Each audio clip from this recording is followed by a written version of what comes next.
సంవిధానము భాగము 3 మౌలిక హక్కులు శోషణ నుండి రక్షణకు హక్కు ఆర్టికల్ 23 మనుష్యుల క్రయ విక్రయములపై మరియు బలవంతపు చాకిరీలపై నిషేధము మనుష్యుల క్రయ విక్రయము వెట్టి మరియు తాదృశ్యమైన బలవంతపు చాకిరీలు నిషేధింపబడినవి.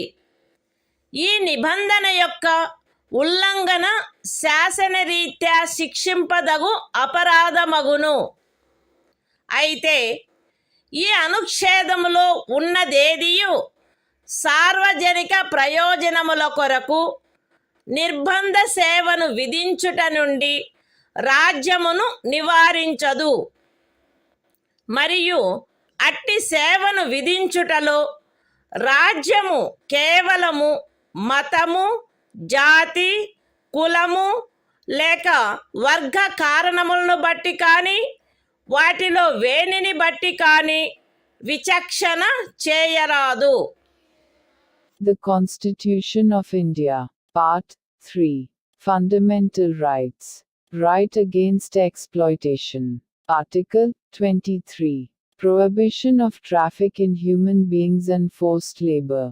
1. Traffic in human beings, and beggar, and other similar forms of forced labor, are prohibited. And any contravention of this provision shall be an offense, punishable, in accordance with law. 2. Nothing in this article shall prevent the state from imposing compulsory service for public purposes.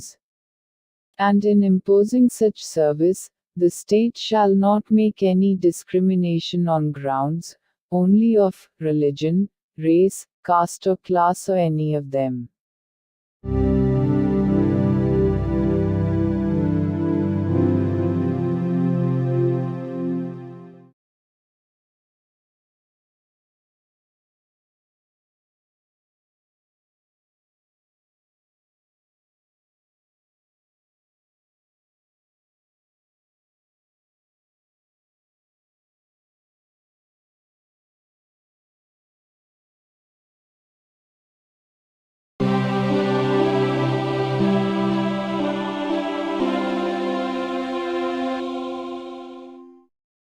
భారత సంవిధానము భాగము 3 మౌలిక హక్కులు శోషణ నుండి రక్షణకు హక్కు article 24 కర్మాగారాలు మొదలైన వాటిలో బిడ్డలను ఉద్యోగములో నుంచుటపై నిషేధము 14 సంవత్సరముల లోపు వయసు గల ఏ బిడ్డయు ఏ కర్మాగారములో కానీ గనిలో కానీ పని చేయుటకు ఉద్యోగములో ఉంచబడరాదు లేక అపాయకరమైన ఏదేని ఇతర ఉద్యోగములలో ఉంచబడరాదు.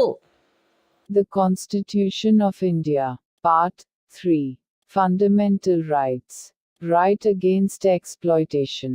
Article 24, Prohibition of employment of children in factories, etc. No child below the age of 14 years shall be employed to work in any factory or mine, or engaged in any other hazardous employment.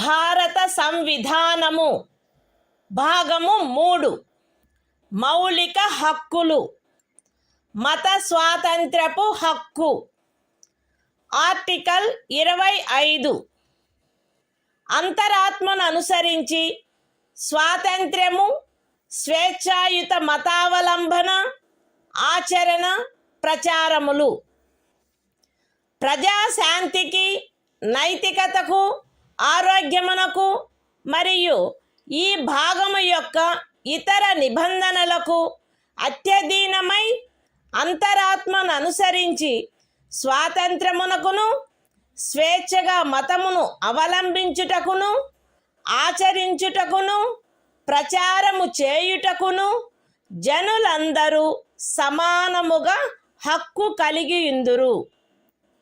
ఈ అనుచ్ఛేదమునందున్నదేదియు మతాచారణకు సంబంధించిన ఏదేని ఆర్థిక, విత్తీయ, రాజకీయ లేక ఇతర లౌకిక కార్యకలాపమును క్రమబద్ధపరుచునదై లేక పరిమితపరుచునదై సాంఘిక సంక్షేమమునకును, సంస్కరణకును లేక సార్వజనిక స్వభావము గల హిందూ మత సంస్థలలో హిందువులలోని అన్ని వర్గములకును, శాఖలకును ప్రవేశము కలగచేయు నిబంధన చేయునదై అస్తిత్వంలోనున్న ఏదేని శాసనము యొక్క అమలుకు భంగము కలిగించదు లేక అట్టి ఏ శాసనమునైనను చేయుట నుండి రాజ్యమును నివారించదు. ఎక్స్ప్లనేషన్ 1. కృపాన ధారణ, కృపాన వహనము సిక్కు మతావలంబనములో చేరియున్నట్లు భావింపబడవలెను. ఎక్స్ప్లనేషన్ 2. ఖండము 2 యొక్క ఉపఖండము బిలో హిందువులను గూర్చిన నిర్దేశమునందు సిక్కు, జైన లేక బౌద్ధ మతావలంబ వ్యక్తులను గూర్చిన నిర్దేశము చేరియున్నట్లు అన్వయించబడవలెను మరియు హిందూ మత సంస్థలను గూర్చిన నిర్దేశము తదనుసారముగా అన్వయించబడవలెను. The Constitution of India, Part 3. Fundamental Rights. Right to freedom of religion. Article 25. Freedom of conscience and free profession, practice and propagation of religion. 1. Subject to public order, morality and health, and, to the other provisions of this part, all persons are equally entitled to freedom of conscience, and the right, freely to profess, practice, and propagate religion. 2. Nothing in this article shall affect the operation of any existing law, or prevent the state from making any law, regulating or restricting any economic, financial, political or other secular activity which may be associated with religious practice. B. Providing for social welfare and reform, or the throwing open of Hindu religious institutions of a public character to all classes and sections of Hindus. Explanation 1. The wearing and carrying of kirpans shall be deemed to be included in the profession of the Sikh religion. Explanation 2. In subclause B of clause 2, the reference to Hindus shall be construed as including a reference to persons professing the Sikh, Jaina, or Buddhist religion, and the reference to Hindu religious institutions shall be construed accordingly.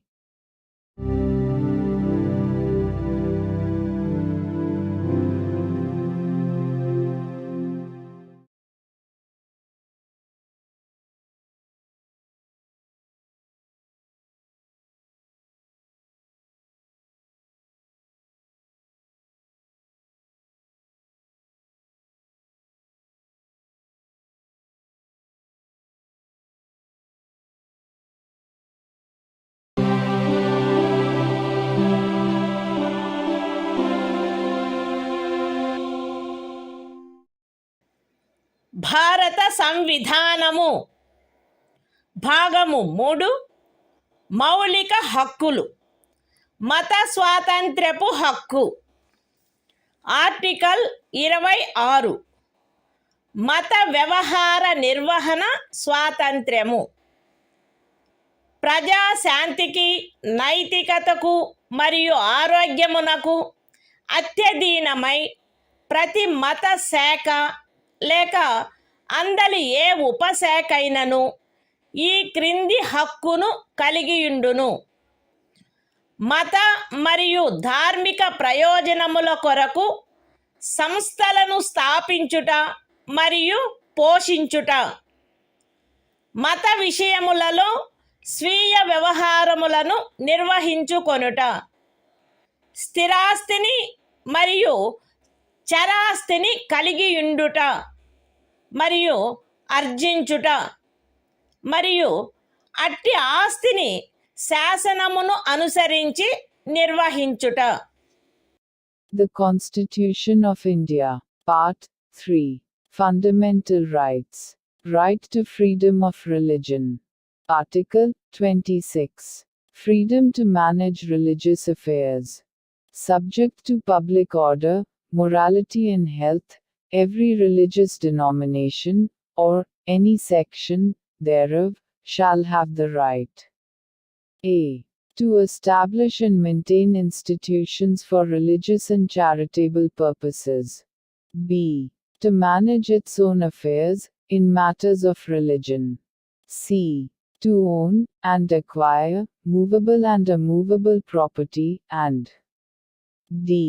to administer such property in accordance with law.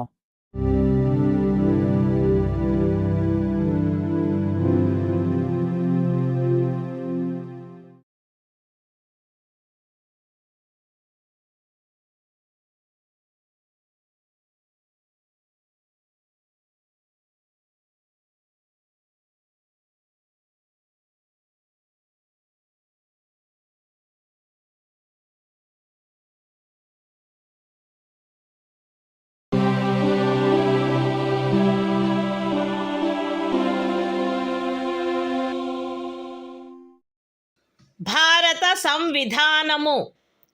భాగము 3 మౌలిక హక్కులు. మత స్వాతంత్ర్యపు హక్కు.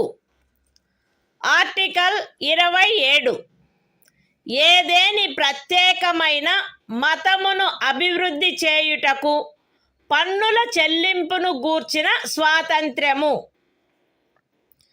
ఏదేని ప్రత్యేకమైన మతమును లేక మత శాఖను అభివృద్ధి చేయుటకు లేక పోషించుటకు అగు ఖర్చులను భరించుటకై ఏ పన్నుల వలన రాబడి నిర్దిష్టముగా కేటాయించబడునో ఆ పన్నులను చెల్లించుటకు ఏ వ్యక్తిని బలవంత పెట్టరాదు. The Constitution of India, Part 3. Fundamental Rights. Right to freedom of religion. Article 27. Freedom as to payment of taxes for promotion of any particular religion. No person shall be compelled to pay any taxes, the proceeds of which are specifically appropriated in payment of expenses for the promotion or maintenance of any particular religion or religious denomination.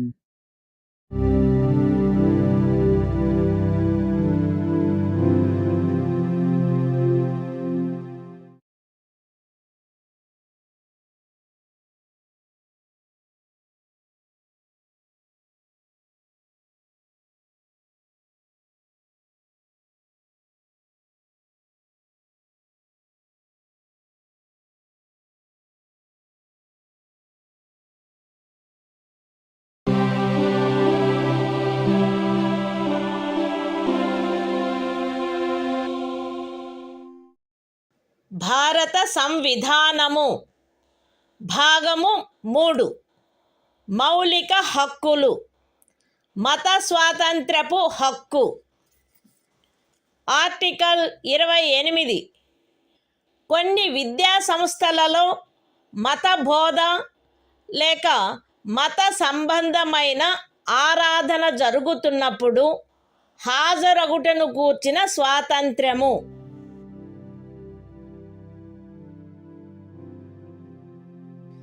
రాజ్య నిధుల నుండి సంపూర్ణముగా పోషింపబడుచున్న ఏ విద్యా సంస్థలోనూ ఎట్టి మత బోధనకైనను ఏర్పాటు చేయరాదు.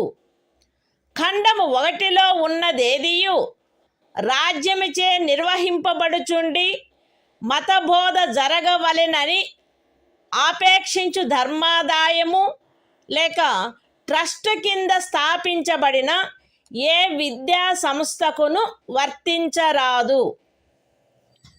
రాజ్యముచే గుర్తింపబడిన లేక రాజ్య నిధుల నుండి సహాయమును పొందుతున్న ఏదేని విద్యా సంస్థలో హాజరగుచున్న ఏ వ్యక్తినైనను అట్టి సంస్థలో చేయబడు ఏదేని మత బోధలో పాల్గొనవలసినదని కానీ అట్టి సంస్థలో లేక దానికి సంబంధించిన ఏదేని ఆవరణలో జరపబడు ఏదేని మత సంబంధమైన ఆరాధనకు హాజరు కావాలనని కానీ అందుకు ఆ వ్యక్తిని కానీ ఆ వ్యక్తి మైనర్ అయినచో అతని సంరక్షకుడు కానీ సమ్మతించిననే తప్ప కోరరాదు. The Constitution of India, Part 3. Fundamental Rights. Right to freedom of religion. Article 28. Freedom is to attendance at religious instruction, or religious worship, in certain educational institutions. 1. No religious instruction shall be provided in any educational institution, wholly maintained out of state funds. 2. Nothing in Clause 1 shall apply to an educational institution which is administered by the state, but has been established under any endowment or trust, which requires that religious instruction shall be imparted in such institution. 3. No person attending any educational institution recognized by the state, or receiving aid out of state funds, shall be required to take part in any religious instruction that may be imparted in such institution, or to attend any religious worship that may be conducted in such institution or in any premises attached thereto, unless such person or, if such person is a minor, his guardian has given his consent thereto.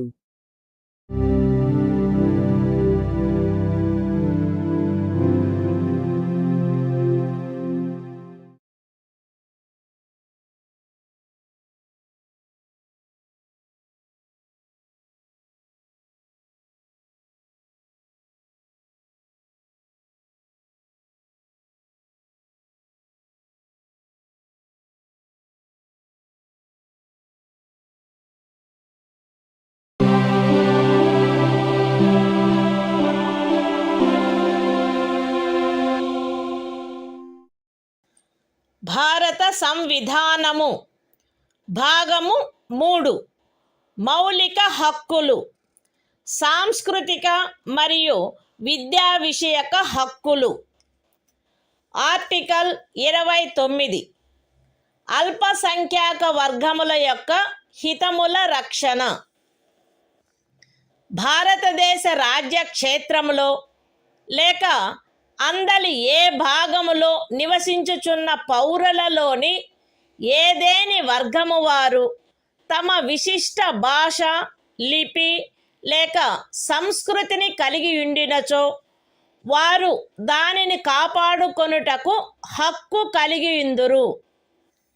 రాజ్యముచే పోషింపబడుచున్న లేక రాజ్య నిధుల నుండి సహాయము పొందుచున్న ఏ విద్యా సంస్థలోనైనను కేవలము మతము, జాతి, కులము, భాష కారణములను బట్టి కానీ వాటిలో దేనిని బట్టి కానీ ఏ పౌరునికైనను ప్రవేశము నిరాకరించబడరాదు. The Constitution of India. Part 3. Fundamental Rights. Cultural and Educational Rights. Article 29. Protection of interests of minorities. 1. Any section of the citizens residing in the territory of India, or any part thereof having a distinct language, script, or culture of its own, shall have the right to conserve the same. 2. No citizen shall be denied admission into any educational institution, maintained by the state, or receiving aid, out of state funds, on grounds only of religion, race, caste, language or any of them.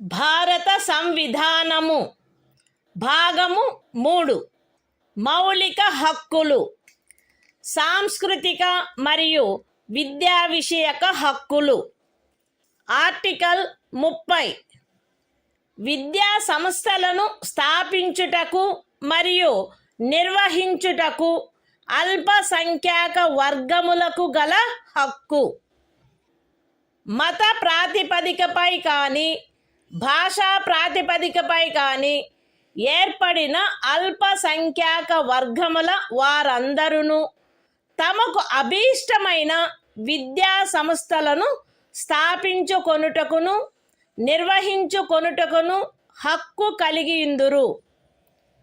ఖండము 1లో నిర్దేశింపబడిన అల్పసంఖ్యాక వర్గముచే స్థాపింపబడి నిర్వహింపబడుతున్న ఒక విద్యా సంస్థ యొక్క ఏదేని ఆస్తిని నిర్బంధముగా అధ్యార్థించుటను నిబంధించు ఏదేని శాసనము చేయుటలో అట్టి ఆస్తి అధ్యార్జన కొరకు అట్టి శాసనము ద్వారా నియతము చేయబడిన లేక దాని కింద నిర్ధారించబడిన మొత్తము ఆ ఖండము క్రింద హామీ ఇవ్వబడిన హక్కును పరిమితపరచకుండునట్లు లేక రద్దుపరచకుండునట్లు రాజ్యము కట్టుదిట్టము చేయవలెను. విద్యా సంస్థలకు సహాయము చేయు సందర్భములలో మత ప్రాతిపదికపై లేక భాషా ప్రాతిపదికపై ఏర్పడిన అల్పసంఖ్యాక వర్గము యొక్క నిర్వహణలో ఉన్నదను కారణమును బట్టి ఏ విద్యా సంస్థకు విరుద్ధముగాను రాజ్యము విచక్షణ చేయరాదు. The Constitution of India. Part 3. Fundamental Rights.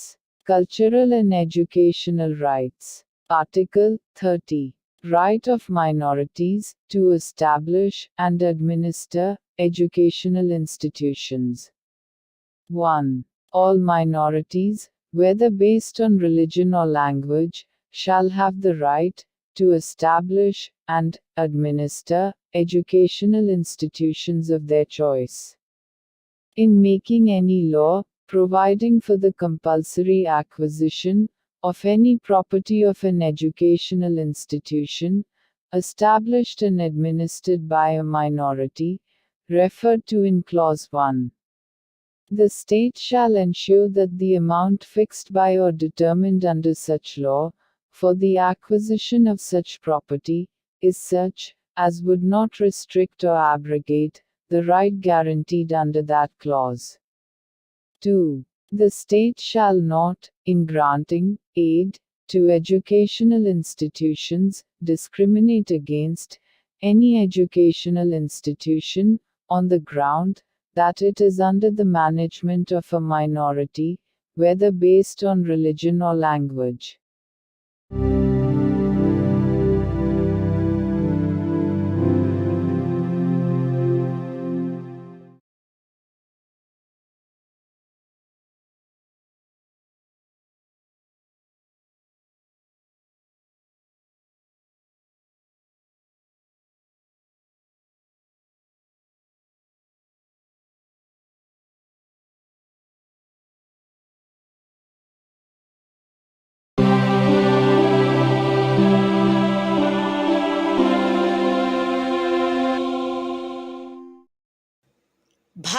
సంవిధానము.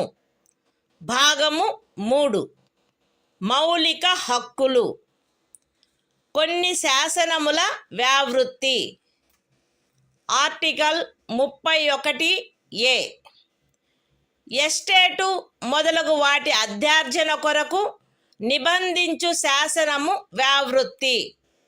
13వ అనుచ్ఛేదంలో ఏమి ఉన్నప్పటికీ రాజ్యమిచే ఏదేని ఎస్టేట్ యొక్క లేక అందలి ఏవేని హక్కుల యొక్క గాని అధ్యార్జన కొరకు లేక అట్టి హక్కుల నిర్వాపన లేక మార్పు కొరకు లేక ప్రజాహితమునకు లేక ఆస్తి యొక్క సముచిత నిర్వహణను చేకూర్చుటకుగానుల సముచిత నిర్వహణను చేకూర్చుటకు 2 లేక అంతకు మించిన కార్పొరేషన్ల యొక్క విలీనీకరణ కొరకు లేక కార్పొరేషన్ల యొక్క నిర్వాహక ఏజెంట్ల, కార్యదర్శుల మరియు కోశాధికారుల, మేనేజింగ్ డైరెక్టర్ల, ఆదేశకుల లేక నిర్వాహకుల హక్కులను లేక కార్పొరేషన్ల యొక్క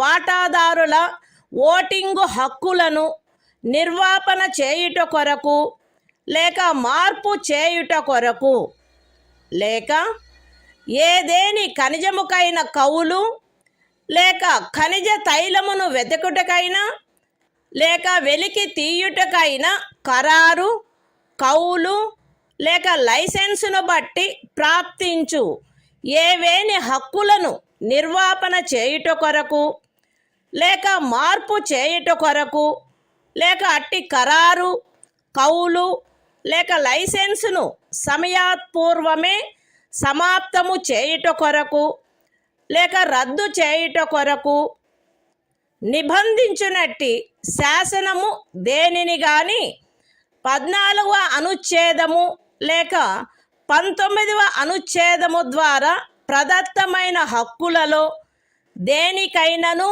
అసంగతముగునున్నదను లేక అట్టి హక్కులలో దేనినైనను తీసివేయనను లేక కుంచించునను కారణమును బట్టి ప్రభావ శూన్యమగునవి భావించరాదు.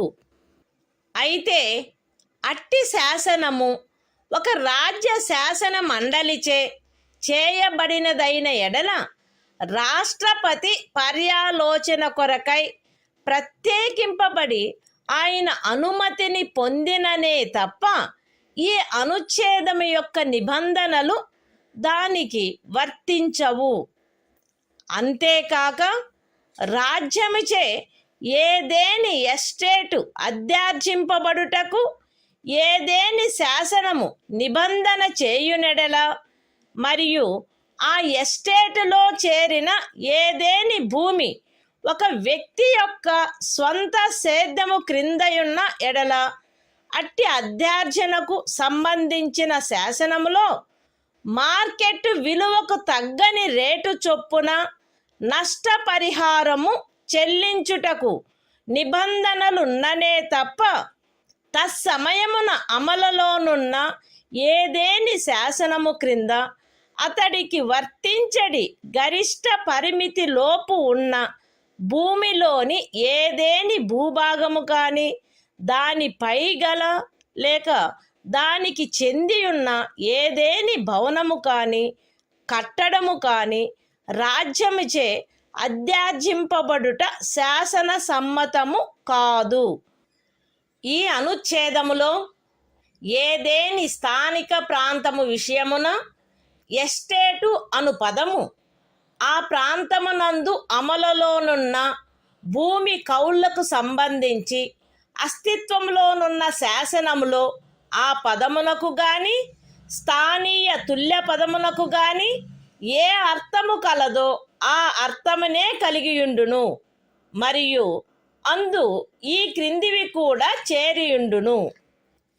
ఏదేని జాగీరు, ఇనాం లేక మౌఫీ లేక ఇతరమైన తాదృశ అనుదానము మరియు తమిళనాడు, కేరళ రాజ్యములలో ఏదేని జన్మం హక్కు, రైతువారీ సెటిల్మెంట్ కింద కలిగి ఉన్న ఏదేని భూమి, బంజరు భూమి, అటవీ భూమి, పచ్చిక బయళ్ళ భూమి, లేక కర్షకులు లేక వ్యవసాయ కూలీలు మరియు చేతి వృత్తుల వారు ఆక్రమించుకొనిన భవనములు మరియు ఇతర కట్టడములు ఉన్న స్థలములతో సహా వ్యవసాయ లేక తత్సహాయక ప్రయోజనముల కొరకు ఎవరేని కలిగియున్నా లేక ఎవరికేని కౌలుకు ఇవ్వబడిన ఏదేని భూమి. ఎస్టేట్ విషయమున హక్కులు అను పదమునందు ప్రొప్రైటరు, సబ్ ప్రొప్రైటరు, అపర ప్రొప్రైటరు, ధారణాధికారి, రైతు లేక రైతు కింది రైతు లేక ఇతర మధ్యస్థుని యందు నిహితమయ్యుండు ఏవైనా హక్కులు మరియు భూమి శిస్తును గూర్చిన ఏవైనా హక్కులు లేక విశేషాధికారములు చేరియుండును. The Constitution of India, Part 3, Fundamental Rights, Saving of Certain Laws.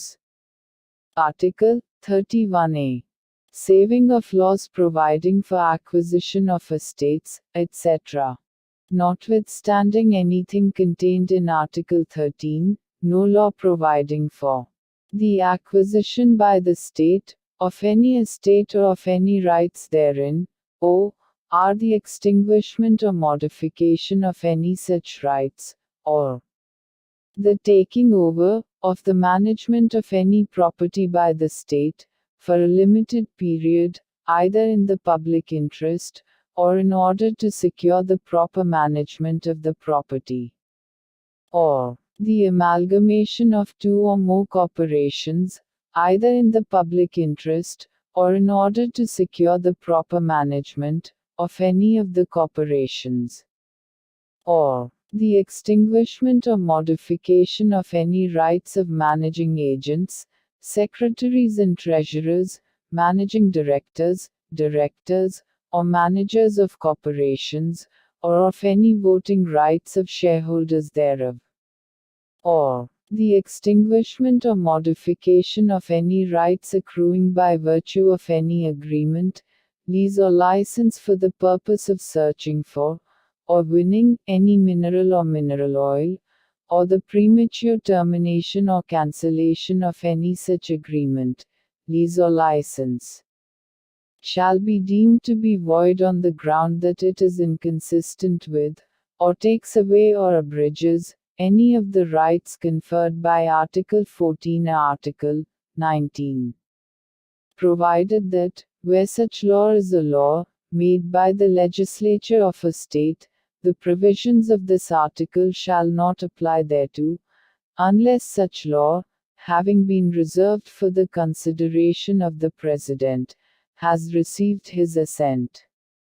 Provided further, that, where any law, makes any provision for the acquisition by the state, of any estate and where any land comprised therein is held by a person under his personal cultivation, it shall not be lawful for the state to acquire any portion of such land, as is within the ceiling limit, applicable to him under any law for the time being in force, or any building or structure standing thereon or tenant thereto, unless the law relating to the acquisition of such land, building or structure, provides for payment of compensation, at a rate, which shall not be less than the market value thereof.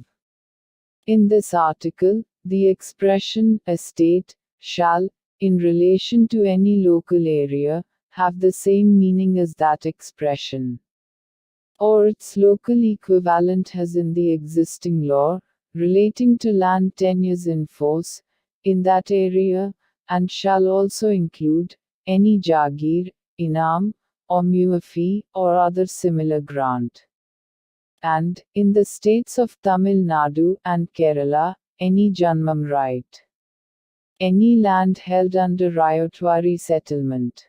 Any land held, or let for purposes of agriculture, or for purposes ancillary thereto, including waste land, forest land, land for pasture, or sites of buildings, and other structures occupied by cultivators of land, agricultural laborers, and village artisans. The expression, rights, in relation to an estate, shall include any rights vesting in a proprietor, subproprietor, underproprietor, tenureholder, rayat, under rayat, or other intermediary, and any rights, or privileges in respect of land revenue.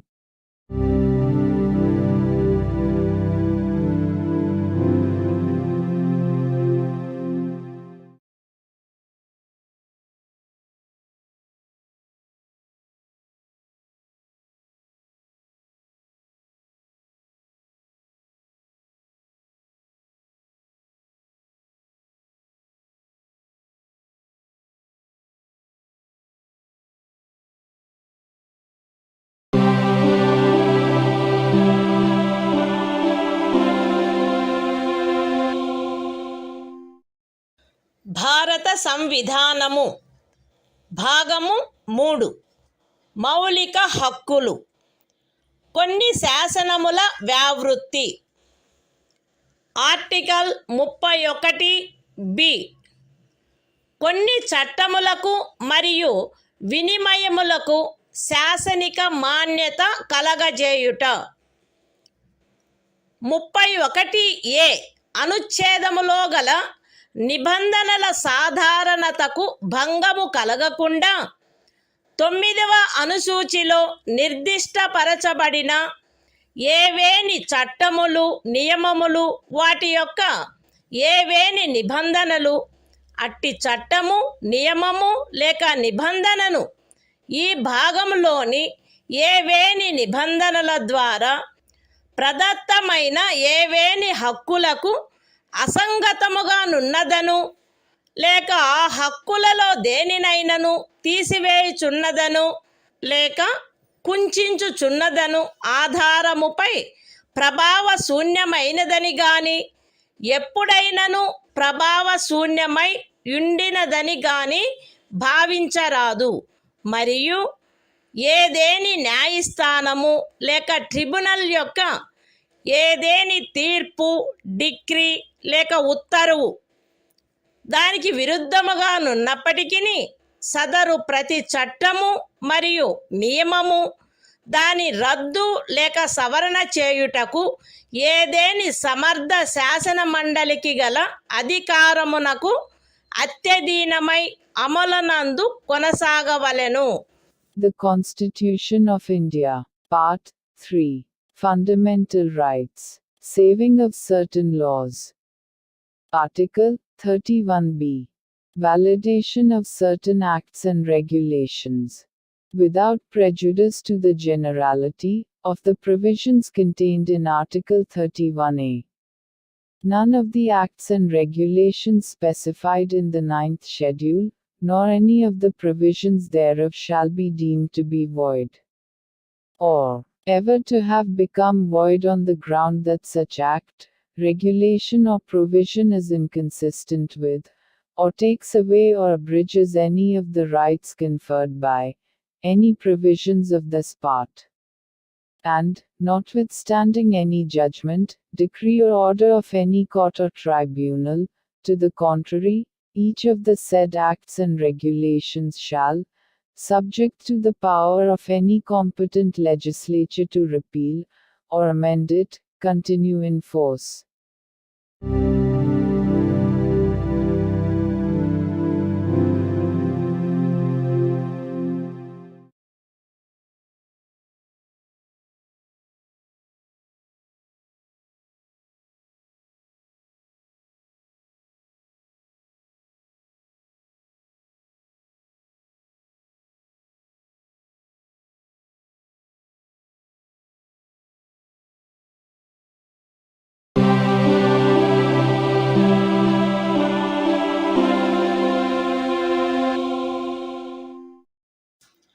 భారత సంవిధానము భాగము 3. మౌలిక హక్కులు. కొన్ని శాసనముల వ్యావృత్తి. Article 31(c). కొన్ని ఆదేశిక సూత్రములను అమలుపరచు శాసనముల వ్యావృత్తి. 13వ అనుచ్ఛేదములో ఏమి ఉన్నప్పటికీ భాగము 4లో పేర్కొనబడిన సూత్రములన్నింటినీ గాని వాటిలో కొన్నింటిని గాని సాధించుట కొరకై రాజ్య విధానమును అమలుపరచు ఏ శాసనమునైనను 14వ అనుచ్ఛేదము లేక 19వ అనుచ్ఛేదము ద్వారా ప్రదత్తమైన ఏవేని హక్కులకు అసంగతముగా నున్నదను లేక ఆ హక్కులలో దేనినైనను తీసివేయుచున్నదను లేక కుంచుచున్నదను కారణమును బట్టి ప్రభావశూన్యమైనదని భావించరాదు.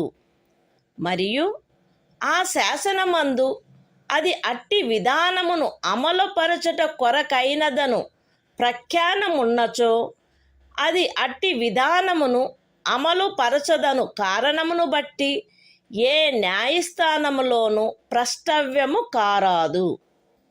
అయితే అట్టి శాసనము రాజ్య శాసన మండలిచే చేయబడిన ఎడల రాష్ట్రపతి పర్యాలోచన కొరకై ప్రత్యేకింపబడి ఆయన అనుమతిని పొందిననే తప్ప దానికి ఈ అనుచ్ఛేదము యొక్క నిబంధనలు వర్తించవు. The Constitution of India, Part 3. Fundamental Rights. Saving of certain laws. Article 31(c). Saving of laws giving effect to certain directive principles. Notwithstanding anything contained in Article 13.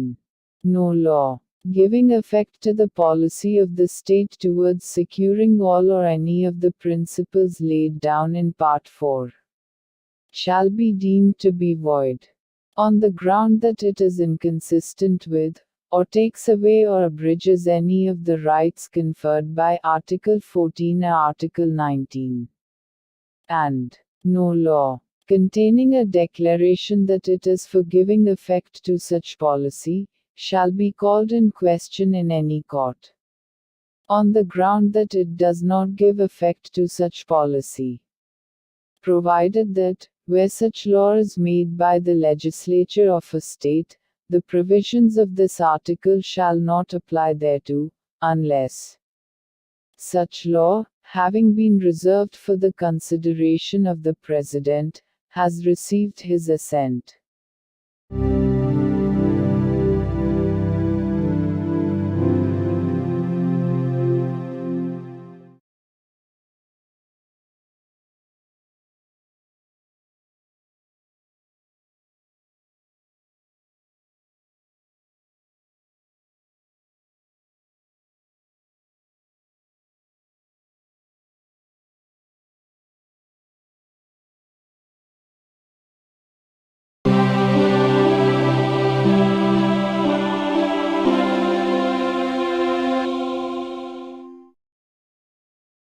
భారత సంవిధానము. భాగము 3. మౌలిక హక్కులు. సంవిధానిక ప్రత్యుపాయములకు హక్కు. ఆర్టికల్ 32. ఈ భాగముచే ప్రదత్తము చేయబడిన హక్కులను అమలుపరుచుటకు ప్రత్యుపాయములు. ఈ భాగము ద్వారా ప్రదత్తమైన హక్కులను అమలుపరచుటకు సముచిత చర్యల ద్వారా సర్వోన్నత న్యాయస్థానమును అర్థించు హక్కుకు హామీ ఇయ్యబడినది. ఈ భాగము ద్వారా ప్రదత్తమైన ఏవేని హక్కులను అమలుపరచుట కొరకు ఆదేశములను లేక ఉత్తర్వులను లేక బందీ ప్రత్యక్ష హెబియస్ కార్పస్, పరమాదేశ మాండమస్, ప్రతిషేధ ప్రొహిబిషన్, అధికార పృచ్ఛ కోవారెంటో మరియు ఉత్ప్రేషణ సర్ష్యోరారి స్వభావము గల రిట్లతో సహా అధిలేఖలను వీటిలో సముచితమైన దానిని జారీ చేయుటకు సర్వోన్నత న్యాయస్థానము అధికారము కలిగియుండును. ఖండములు 1 మరియు 2 ద్వారా సర్వోన్నత న్యాయస్థానమునకు ప్రదత్తమైన అధికారములకు భంగము కలగకుండా ఖండము 2 క్రింద సర్వోన్నత న్యాయస్థానముచే వినియోగింపబడదగు అధికారముల అన్నిటినీ కానీ వాటిలో దేనినైనను కానీ ఏదేని ఇతర న్యాయస్థానమునకు దాని అధికారిత యొక్క స్థానిక హద్దులలో వినియోగించు అధికారమును శాసనము ద్వారా పార్లమెంటు వసగవచ్చును. ఈ అనుచ్ఛేదముచే హామీ ఇయ్యబడిన హక్కు ఈ సంవిధానముచే అన్యదా నిబంధింపబడినట్లు తప్ప suspend చేయబడరాదు. The Constitution of India, Part 3. Fundamental Rights. Right to constitutional remedies. Article 32. Remedies for enforcement of rights conferred by this part. 1. The right to move the Supreme Court, by appropriate proceedings for the enforcement of the rights conferred by this part, is guaranteed. 2. The Supreme Court shall have power to issue directions or orders, or writs, including writs in the nature of habeas corpus, mandamus, prohibition, quo warranto and certiorari, whichever may be appropriate, for the enforcement of any of the rights conferred by this part. 3. Without prejudice to the powers conferred on the Supreme Court, by clauses 1 and 2. Parliament may by law empower any other court to exercise within the local limits of its jurisdiction all or any of the powers exercisable by the Supreme Court under clause 2. 4. The right guaranteed by this article shall not be suspended, except as otherwise provided for by this Constitution.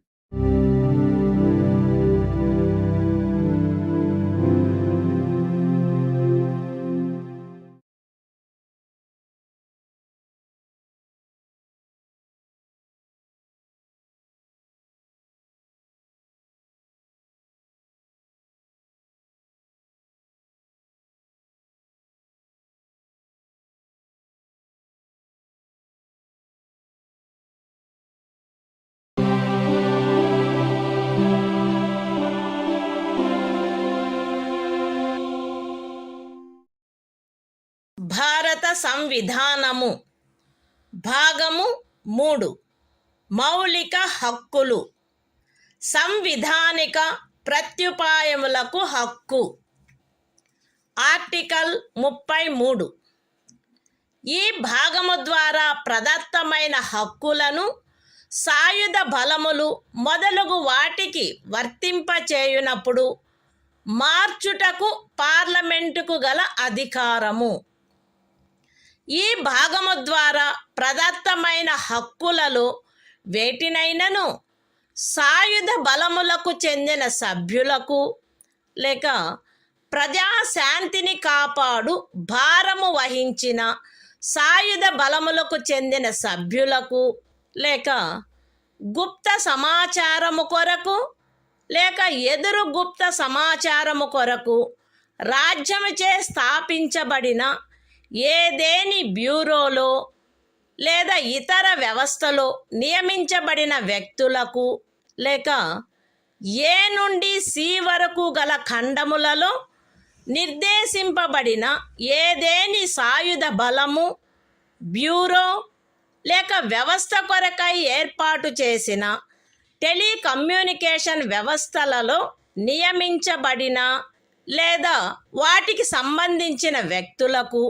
వర్తింపచేయుటలో వారి సముచిత కర్తవ్య నిర్వహణను వారి మధ్య క్రమశిక్షణను కట్టుదిట్టము చేయుటకై ఆ హక్కులు ఎంత మేరకు పరిమితపరచబడవలెనో లేక రద్దు చేయబడవలెనో పార్లమెంటు శాసనము ద్వారా నిర్ధారణ చేయవచ్చును.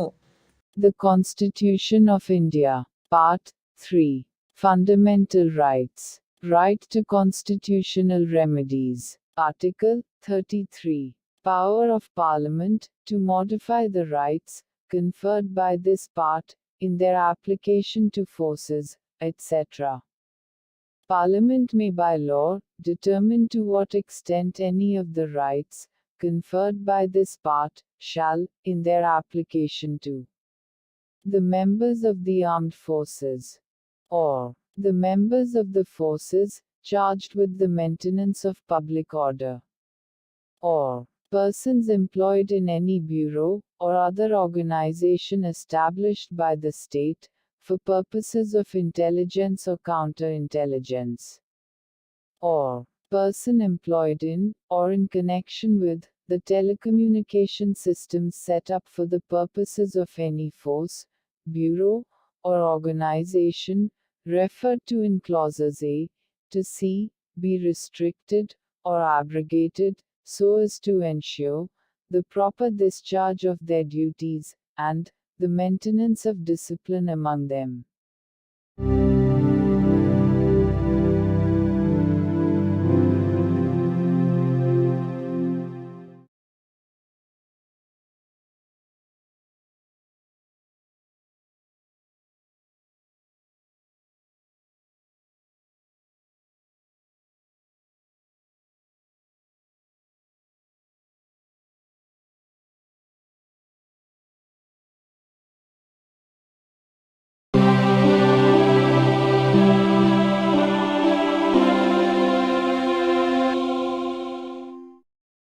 భారత సంవిధానము భాగము 3 మౌలిక హక్కులు.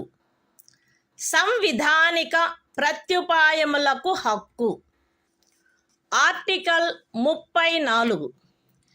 ఏదేని ప్రాంతములో సైనిక శాసనము అమలులోనున్నప్పుడు ఈ భాగము ద్వారా ప్రదత్తమైన హక్కులపై నిర్బంధన.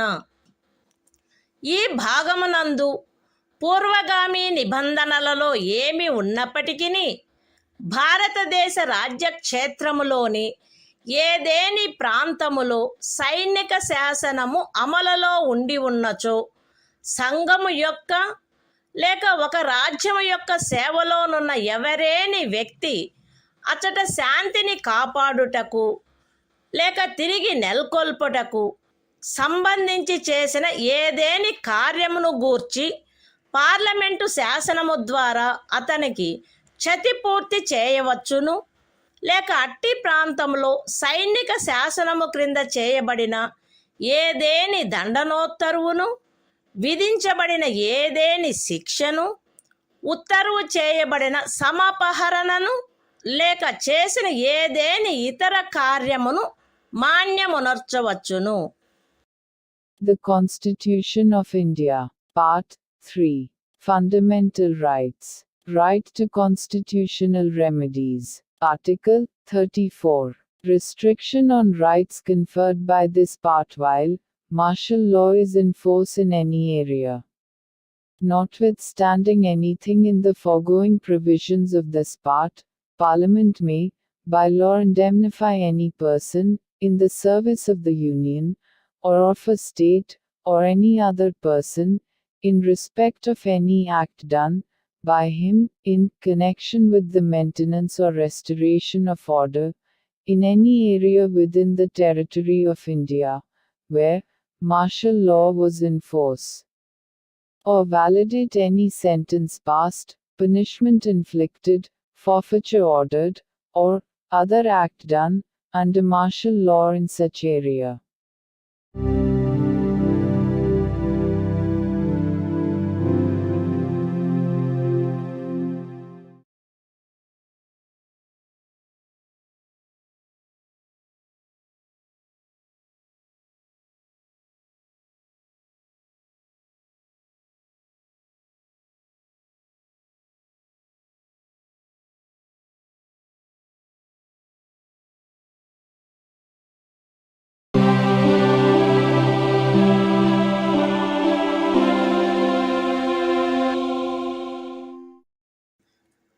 భారత సంవిధానము భాగము 3 మౌలిక హక్కులు, సంవిధానిక ప్రత్యుపాయములకు హక్కు.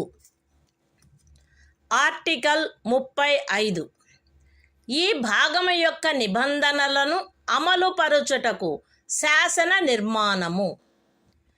ఈ సంవిధానమునందేమున్నప్పటికీ 16వ అనుచ్ఛేదము యొక్క ఖండము 3, 32వ అనుచ్ఛేదము యొక్క ఖండము 3, 33వ మరియు 34వ అనుచ్ఛేదముల క్రింద పార్లమెంటు చేయు శాసనము ద్వారా నిబంధింపబడదగిన విషయములలో దేనిని గూర్చి అయినను శాసనములను చేయుటకు మరియు ఈ భాగము క్రింద అపరాధములుగా ప్రఖ్యానించబడిన కార్యములకు శిక్షను విహితము చేయుట కొరకైన శాసనములను చేయుటకు పార్లమెంటు అధికారము కలిగియుండును. రాజ్య శాసన మండలి ఆ అధికారమును కలిగియుండదు. మరియు పార్లమెంటు ఈ సంవిధాన ప్రారంభమునకు పిమ్మట వీలైనంత త్వరితముగా ఉపఖండము 2లో నిర్దేశించబడిన కార్యములకు శిక్షను విహితము చేయుటకు శాసనములను చేయవలయును. ఖండము ఏ యొక్క ఉపఖండము 1లో నిర్దేశింపబడిన ఏదేని విషయమును గూర్చినదైనా లేక ఆ ఖండము యొక్క ఉపఖండము 2లో నిర్దేశించబడిన కార్యమునకు దేనికైనను శిక్షను నిబంధించునదై ఈ సంవిధాన ప్రారంభమునకు అవ్యవహిత పూర్వము భారతదేశ రాజ్య క్షేత్రమునందు అమలులోనున్న ఏదేని శాసనము అందలి నిబంధనలకును 372వ అనుచ్ఛేదము క్రింద దాని యందు చేయబడు అనుకూలానుసరణకును మరియు మార్పులకును అత్యధీనమై పార్లమెంటుచే మార్పు లేక రద్దు లేక సవరణ చేయబడు వరకు అమలునందు కొనసాగవలెను. విశదీకరణ. ఈ అనుచ్ఛేదమునందు అమలులోనున్న శాసనము అను పదబంధము 372వ అనుచ్ఛేదములో ఆ పదబంధమునకు ఏ అర్థము కలదో ఆ అర్థమునే కలిగియుండును. The Constitution of India, Part 3. Fundamental Rights. Right to constitutional remedies. Article 35. Legislation to give effect to the provisions of this part. Notwithstanding anything in this Constitution, Parliament shall have, and the legislature of a state shall not have, power to make laws with respect to any of the matters which, under Clause 3 of Article 16, Clause 3 of Article 32, Article 33 and Article 34 may be provided for by law made by Parliament, and for prescribing punishment for those acts which are declared to be offences under this part.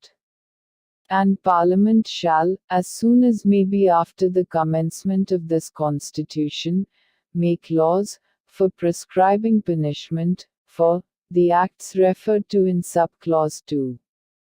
Any law in force immediately before the commencement of this Constitution, in the territory of India, with respect to any of the matters referred to in subclause 1 of Clause A, or providing for punishment for any act referred to in subclause 2 of that clause shall, subject to the terms thereof, and to any adaptations and modifications that may be made therein, under Article 372, continue in force until altered, or repealed, or amended, by Parliament. Explanation. In this article, the expression, law in force, has the same meaning as in Article 372.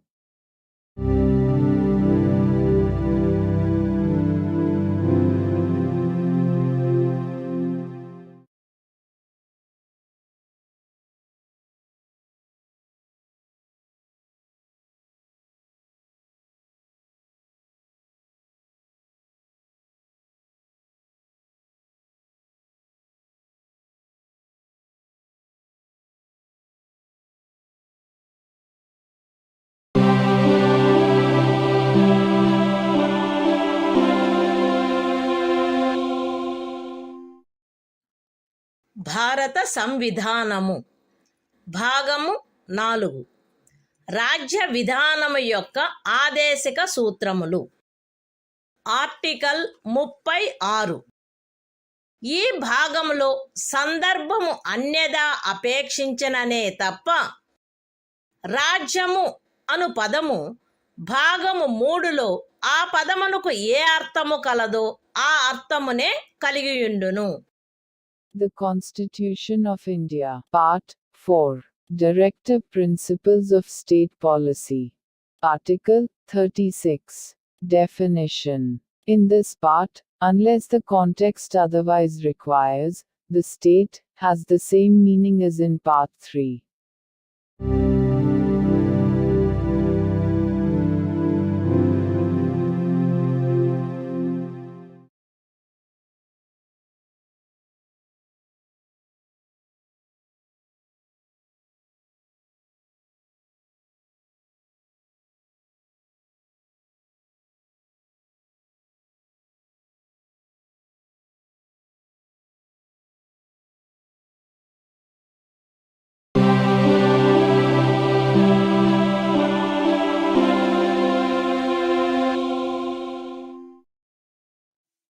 భారత సంవిధానము భాగము 4 రాజ్య విధానము యొక్క ఆదేశిక సూత్రములు.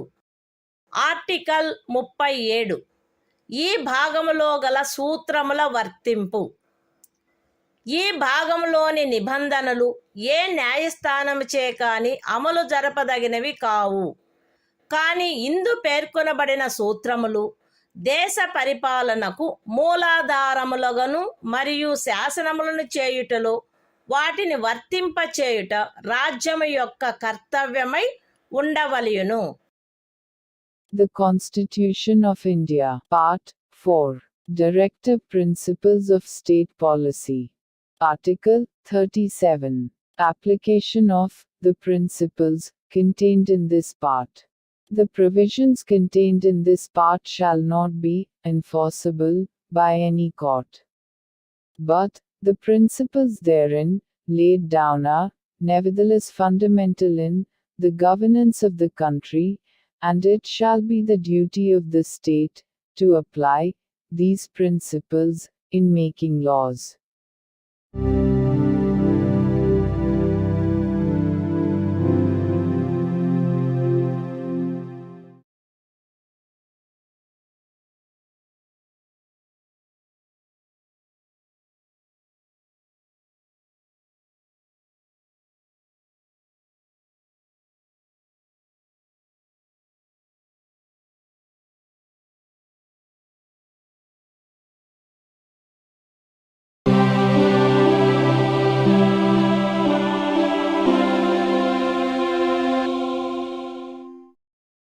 భారత సంవిధానము భాగము 4 రాజ్య విధానము యొక్క ఆదేశిక సూత్రములు. ఆర్టికల్ 38.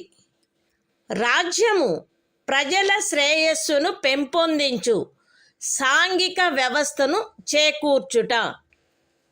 జాతీయ జీవనంలోని అన్ని రంగములలో సాంఘిక, ఆర్థిక మరియు రాజకీయ న్యాయమును ఉజ్జీవింపచేయు సాంఘిక వ్యవస్థను వీలైనంత వరకు కట్టుదిట్టము చేకూర్చుట ద్వారాను దానిని రక్షించుట ద్వారాను రాజ్యము ప్రజల శ్రేయస్సును పెంపొందించుటకు పాటుపడవలెను. రాజ్యము ప్రత్యేకించి రాబడిలో అసమానతలను తగ్గించుటకు పాటుపడవలెను మరియు విభిన్న ప్రాంతములందు నివసించుచున్న లేక విభిన్న వృత్తులను చేపట్టిన వ్యక్తుల మధ్య మాత్రమే కాకుండా ప్రజావర్గముల మధ్య కూడా హోదా, సౌకర్యములు మరియు అవకాశములందు అసమానతలను తొలగించుటకు ప్రయత్నించవలెను. The Constitution of India, Part 4. Directive Principles of State Policy. Article 38. State to secure social order, for the promotion of welfare of the people. The state shall strive to promote the welfare of the people by securing and protecting as effectively as it may a social order in which justice, social, economic, and political shall inform all the institutions of the national life. The state shall, in particular, strive to minimize the inequalities in income, and endeavor to eliminate inequalities in status, facilities and opportunities, not only amongst individuals, but also amongst groups of people, residing in different areas, or engaged in different vocations.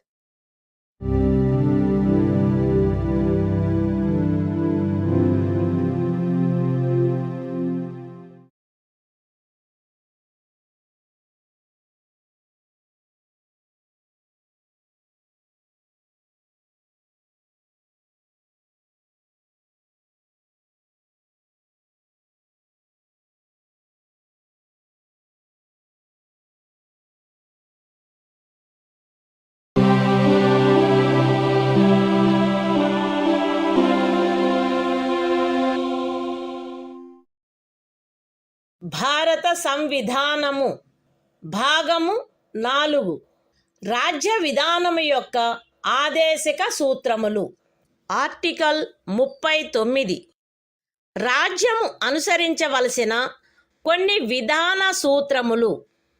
రాజ్యము ఈ క్రింది వాటిని చేకూర్చుటకై ప్రత్యేకించి తన విధానమును రూపొందించవలెను. అవేవనగా స్త్రీ పురుష భేదము లేకుండా పౌరులు తగిన జీవనోపాధి సాధనములకు హక్కు కలిగియుండుట, జనులందరి ఉమ్మడి మేలును అత్యుత్తముగా సమకూర్చునట్లు సమాజపు భౌతిక వనరుల సామ్యమును మరియు నియంత్రణను పంపిణీ చేయుట, ఆర్థిక వ్యవస్థ యొక్క ప్రవృత్తి వలన జనసామాన్యమునకు హానికరమగునట్లుగా ఐశ్వర్యము, ఉత్పాదన సాధనములు కేంద్రీకృతము కాకుండుట, స్త్రీ పురుషులు ఉభయులకు సమానమైన పనికి సమానమైన వేతనము లభించుట, స్త్రీ పురుష కార్మికుల ఆరోగ్యము, శరీర దారుఢ్యము మరియు పిల్లల సుకుమారత్వము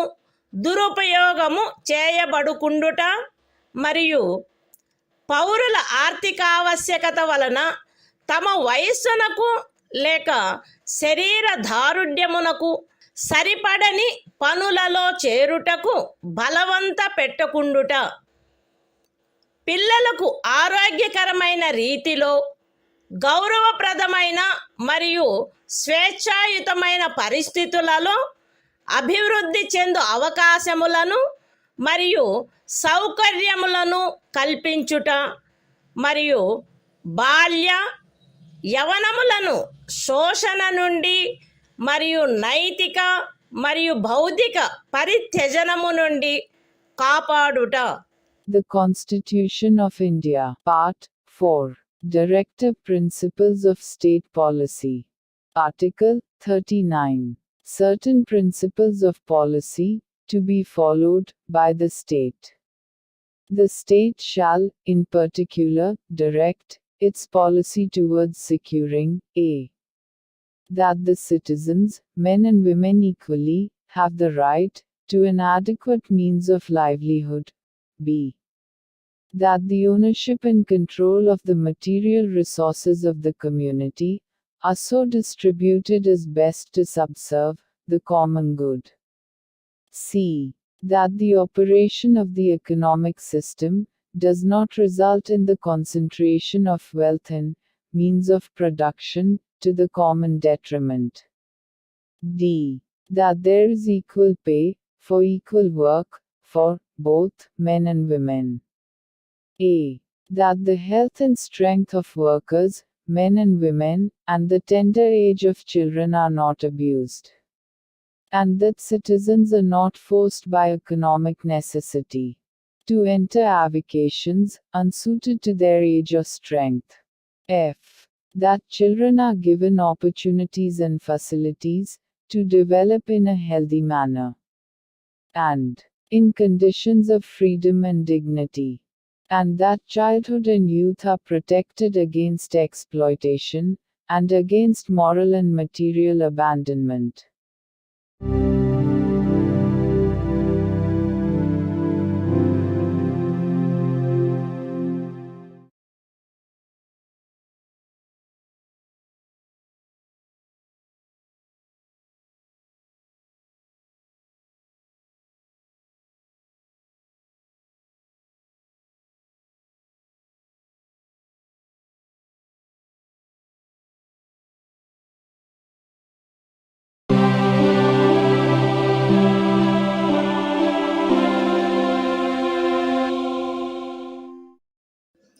భారత సంవిధానము భాగము 4 రాజ్య విధానము యొక్క ఆదేశక సూత్రములు.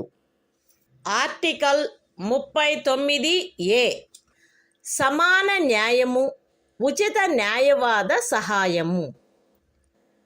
శాసన వ్యవస్థ ప్రవృత్తి సమానావకాశ ప్రాతిపదికపై న్యాయమును చేకూర్చు రీతిలో నిర్వహించబడినట్లు రాజ్యము కట్టుదిట్టము చేయవలెను.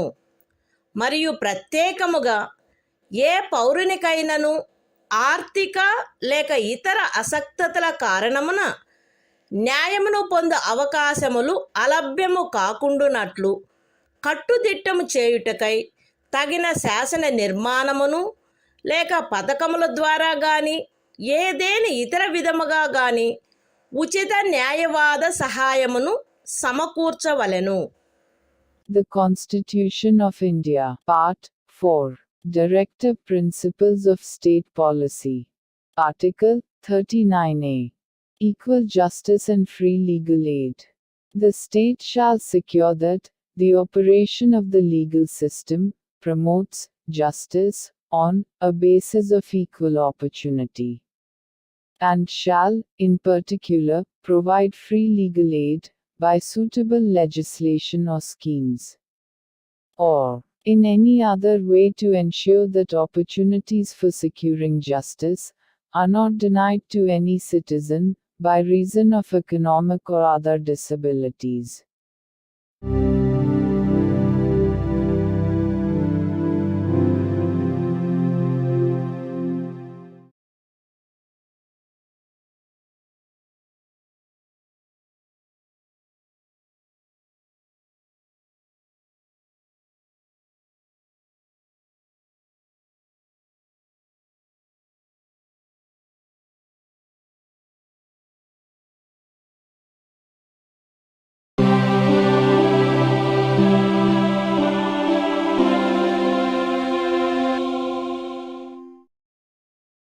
భారత సంవిధానము భాగము 4 రాజ్య విధానము యొక్క ఆదేశక సూత్రములు. ఆర్టికల్ 40 గ్రామ పంచాయతీల వ్యవస్థీకరణ. గ్రామ పంచాయతీలను వ్యవస్థీకరించి స్వపరిపాలనా యూనిట్లుగా అవి పనిచేయుటకు వాటికి ఆవశ్యకమగు అధికార ప్రాధికారముల నొసగుటకు రాజ్యము చర్యలను గైగొనవలెను. The Constitution of India, Part 4, Directive Principles of State Policy. Article 40. Organization of Village Panchayats. The state shall take steps to organize village panchayats, and endow them with such powers and authority as may be necessary to enable them to function as units of self-government.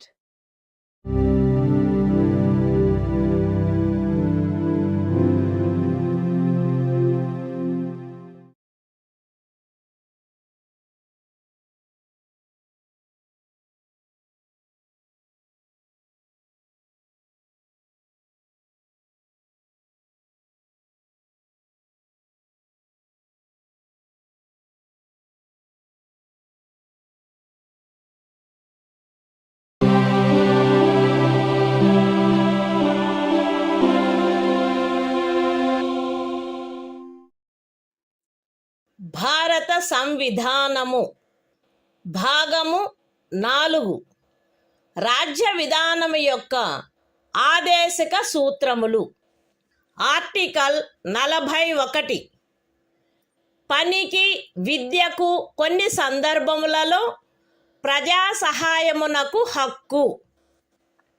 రాజ్యము దాని ఆర్థిక స్తోమత మరియు అభివృద్ధి పరిమితుల మేరకు పనిచేయు హక్కును, విద్య నేర్చుకొను హక్కును మరియు నిరుద్యోగము, వృద్ధాప్యము, అనారోగ్యము, అంగవైకల్యము మరియు ఇతర విధములైన అకారణ దారిద్ర్యము కలిగిన సందర్భములలో ప్రజా సహాయమును పొందు హక్కును చేకూర్చుటకై కట్టుదిట్టమైన ఏర్పాటు చేయవలెను.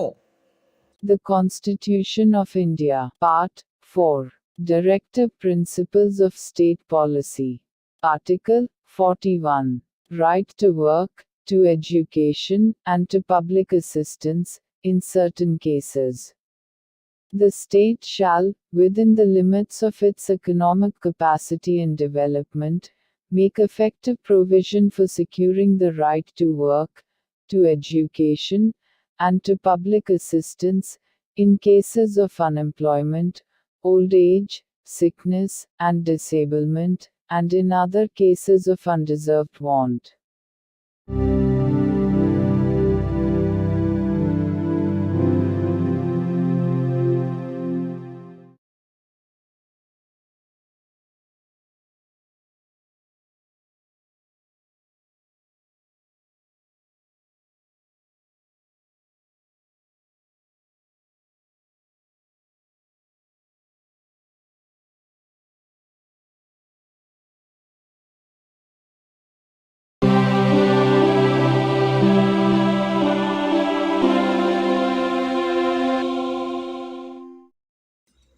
భారత సంవిధానము భాగము 4 రాజ్య విధానము యొక్క ఆదేశక సూత్రములు.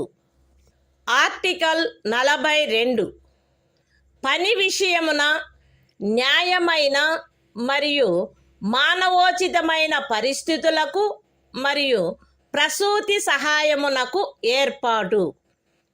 రాజ్యము పనిచేయు విషయమున న్యాయమైన మరియు మానవోచితమైన పరిస్థితులను, ప్రసూతి సహాయమును చేకూర్చుటకు ఏర్పాటు చేయవలెను. The Constitution of India, Part 4, Directive Principles of State Policy. Article 42, Provision for just and humane conditions of work, and maternity relief. The state shall make provision for securing just and humane conditions of work, and for maternity relief.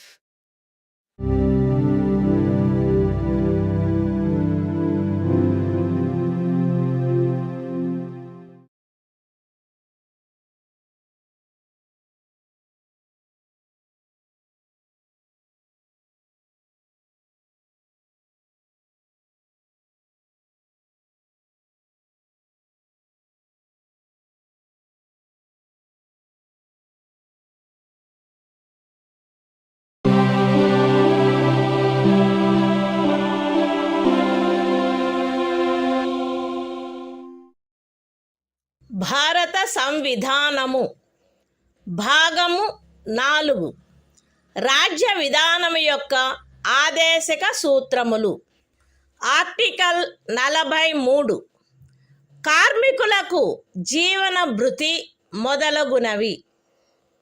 రాజ్యము తగిన శాసన నిర్మాణము ద్వారా లేక ఆర్థిక వ్యవస్థాపన ద్వారా లేక మరే విధముగానైనా వ్యవసాయ, పారిశ్రామిక లేక ఇతర కార్మికులందరికీ పనిని, జీవన భృతిని మరియు సముచిత జీవన స్థాయిని, విశ్రాంతి మరియు సాంఘిక సాంస్కృతిక అవకాశముల పూర్తి వినియోగమును చేకూర్చునట్టి పని పరిస్థితులను కల్పించుటకు ప్రయత్నించవలెను.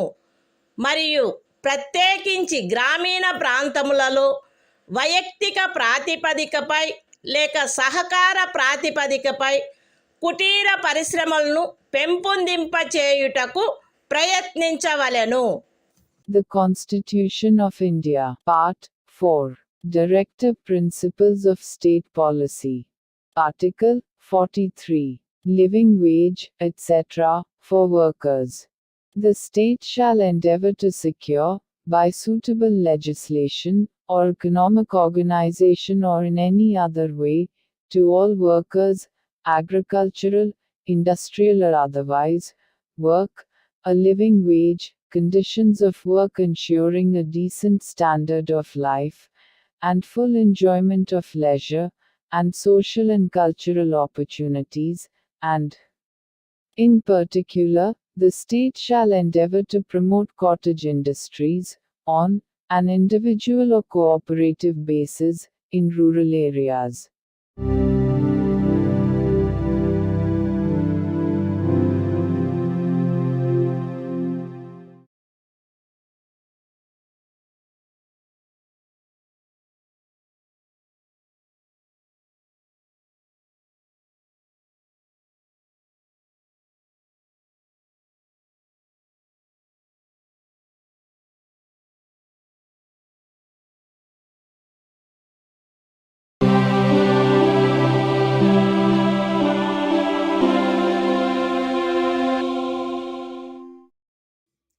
భారత సంవిధానము భాగము 4. రాజ్య విధానము యొక్క ఆదేశిక సూత్రములు. Article 43A. పరిశ్రమల నిర్వహణలో కార్మికులు పాల్గొనుట.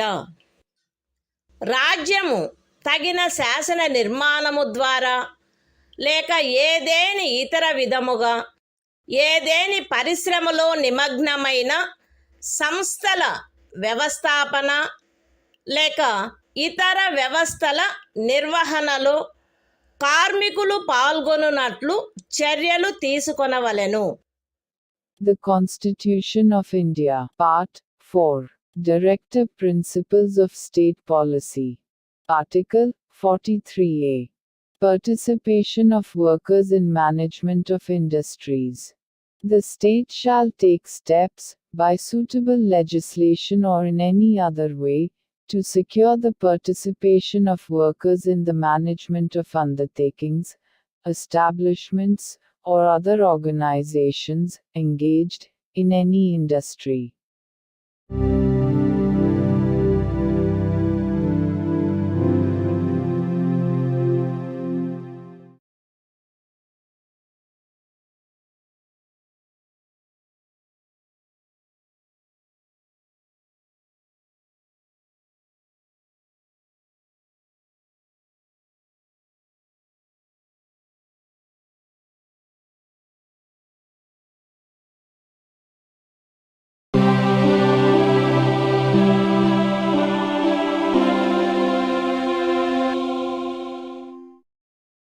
భారత సంవిధానము భాగము 4. రాజ్య విధానము యొక్క ఆదేశక సూత్రములు. Article 43B. సహకార సంఘముల ప్రవర్ధనము. రాజ్యము సహకార సంఘములు స్వచ్ఛందముగా రూపొందించుటకు, స్వాయత్తముగా కృత్యములు నిర్వహించుటకు, ప్రజాస్వామ్య నియంత్రణ మరియు వృత్తిపరమై యాజమాన్యమును ప్రోత్సహించుటకు ప్రయత్నించవలెను. The Constitution of India, Part 4. Directive Principles of State Policy. Article 43B. Promotion of cooperative societies. The state shall endeavor to promote voluntary formation, autonomous functioning, democratic control and professional management of cooperative societies.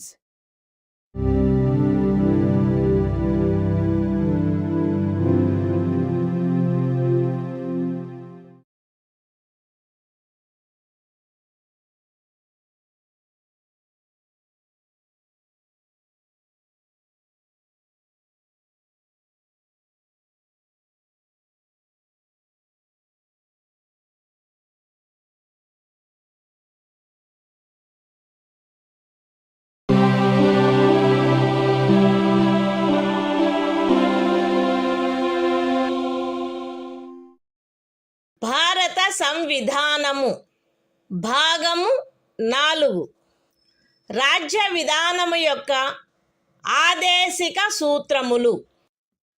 Article 44 పౌరులందరకు ఏకరూపమైన civil Smriti.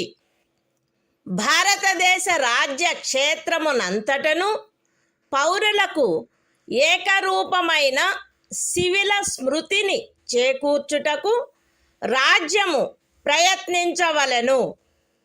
The Constitution of India, Part 4, Directive Principles of State Policy. Article 44, Uniform Civil Code for the Citizens. The state shall endeavor to secure for the citizens a uniform civil code throughout the territory of India.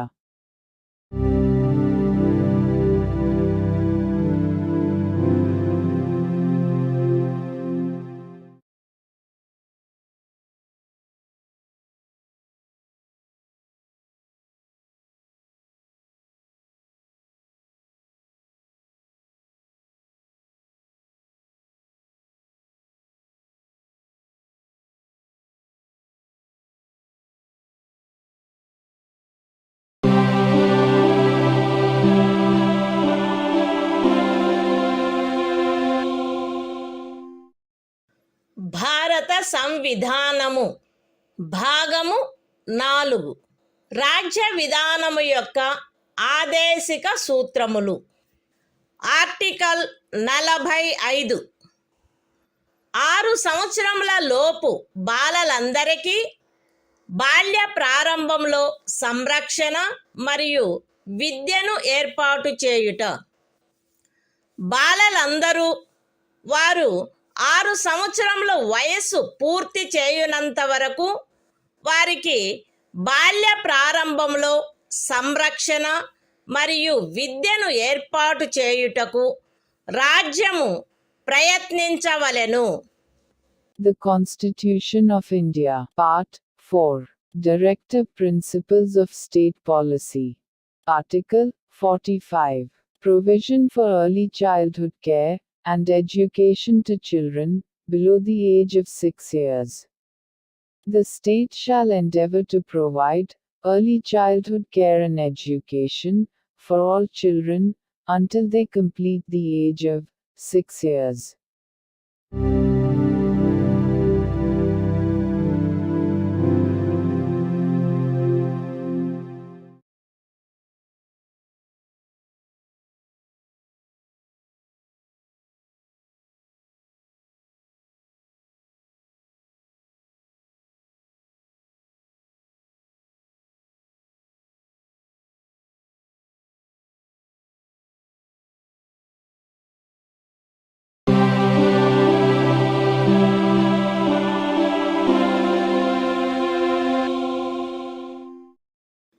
భారత సంవిధానము భాగము 4 రాజ్య విధానము యొక్క ఆదేశిక సూత్రములు. Article 46 అనుసూచిత కులముల, అనుసూచిత జనజాతుల మరియు ఇతర బలహీన వర్గముల యొక్క విద్యా విషయక మరియు ఆర్థిక హితములను పెంపొందించుట. ప్రజలలో బలహీన వర్గముల, ప్రత్యేకించి అనుసూచిత కులముల మరియు అనుసూచిత జనజాతుల విద్యా విషయక మరియు ఆర్థిక హితమును రాజ్యము విశేష శ్రద్ధతో పెంపొందించవలెను మరియు సాంఘిక అన్యాయము నుండి సకల విధములగు శోషణల నుండి వారిని రక్షించవలెను. The Constitution of India, Part 4, Directive Principles of State Policy. Article 46, Promotion of educational and economic interests of scheduled castes, scheduled tribes, and other weaker sections.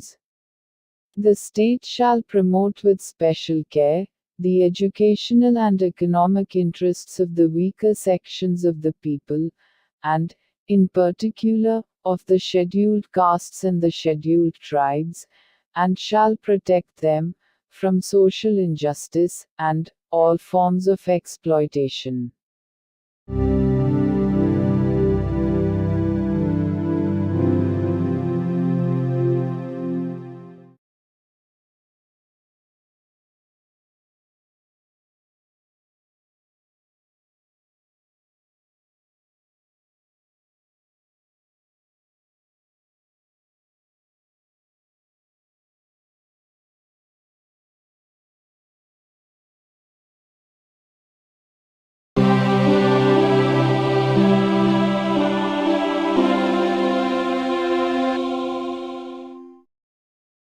భారత సంవిధానము భాగము 4 రాజ్య విధానము యొక్క ఆదేశిక సూత్రములు. ఆర్టికల్ 47 ఆహార పుష్టి స్థాయిని, జీవన స్థాయిని పెంచుటలో మరియు ప్రజారోగ్యమును మెరుగుపరచుటలో రాజ్యము యొక్క కర్తవ్యము. రాజ్యము ప్రజల ఆహార పుష్టి యొక్క స్థాయిని, జీవన స్థాయిని పెంచుట మరియు ప్రజారోగ్యమును మెరుగుపరుచుట తన ప్రాథమిక కర్తవ్యములలోనివిగా పరిగణించవలెను మరియు ప్రత్యేకించి వైద్య ప్రయోజనములకై తప్ప మద్యపానీయములను మరియు ఆరోగ్యమునకు భంగము కలిగించు ఔషధములను సేవించుటను నిషేధించుటకు రాజ్యము ప్రయత్నించవలెను. The Constitution of India, Part 4, Directive Principles of State Policy. Article 47. Duty of the state to raise the level of nutrition and the standard of living, and to improve public health. The state shall regard the raising of the level of nutrition and the standard of living of its people, and the improvement of public health, as among its primary duties, and, in particular, the state shall endeavor to bring about prohibition of the consumption, except for medicinal purposes, of intoxicating drinks and of drugs, which are injurious to health.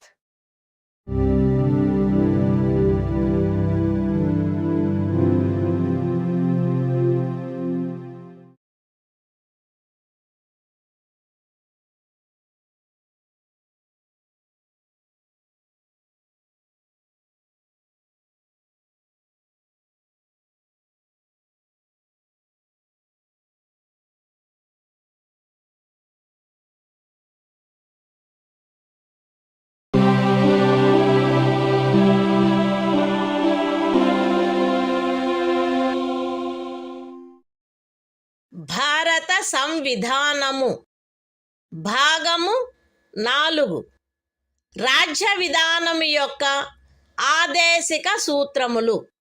Article 48 వ్యవసాయ మరియు పశు సంవర్ధనము యొక్క వ్యవస్థీకరణ.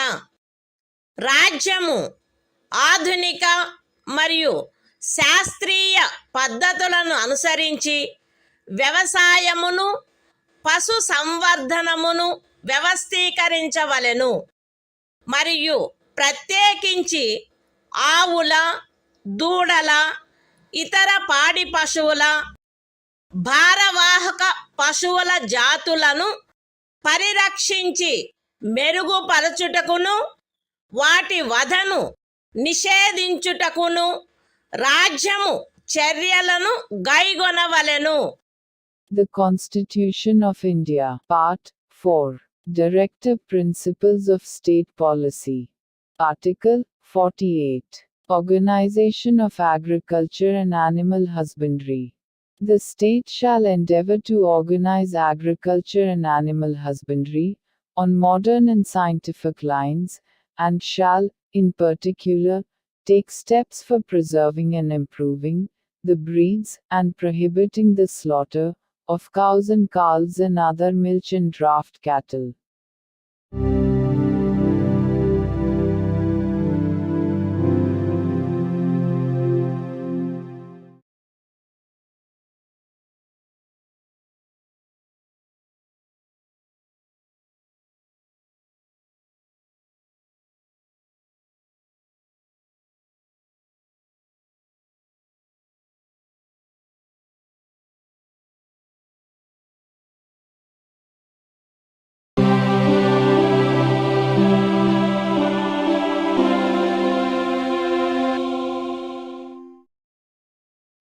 భారత సంవిధానము భాగము 4 రాజ్య విధానము యొక్క ఆదేశిక సూత్రములు. Article 48 ఏ పరిసరముల రక్షణ మరియు అభివృద్ధి మరియు అడవుల వన్యప్రాణుల సంరక్షణ. రాజ్యము పరిసరములను కాపాడి అభివృద్ధి చేయుటకును దేశములోని అడవులను వన్యప్రాణులను సంరక్షించుటకును ప్రయత్నించవలెను. The Constitution of India, Part 4. Directive Principles of State Policy. Article 48A. Protection and improvement of environment, and safeguarding of forests and wildlife. The state shall endeavor to protect and improve the environment, and to safeguard the forests and wildlife of the country.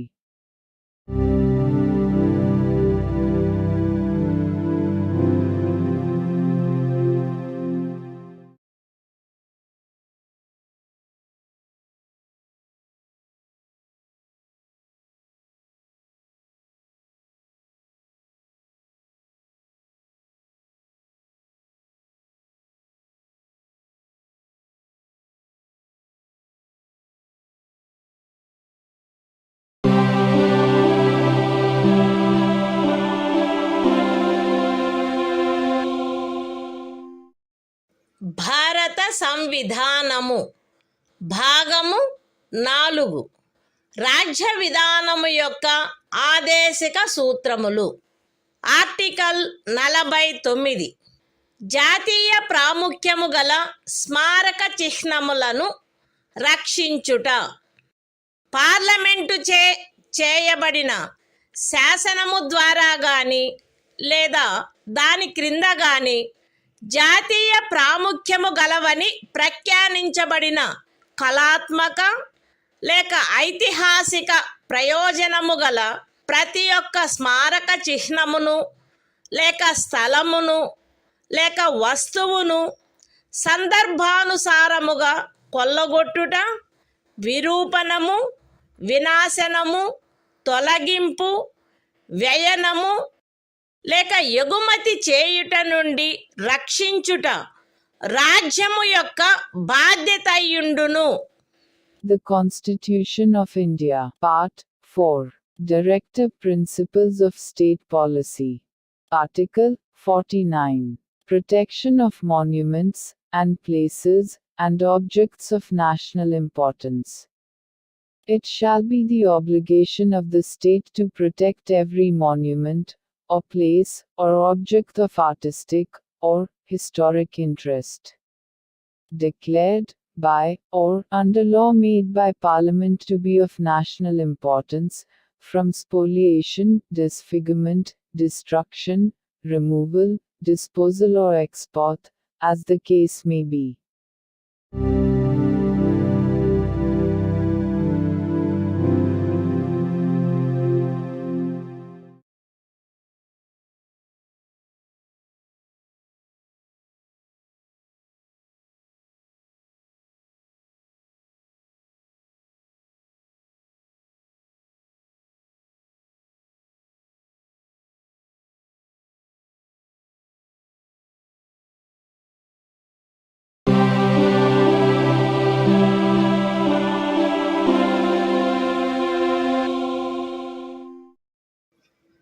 భారత సంవిధానము భాగము 4 రాజ్య విధానము యొక్క ఆదేశిక సూత్రములు. Article 50 న్యాయపాలికను కార్యపాలక వర్గము నుండి వేరుపరుచుట. రాజ్యం యొక్క public సేవలలో న్యాయపాలికను కార్యపాలక వర్గము నుండి వేరుపరుచుటకు రాజ్యము చర్యలను గైగొనవలెను. The Constitution of India, Part 4. Directive Principles of State Policy. Article 50. Separation of judiciary from executive.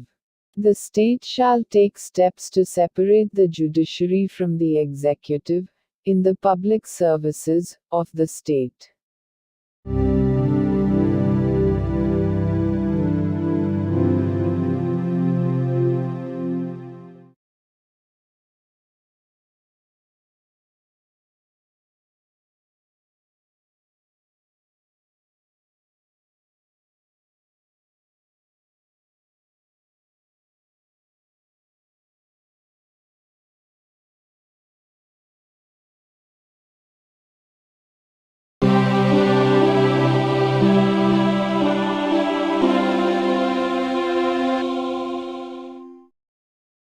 భారత సంవిధానము భాగము 4 రాజ్య విధానము యొక్క ఆదేశిక సూత్రములు.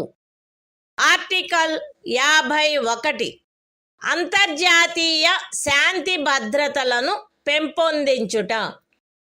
రాజ్యము ఈ క్రింది వాటికై ప్రయత్నించవలెను: అంతర్జాతీయ శాంతి భద్రతలను పెంపొందించుట, జాతుల మధ్య న్యాయమైన మరియు గౌరవప్రదమైన సంబంధములను నెలకొల్పుట, సువ్యవస్థిత ప్రజానీకముల పరస్పర వ్యవహారములందు అంతర్జాతీయ శాసనము పట్ల, సంధి బాధ్యతల పట్ల గౌరవమును పెంపొందించుట మరియు అంతర్జాతీయ వివాదముల పరిష్కారము మధ్యవర్తిత్వము ద్వారా జరుగుటను ప్రోత్సహించుట. The Constitution of India, Part 4, Directive Principles of State Policy. Article 51, Promotion of International Peace and Security. The state shall endeavor to a. Promote international peace and security. b. Maintain just and honorable relations between nations. c. Foster respect for international law and treaty obligations in the dealings of organized peoples with one another. And d. Encourage settlement of international disputes by arbitration.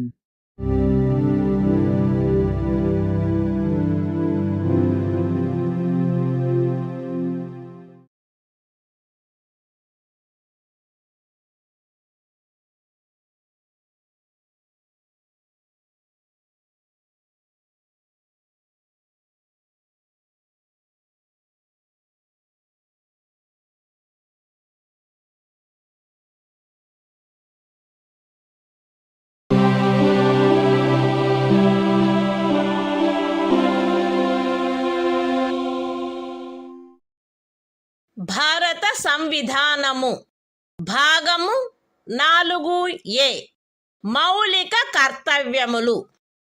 Article 51A ప్రతి భారత పౌరునికి సంవిధానమునకు కట్టుబడి ఉండుట మరియు దాని ఆదర్శములను, సంస్థలను, జాతీయ పతాకమును, జాతీయ గీతమును గౌరవించుట, జాతీయ స్వాతంత్ర పోరాటమునకు స్ఫూర్తినిచ్చిన ఉన్నతాదర్శములను జ్ఞప్తి అందించుకొని వాటిని పాటించుట, భారతదేశ సార్వభౌమతను, ఐక్యతను మరియు అఖండతను సమర్థించి కాపాడుట, దేశమును రక్షించుట మరియు కోరినప్పుడు జాతీయ సేవ చేయుట, భారత ప్రజలందరి మధ్య మత, భాష మరియు ప్రాంతము లేక వర్గ వైవిధ్యముల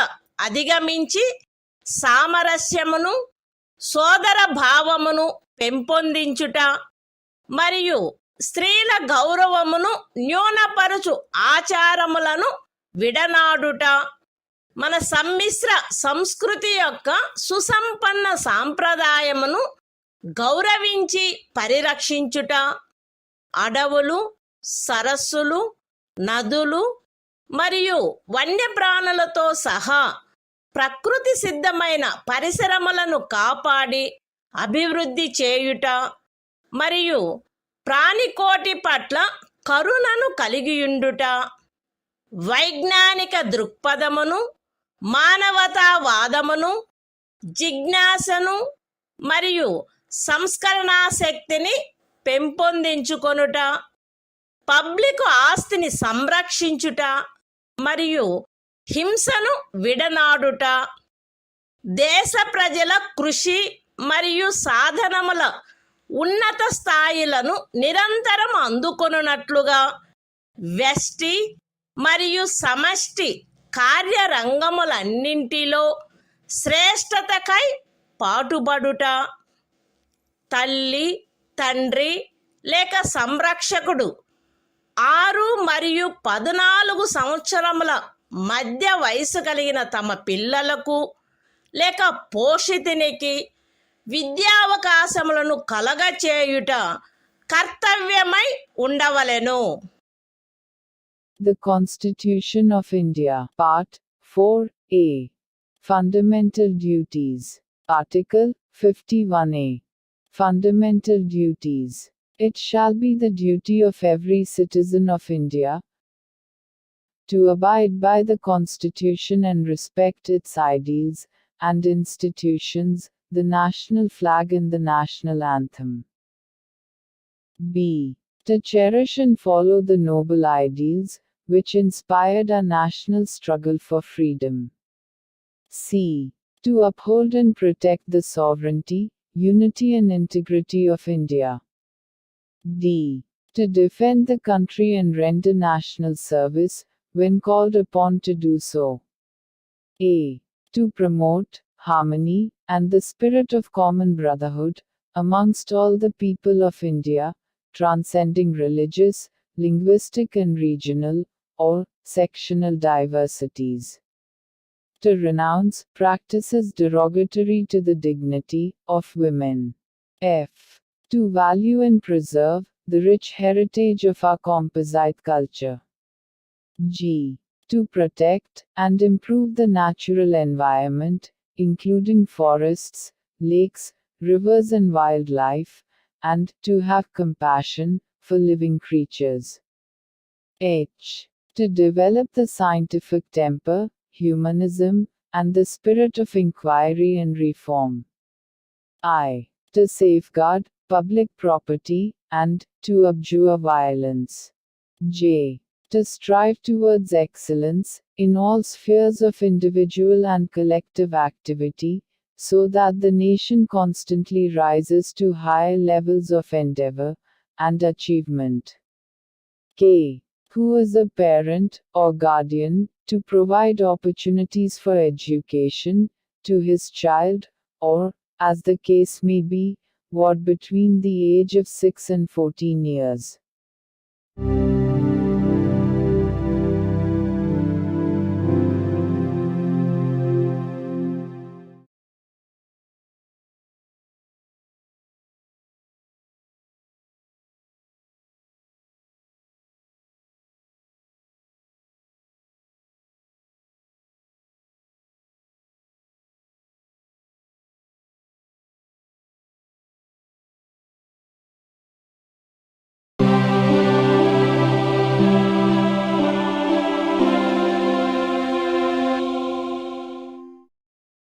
భారత సంవిధానము భాగము 5 సంఘము అధ్యాయం 1 కార్యపాలక వర్గము రాష్ట్రపతి మరియు ఉపరాష్ట్రపతి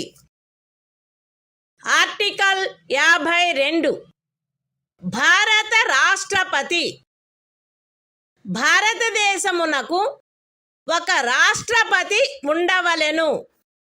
The Constitution of India, Part 5, The Union. Chapter 1. The Executive. The President and Vice President. Article 52. The President of India. There shall be a President of India.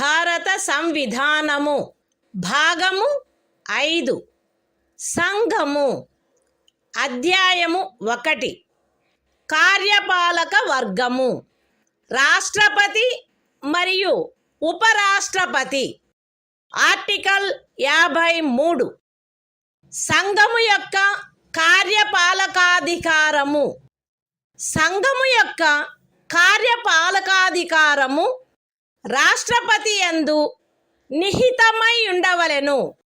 ఆయన దానిని స్వయముగా లేక తనకు అధీనస్థులగు అధికారుల ద్వారా ఈ సంవిధానమును అనుసరించి వినియోగించవలెను.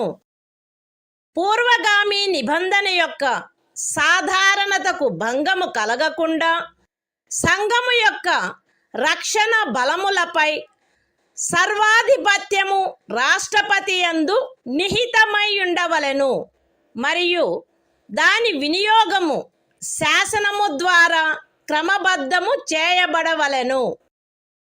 ఈ అనుచ్ఛేదములోనిదేదియు అస్తిత్వంలోనున్న ఏదేని శాసనము ద్వారా ఏదేని రాజ్య ప్రభుత్వమునకు గాని ఇతర ప్రాధికారికి గాని ప్రదత్తము చేయబడిన ఏవేని కృత్యములను రాష్ట్రపతికి అంతరణ చేయునిదిగా భావింపబడరాదు.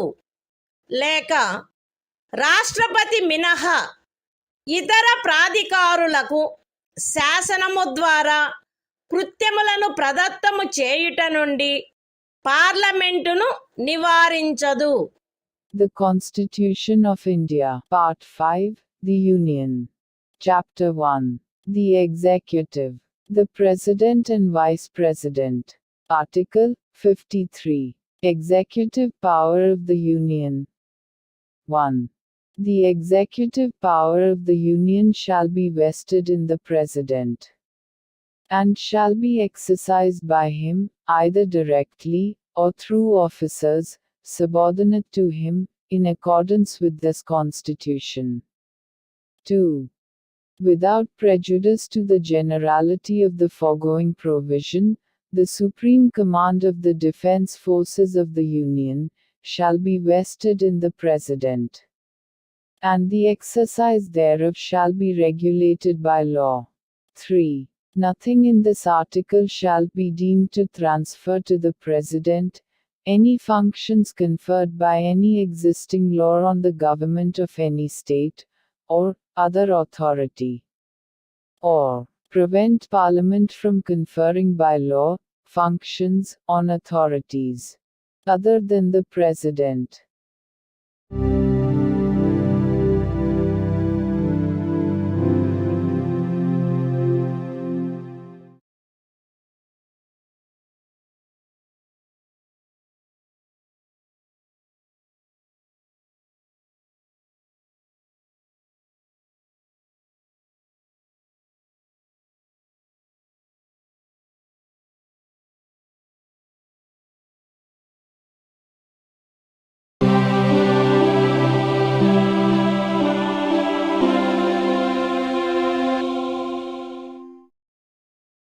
భారత సంవిధానము భాగము 5 సంఘము అధ్యాయము 1 కార్యపాలక వర్గము రాష్ట్రపతి మరియు ఉపరాష్ట్రపతి ఆర్టికల్ 54 రాష్ట్రపతి ఎన్నిక రాష్ట్రపతి ఈ క్రింది వారితో కూడిన నిర్వాచక గణము యొక్క సభ్యుల ఇదులోని రాజ్యము అను పదములో ఢిల్లీ జాతీయ రాజధాని రాజ్యక్షేత్రము మరియు పాండిచ్చేరి సంఘ రాజ్యక్షేత్రము చేరియుండును.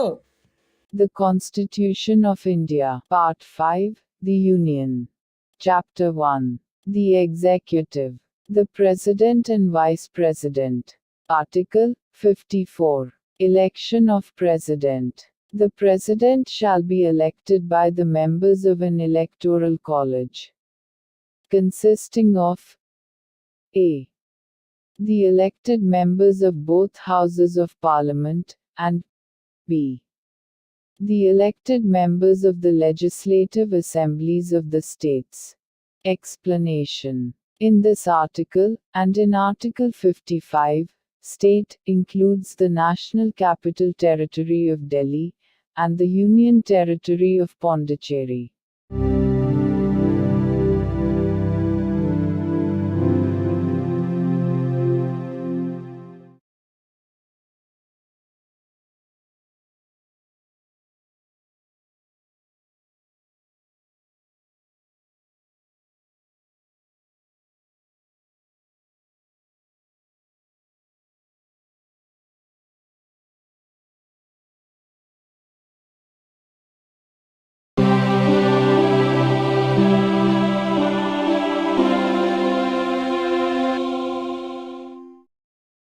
భారత సంవిధానము భాగము 5 సంఘము అధ్యాయము 1 కార్యపాలక వర్గము రాష్ట్రపతి మరియు ఉపరాష్ట్రపతి ఆర్టికల్ 55 రాష్ట్రపతిని ఎన్నుకొను రీతి రాష్ట్రపతి యొక్క ఎన్నికలో వివిధ రాజ్యముల ప్రాతినిధ్య ప్రమాణము ఆచరణీయమైనంత మేరకు ఏకరూపముగా ఉండవలెను. రాజ్యముల మధ్య అట్టి ఏకరూపతను చేకూర్చుటకుగాను మరియు మొత్తము రాజ్యములకును సంఘమునకును మధ్య సమత్వమును చేకూర్చుటకుగాను అట్టి ఎన్నికలో పార్లమెంటులోని మరియు ప్రతి రాజ్య శాసనసభలోని ఎన్నుకొనబడిన ప్రతి సభ్యుడు ఇచ్చుటకు హక్కు కలిగియున్న ఓట్ల సంఖ్యను ఈ క్రింది రీతిగా నిర్ధారణ చేయవలెను. ఏ రాజ్యము యొక్క జనసంఖ్యను ఆ రాజ్య శాసనసభలోని ఎన్నుకొనబడిన మొత్తము సభ్యుల సంఖ్యతో భాగించగా వచ్చు భాగఫలములో 1000 యొక్క గుణిజములు ఎన్నియుండునో అన్ని ఓట్లను రాజ్య శాసనసభకు ఎన్నుకొనబడిన ప్రతి సభ్యుడు కలిగి ఉండవలెను. బి 1000 యొక్క సదరు గుణిజములను లెక్కించిన పిమ్మట శేషము 500కు తగ్గనిచో ఉపఖండము ఏలో నిర్దేశింపబడిన ప్రతి సభ్యునకు గల ఓట్ల సంఖ్యకు అదనముగా 1 ఓటును చేర్చవలెను. సి ఉపఖండములు ఏ మరియు బిల క్రింద రాజ్య శాసనసభలోని సభ్యులకు నియతమైన ఓట్ల మొత్తపు సంఖ్యను పార్లమెంటు ఉభయ సదనములో ఎన్నుకొనబడిన సభ్యుల మొత్తము సంఖ్యతో భాగించగా ఏ సంఖ్య వచ్చునో అన్ని ఓట్లను పార్లమెంటు ఉభయ సదనములోని ఎన్నుకోబడిన ప్రతి సభ్యుడు కలిగి ఉండవలెను. సగమునకు మించిన భిన్నమును 1గా పరిగణించవలెను. ఇతర భిన్నములను ఉపేక్షించవలెను. రాష్ట్రపతి ఎన్నిక ఏకల అంతరణీయ ఓటు ద్వారా అనుపాతిక ప్రాతినిధ్య పద్ధతును అనుసరించి జరగవలెను మరియు అట్టి ఎన్నికలో పోలింగు రహస్యపు బ్యాలెట్ పద్ధతిలో జరగవలెను. విశదీకరణ ఈ అనుచ్ఛేదములో జనసంఖ్య అను పదబంధమునకు కడపటిదియు అందుకు సంబంధించిన అంకెలు ప్రచురింపబడినదియు అగు జనగణనతో అభినిశ్చితమైన జనసంఖ్య అని అర్థము. అయితే ఈ విశదీకరణలో కడపటిదియు అందుకు సంబంధించిన అంకెలు ప్రచురింపబడినట్టిదియు అగు జనగణనకు గల నిర్దేశమును 2026వ సంవత్సరం పిమ్మట చేయబడు మొదటి జనగణనకు సంబంధించిన అంకెలు ప్రచురించబడు వరకు 1971వ సంవత్సరపు జనగణనకు నిర్దేశమైనట్లు అన్వయించుకొనవలెను. The Constitution of India, Part 5, The Union. Chapter 1. The Executive. The President and Vice President. Article 55. Manner of election of President. 1. As far as practicable, there shall be uniformity in the scale of representation of the different states at the election of the President. 2. For the purpose of securing such uniformity among the states, inter se, as well as parity between the states as a whole and the Union, the number of votes, which each elected member of Parliament, and of the Legislative Assembly of each state, is entitled to cast at such election, shall be determined in the following manner. A. Every elected member of the Legislative Assembly of a state shall have as many votes as there are multiples of 1,000. In the quotient obtained by dividing the population of the state by the total number of the elected members of the Assembly. B. If, after taking the said multiples of 1,000, the remainder is not less than 500, then the vote of each member referred to in subclause A shall be further increased by 1. C. Each elected member of either House of Parliament shall have such number of votes as may be obtained by dividing the total number of votes assigned to the members of the legislative assemblies of the states, under subclauses A and B, by the total number of the elected members of both Houses of Parliament. Fractions exceeding 1/2 being counted as one and other fractions being disregarded. 3. The election of the President shall be held in accordance with the system of proportional representation, by means of the single transferable vote, and the voting at such election shall be by secret ballot. Explanation. In this article, the expression population means the population as ascertained at the last preceding census, of which the relevant figures have been published. Provided that the reference in this explanation to the last preceding census, of which the relevant figures have been published, shall, until the relevant figures for the first census taken after the year 2026 have been published, be construed as a reference to the 1971 census.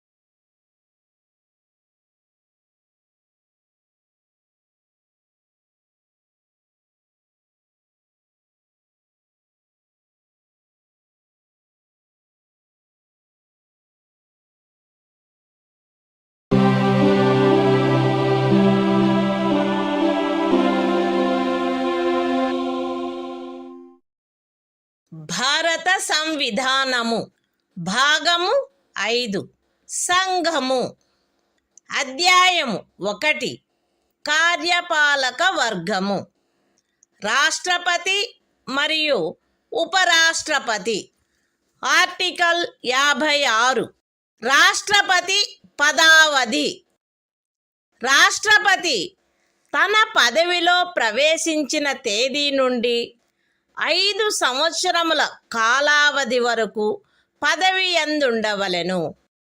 అయితే రాష్ట్రపతి తన చేవ్రాలుతో ఉపరాష్ట్రపతికి లేఖ రాయుట ద్వారా తన పదవికి రాజీనామా ఇవ్వవచ్చును. రాష్ట్రపతిని సంవిధానాతిక్రమణము కావించినందుకు 61వ అనుచ్ఛేదములో నిబంధించబడిన రీతిగా మహాభియోగము ద్వారా పదవి నుండి తొలగించవచ్చును. రాష్ట్రపతి తన పదావధి ముగిసినప్పటికీ తన ఉత్తరాధికారి ఆ పదవిలో ప్రవేశించు వరకు పదవిలో కొనసాగవలెను. ఖండము 1 యొక్క వినాయింపులోని ఖండము ఏ క్రింద ఉపరాష్ట్రపతికి పంపబడిన రాజీనామా పత్రమును ఆయన లోక్సభ అధ్యక్షునికి తక్షణమే పంపవలెను.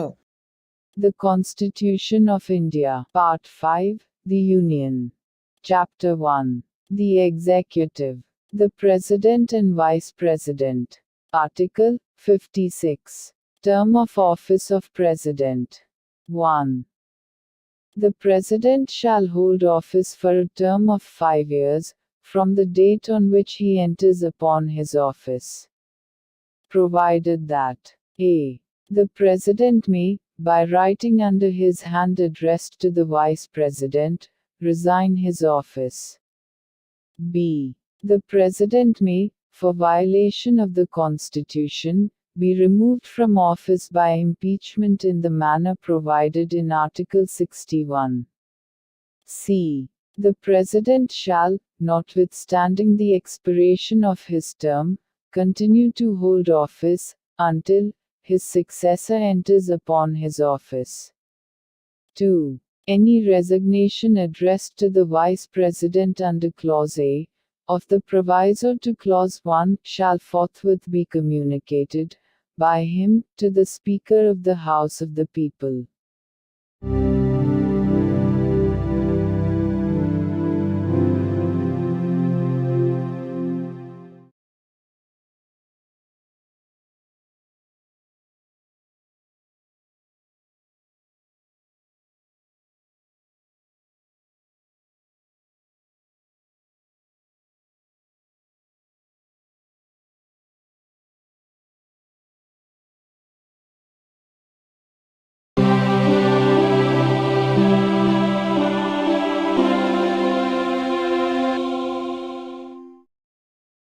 భారత సంవిధానము భాగము 5 సంఘము అధ్యాయము 1 కార్యపాలక వర్గము రాష్ట్రపతి మరియు ఉపరాష్ట్రపతి.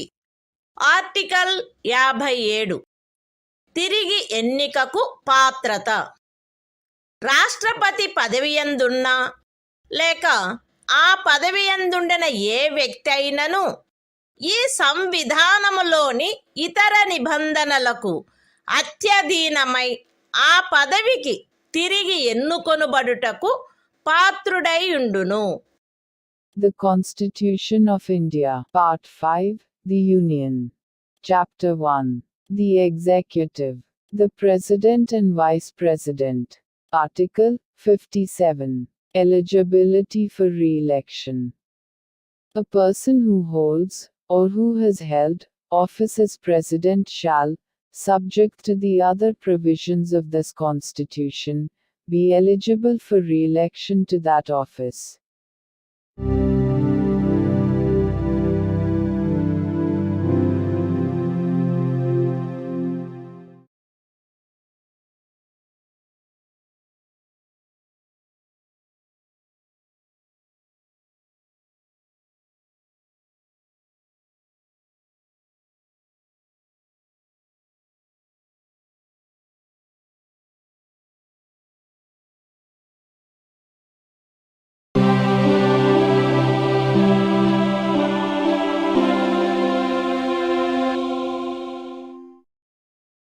భారత సంవిధానము భాగము 5 సంఘము అధ్యాయము 1 కార్యపాలక వర్గము రాష్ట్రపతి మరియు ఉపరాష్ట్రపతి. ఆర్టికల్ 58 రాష్ట్రపతిగా ఎన్నికకు అర్హతలు. ఏ వ్యక్తి గాని భారతదేశ పౌరుడై ఉన్ననే తప్ప 35 సంవత్సరముల వయస్సు పూర్తి అయిననే తప్ప మరియు లోక్సభ సభ్యుడుగా ఎన్నుకొనబడుటకు అర్హుడై ఉన్ననే తప్ప రాష్ట్రపతిగా ఎన్నుకోబడుటకు పాత్రుడు కాడు.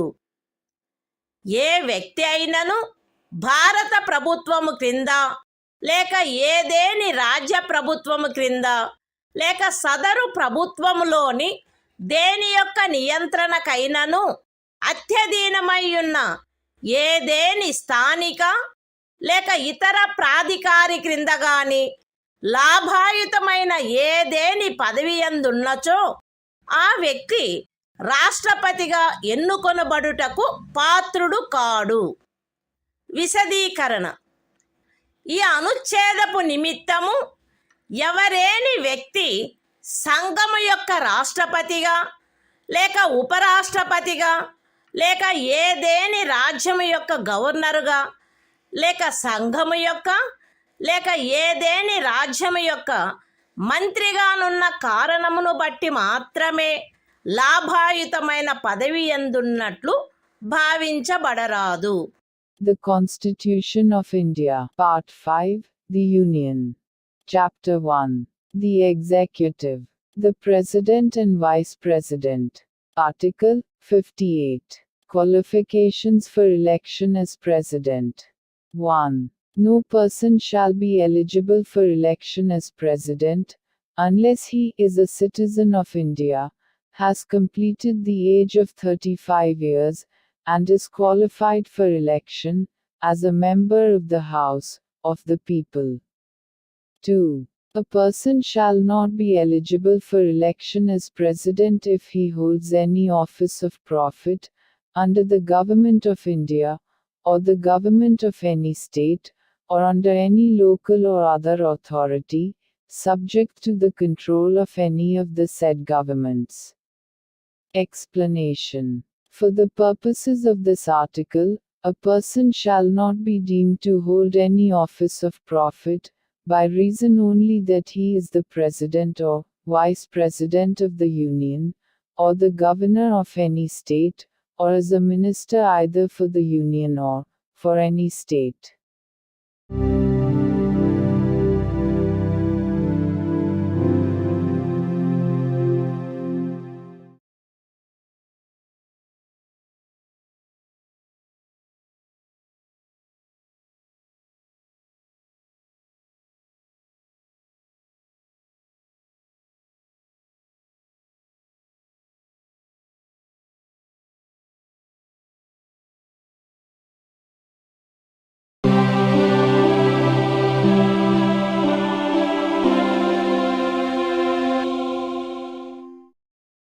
భారత సంవిధానము భాగము 5 సంఘము అధ్యాయము 1 కార్యపాలక వర్గము రాష్ట్రపతి మరియు ఉపరాష్ట్రపతి. ఆర్టికల్ 59 రాష్ట్రపతి పదవీ షరతులు. రాష్ట్రపతి పార్లమెంటు యొక్క లేక ఏదేని రాజ్య శాసన మండలి యొక్క ఏ సదనములో గాని సభ్యుడుగా ఉండరాదు, మరియు పార్లమెంటు యొక్క లేక ఏదేని రాజ్య శాసన మండలి యొక్క ఏ సదనములోని సభ్యుడైనను రాష్ట్రపతిగా ఎన్నుకొనబడినచో ఆయన రాష్ట్రపతి పదవిలో ప్రవేశించిన తేదీ నుండి ఆ సదనములోని తన స్థానమును ఖాళీ చేసినట్లు భావించవలెను. రాష్ట్రపతి లాభాయుతమైన ఏదేని ఇతర పదవి యందు ఉండరాదు. రాష్ట్రపతి అద్దె చెల్లించకుండా తన అధికార నివాస గృహములను ఉపయోగించుకొనుటకు హక్కు కలిగియుండును, మరియు పార్లమెంటు శాసనము ద్వారా నిర్ధారణ చేయు ఉపలబ్ధులకు, భత్యములకు మరియు విశేషాధికారములకు మరియు తద్విషయమున అట్లు నిబంధన చేయబడు వరకు 2వ అనుసూచిలో నిర్దిష్టపరచబడిన ఉపలబ్ధులకు, భత్యములకు మరియు విశేషాధికారములకు ఆయన హక్కు కలిగియుండును. రాష్ట్రపతి యొక్క ఉపలబ్ధులు మరియు భత్యములు ఆయన పదావధిలో తగ్గించబడరాదు. The Constitution of India, Part 5, The Union. Chapter 1. The Executive. The President and Vice President. Article 59. Conditions of President's office. 1. The President shall not be a member of either House of Parliament, or of a House of the Legislature of any state. And, if a member of either House of Parliament or of a House of the Legislature of any state be elected President, he shall be deemed to have vacated his seat in that House, on the date on which he enters upon his office as President. 2. The President shall not hold any other office of profit. 3. The President shall be entitled without payment of rent to the use of his official residences, and shall be also entitled to such emoluments, allowances, and privileges as may be determined by Parliament by law. And, until provision in that behalf is so made, such emoluments, allowances and privileges, as are specified in the second schedule. 4. The emoluments and allowances of the President shall not be diminished during his term of office.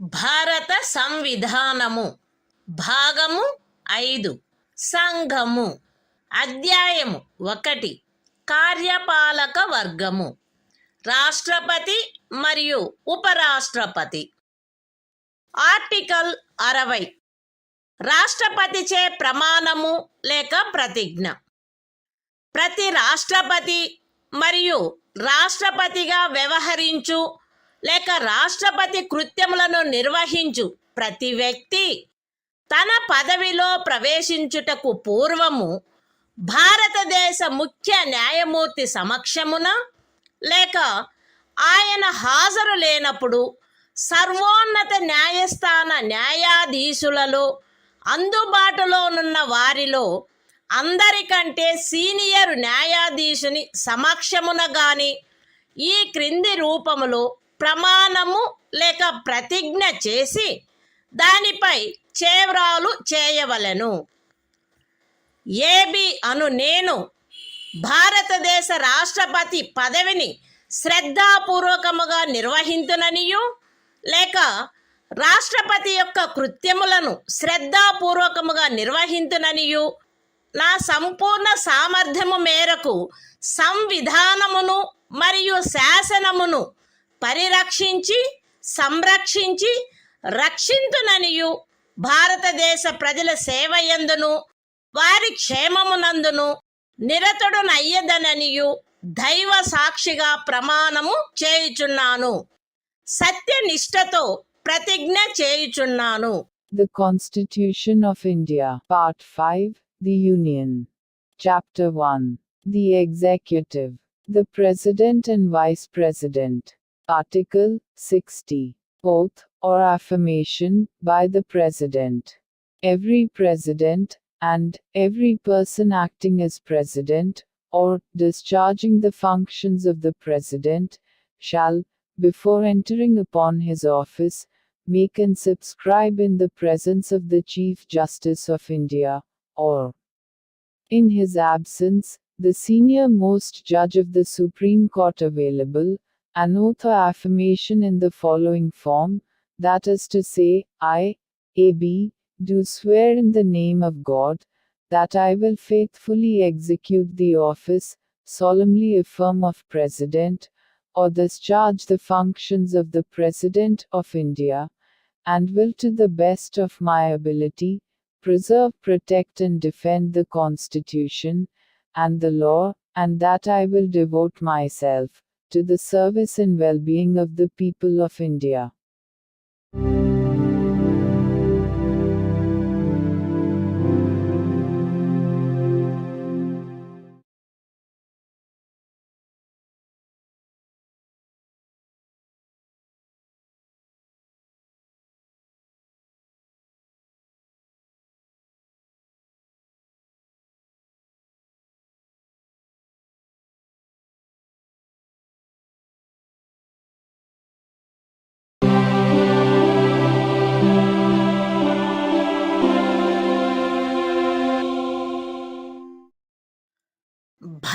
భారత సంవిధానము భాగము 5 సంఘము అధ్యాయము 1 కార్యపాలక వర్గము రాష్ట్రపతి మరియు ఉపరాష్ట్రపతి article 61 రాష్ట్రపతిపై మహాభియోగము తెచ్చుటకు ప్రక్రియ సంవిధానాతిక్రమణము కావించినాడని రాష్ట్రపతిపై మహాభియోగము జరపబడవలసినప్పుడు parliament యొక్క ఏ సదనము చేనైనను ఆరోపణ చేయబడవలెను. అట్టి ఆరోపణ ఏదియు అట్టి ఆరోపణ చేయు ప్రతిపాదన గల తీర్మానమును ప్రస్తావించవలెనను ఉద్దేశము తమకు కలదని ఆ సదనము యొక్క మొత్తము సభ్యుల సంఖ్యలో 4వ వంతుకు తక్కువగాని మంది చేవ్రాలు చేసి వ్రాతపూర్వకముగా నోటీసు ఇచ్చిన పిమ్మట కనీసం 14 దినములు గడిచిన తర్వాత ప్రస్తావించననే తప్ప మరియు అట్టి తీర్మానము ఆ సదనము యొక్క మొత్తము సభ్యుల సంఖ్యలో 2/3 తక్కువ కాని అధిక సంఖ్యాకులచే పాస్ చేయబడిననే తప్ప చేయబడరాదు. పార్లమెంటు యొక్క ఏ సదనమైనను అట్లు ఆరోపణ చేసినప్పుడు 2వ సదనము ఆ ఆరోపణను దర్యాప్తు చేయవలెను లేక దర్యాప్తు చేయించవలెను. మరియు అట్టి దర్యాప్తు జరుగునప్పుడు హాజరగుటకును ప్రతినిధిని పంపుటకును రాష్ట్రపతికి హక్కు ఉండును. దర్యాప్తు ఫలితముగా రాష్ట్రపతిపై చేయబడిన ఆరోపణ స్థిరపడినదని ప్రఖ్యానించు తీర్మానము ఆ ఆరోపణను దర్యాప్తు చేసిన లేక చేయించిన సదనము యొక్క సభ్యుల మొత్తము సంఖ్యలో 3/2 తక్కువ కాని అధిక సంఖ్యాకులచే ఆమోదించబడినచో అట్లు ఆమోదించబడిన తేదీ నుండి ఆ తీర్మానము రాష్ట్రపతిని పదవి నుండి తొలగించు ప్రభావము కలిగియుండును. The Constitution of India, Part 5, The Union. Chapter 1. The Executive. The President and Vice President. Article 61. Procedure for impeachment of the President. 1. When a President is to be impeached for violation of the Constitution, the charge shall be preferred by either House of Parliament. 2. No such charge shall be preferred unless the proposal to prefer such charge is contained in a resolution, which has been moved, after at least 14 days' notice in writing, signed by not less than 1/4 of the total number of members of the House, has been given of their intention to move the resolution, and such resolution has been passed by a majority of not less than 2/3 of the total membership of the House. 3. When a charge has been so preferred by either House of Parliament, the other House shall investigate the charge, or cause the charge to be investigated, and the President shall have the right to appear, and to be represented at such investigation. 4. If as a result of the investigation, a resolution is passed by a majority of not less than 2/3 of the total membership of the House, by which the charge was investigated, or caused to be investigated, declaring that the charge preferred against the President has been sustained, such resolution shall have the effect of removing the President from his office, as from the date on which the resolution is so passed.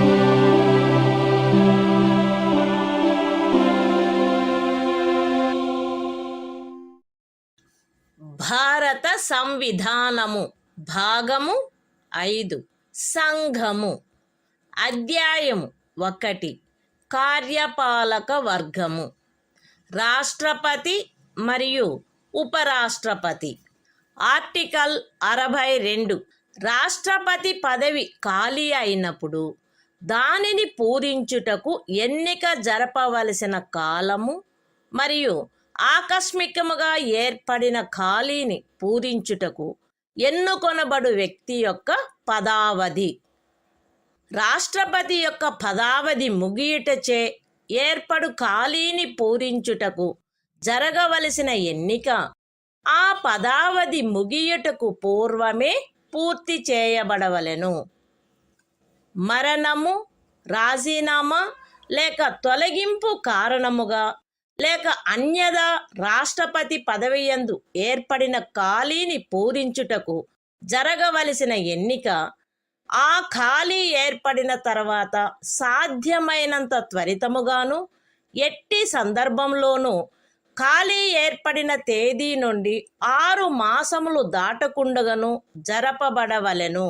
మరియు ఆ ఖాళీని పూరించుటకు ఎన్నుకొనబడిన వ్యక్తి 56వ అనుచ్ఛేదము యొక్క నిబంధనలకు అత్యధీనమై తాను పదవిలో ప్రవేశించిన తేదీ నుండి 5 సంవత్సరముల సంపూర్ణ కాలావధి వరకు పదవియందుండుటకు హక్కు కలిగియుండును.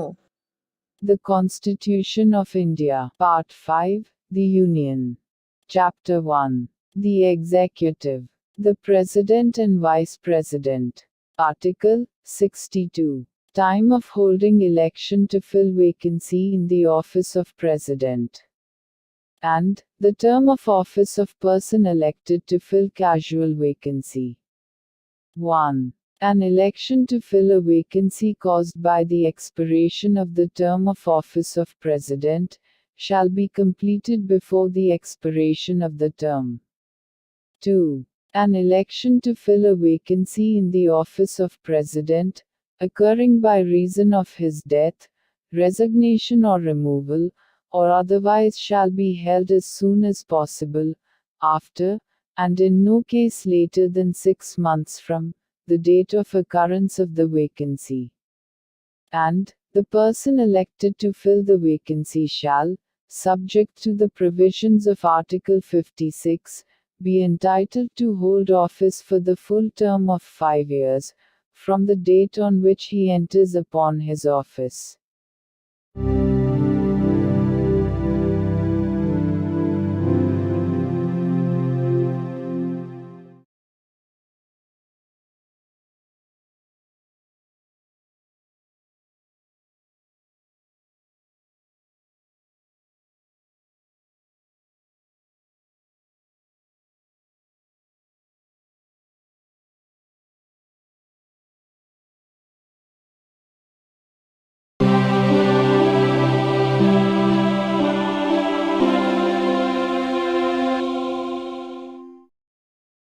భారత సంవిధానము భాగము 5 సంఘము అధ్యాయము 1 కార్యపాలక వర్గము రాష్ట్రపతి మరియు ఉపరాష్ట్రపతి ఆర్టికల్ 63 భారత ఉపరాష్ట్రపతి భారతదేశమునకు ఒక ఉపరాష్ట్రపతి ఉండవలెను.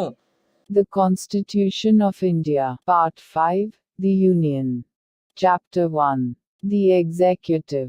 The President and Vice President. Article 63. The Vice President of India. There shall be a Vice President of India.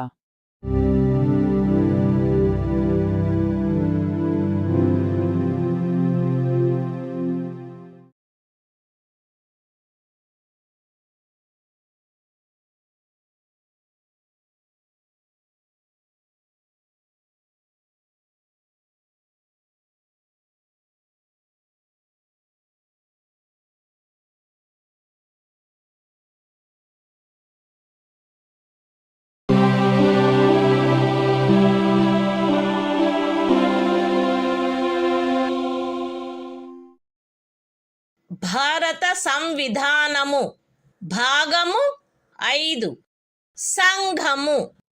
అధ్యాయము 1 కార్యపాలక వర్గము.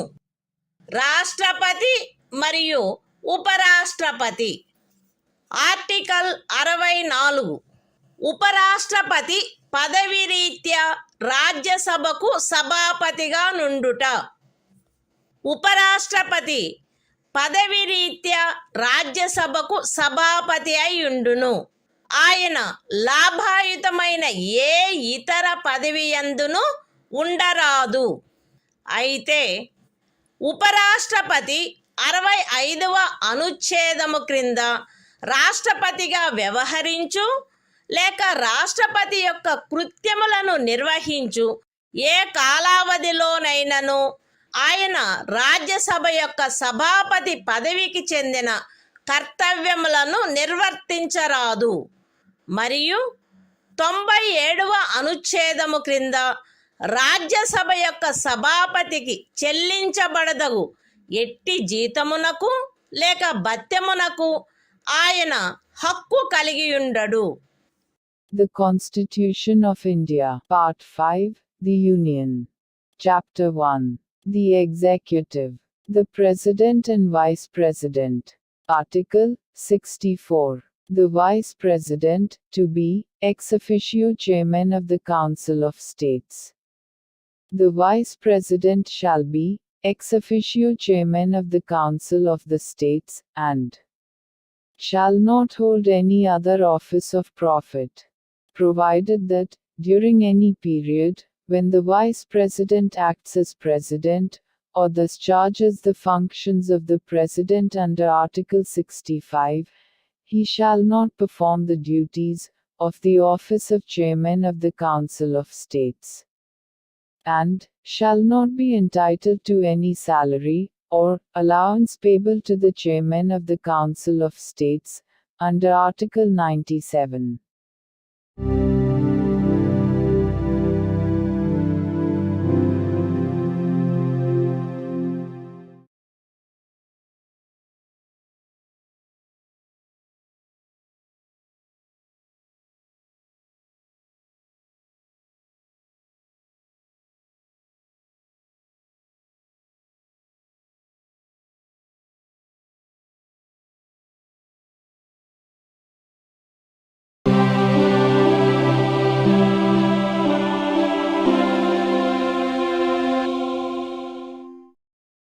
భారత సంవిధానము.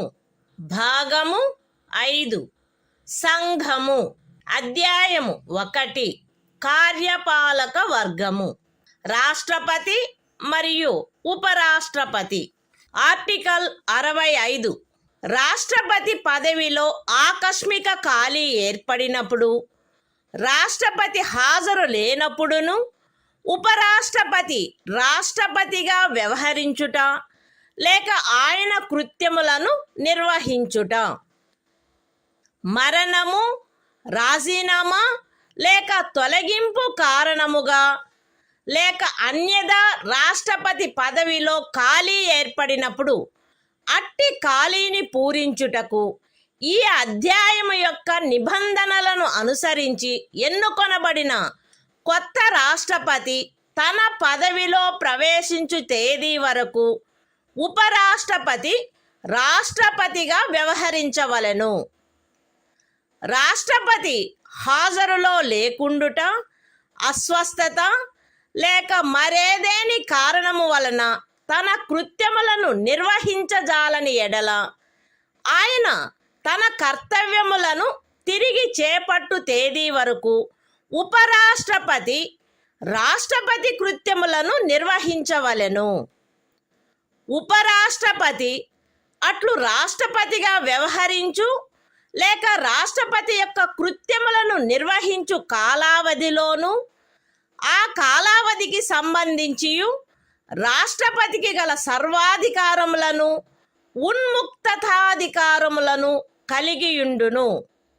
పార్లమెంటు శాసనము ద్వారా నిర్ధారణ చేయు ఉపలబ్ధులకు, భత్యములకు మరియు విశేషాధికారములకు మరియు అట్లు నిబంధన చేయబడు వరకు రెండవ అనుసూచిలో నిర్దిష్టపరచబడిన ఉపలబ్ధులకు, భత్యములకు మరియు విశేషాధికారములకు ఆయన హక్కు కలిగియుండును. The Constitution of India, Part 5, The Union. Chapter 1. The Executive. The President and Vice President. Article 65. The Vice President, to act as President, or to discharge his functions, during casual vacancies in the office, or during the absence of President. 1. In the event of the occurrence of any vacancy in the office of the President, by reason of his death, resignation, or removal, or otherwise, the Vice President shall act as President until the date on which a new President, elected, in accordance with the provisions of this chapter, to fill such vacancy, enters upon his office. 2. When the President is unable to discharge his functions, owing to absence, illness or any other cause, the Vice President shall discharge his functions until the date on which the President resumes his duties. 3. The Vice President shall, during, and in respect of, the period while he is so acting as, or discharging the functions of President, have all the powers and immunities of the President, and be entitled to such emoluments, allowances and privileges, as may be determined by Parliament, by law. And, until provision in that behalf is so made, such emoluments, allowances and privileges, as are specified in the second schedule.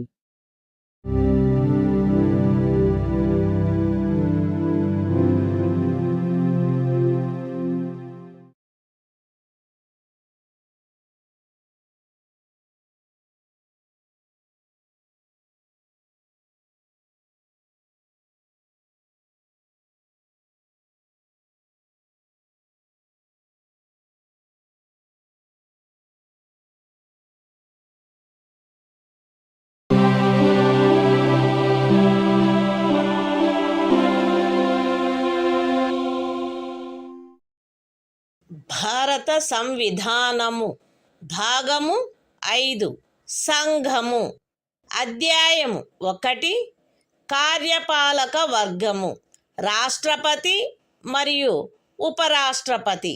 Article 66 ఉపరాష్ట్రపతి ఎన్నిక. ఉపరాష్ట్రపతి parliament ఉభయ సదనముల సభ్యులతో కూడిన నిర్వాచక గణము యొక్క సభ్యులచే ఏకల అంతరణీయ vote ద్వారా అనుపాతిక ప్రాతినిధ్య పద్ధతిని అనుసరించి ఎన్నుకొనబడవలెను మరియు అట్టి ఎన్నికలలో ఓటింగు రహస్యపు బ్యాలెట్ పద్ధతిని జరగవలెను.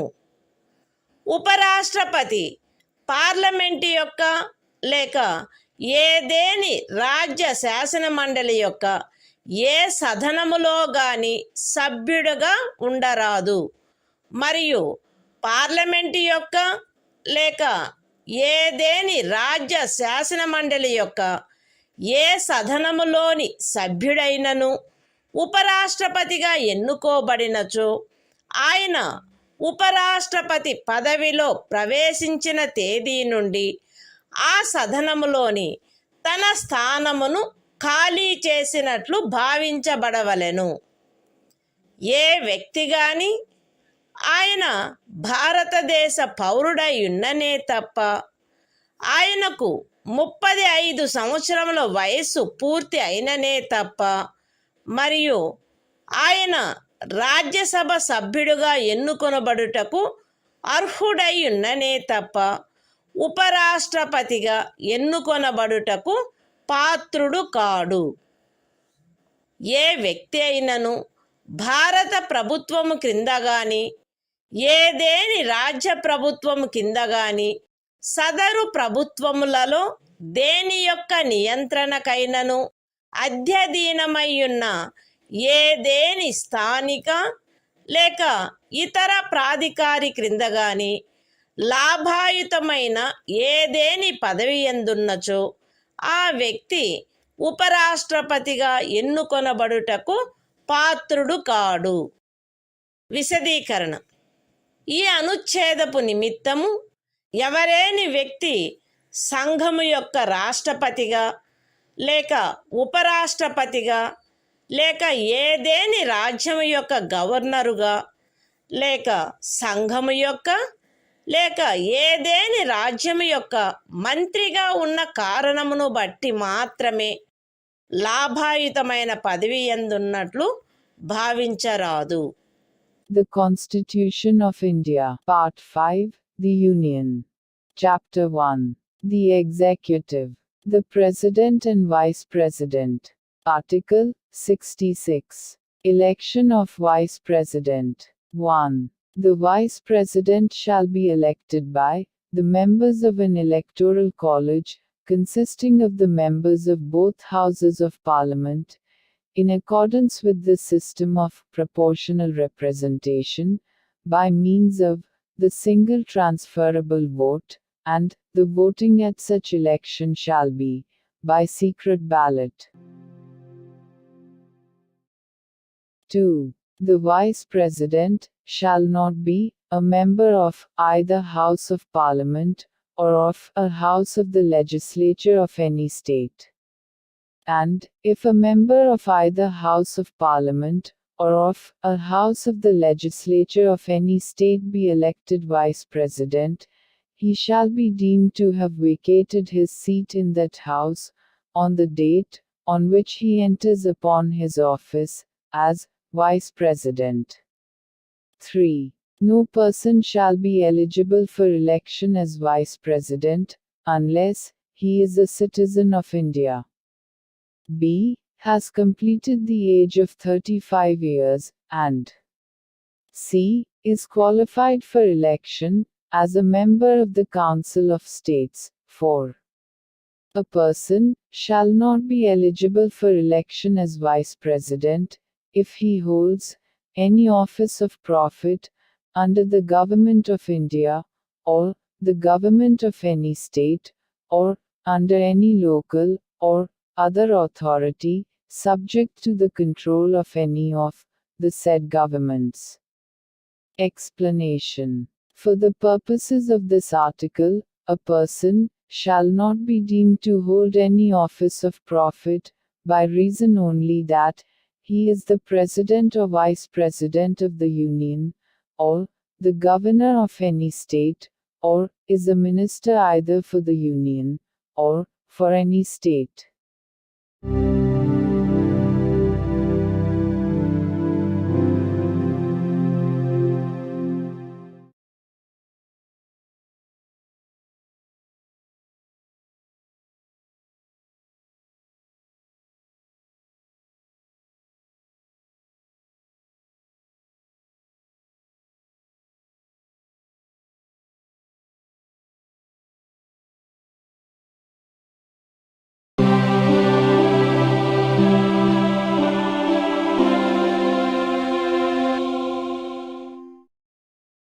భారత సంవిధానము భాగము 5 సంఘము అధ్యాయము 1 కార్యపాలక వర్గము రాష్ట్రపతి మరియు ఉపరాష్ట్రపతి ఆర్టికల్ 67 ఉపరాష్ట్రపతి పదావధి ఉపరాష్ట్రపతి తన పదవిలో ప్రవేశించిన తేదీ నుండి 5 సంవత్సరముల కాలావధి వరకు పదవి యందుండును. అయితే ఉపరాష్ట్రపతి తన చేవ్రాలుతో రాష్ట్రపతికి లేఖ వ్రాయుట ద్వారా తన పదవికి రాజీనామా ఇవ్వవచ్చును. ఉపరాష్ట్రపతి రాజ్యసభలో అప్పుడు సభ్యులుగానున్న వారందరిలో అధిక సంఖ్యాకులచే ఆమోదించబడి లోక్సభచే అంగీకరించబడిన తీర్మానము ద్వారా పదవి నుండి తొలగించబడవచ్చును. కానీ ఈ ఖండము నిమిత్తము తీర్మానమేదియు దానిని ప్రస్తావించవలెనను ఉద్దేశము కలదను నోటీసు ఇచ్చి కనీసము 14 దినములు గడిచిననే తప్ప ప్రస్తావించబడరాదు. ఉపరాష్ట్రపతి తన పదావధి ముగిసినప్పటికీ తన ఉత్తరాధికారి ఆ పదవిలో ప్రవేశించు వరకు పదవిలో కొనసాగవలెను. The Constitution of India, Part 5, The Union. Chapter 1. The Executive. The President and Vice President. Article 67. Term of office of Vice President. The Vice President shall hold office for a term of 5 years from the date on which he enters upon his office, provided that a. A Vice President may, by writing under his hand addressed to the President, resign his office. b. A Vice President may be removed from his office by a resolution of the Council of States, passed by a majority of all the then members of the Council, and agreed to by the House of the People. But no resolution for the purpose of this clause shall be moved, unless at least 14 days' notice has been given of the intention to move the resolution. c. A Vice President shall, notwithstanding the expiration of his term, continue to hold office until his successor enters upon his office.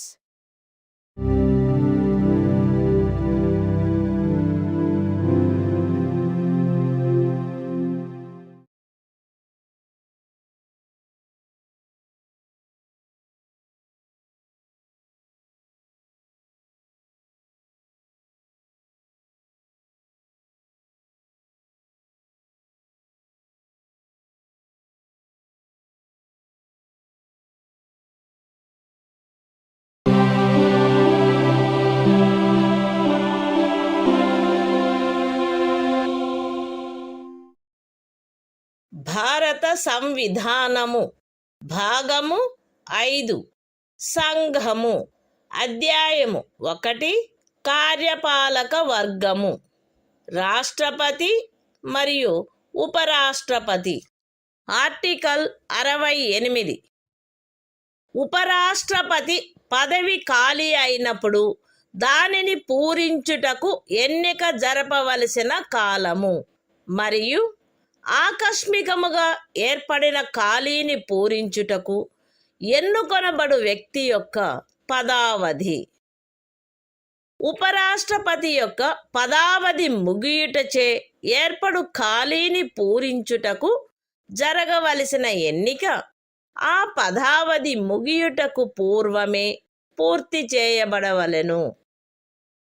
మరణము, రాజీనామా లేక తొలగింపు కారణముగా లేక అన్యథా ఉపరాష్ట్రపతి పదవియందు ఏర్పడిన ఖాళీని పూరించుటకు జరపవలసిన ఎన్నిక ఆ ఖాళీ ఏర్పడిన తరువాత సాధ్యమైనంత త్వరితముగా జరపబడవలెను మరియు ఆ ఖాళీని పూరించుటకు ఎన్నుకొనబడిన వ్యక్తి 67వ అనుచ్ఛేదము యొక్క నిబంధనలకు అత్యధీనమై తాను పదవిలో ప్రవేశించిన తేదీ నుండి 5 సంవత్సరముల సంపూర్ణ కాలావధి వరకు పదవి యందుండుటకు హక్కు కలిగియుండును.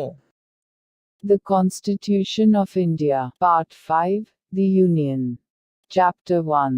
The Executive. The President and Vice President. Article 68. Time of holding election to fill vacancy in the office of Vice President. And the term of office of person elected to fill casual vacancy.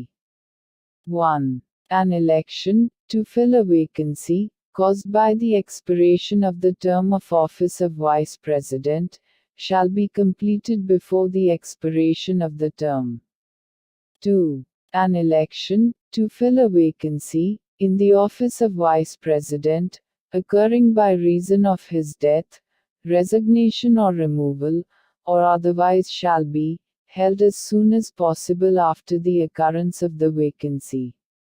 and the person elected to fill the vacancy shall, subject to the provisions of Article 67, be entitled to hold office for the full term of 5 years from the date on which he enters upon his office.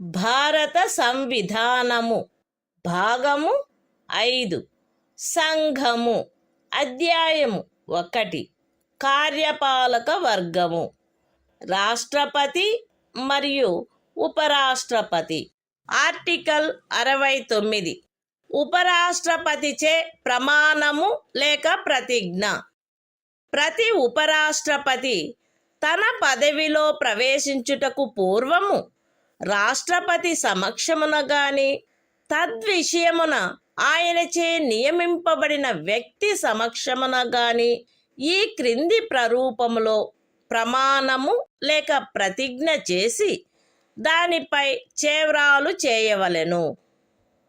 AB అను నేను శాసనము ద్వారా స్థాపితమైన భారత సంవిధానము పట్ల యథార్థమైన శ్రద్ధానిష్టలను కలిగియుందుననియు మరియు నేను వహింపనున్న కర్తవ్యములను శ్రద్ధాపూర్వకముగా నిర్వహింతుననియు దైవ సాక్షిగా ప్రమాణం చేయుచున్నాను, సత్యనిష్టతో ప్రతిజ్ఞ చేయుచున్నాను.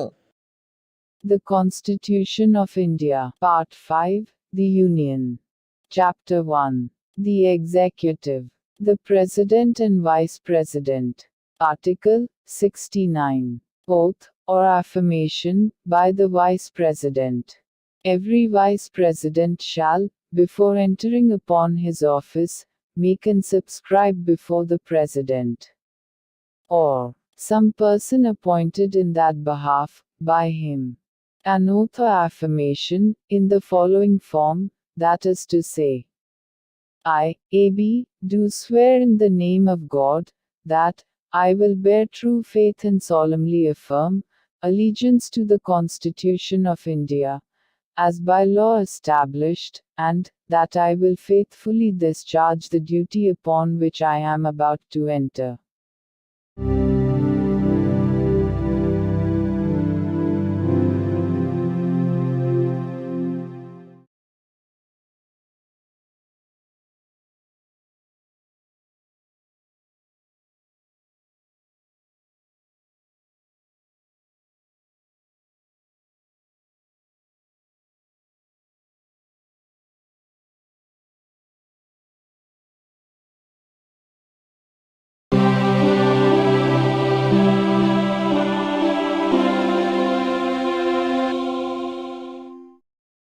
భారత సంవిధానము భాగము 5 సంఘము అధ్యాయము 1 కార్యపాలక వర్గము రాష్ట్రపతి మరియు ఉపరాష్ట్రపతి ఆర్టికల్ 70 ఇతర యాదృచ్ఛిక పరిస్థితులలో రాష్ట్రపతి యొక్క కృత్యములు. ఈ అధ్యాయములో నిబంధించబడని ఎట్టి యాదృచ్ఛిక పరిస్థితిలోనైనను రాష్ట్రపతి యొక్క కృత్యములను నిర్వహించుటకు పార్లమెంటు తాను సబబని తలచు నిబంధన చేయవచ్చును. The Constitution of India, Part 5, The Union. Chapter 1. The Executive. The President and Vice President. Article 70. Discharge of President's functions in other contingencies. Parliament may make such provision, as it thinks fit, for the discharge of the functions of the President, in any contingency, not provided for in this chapter.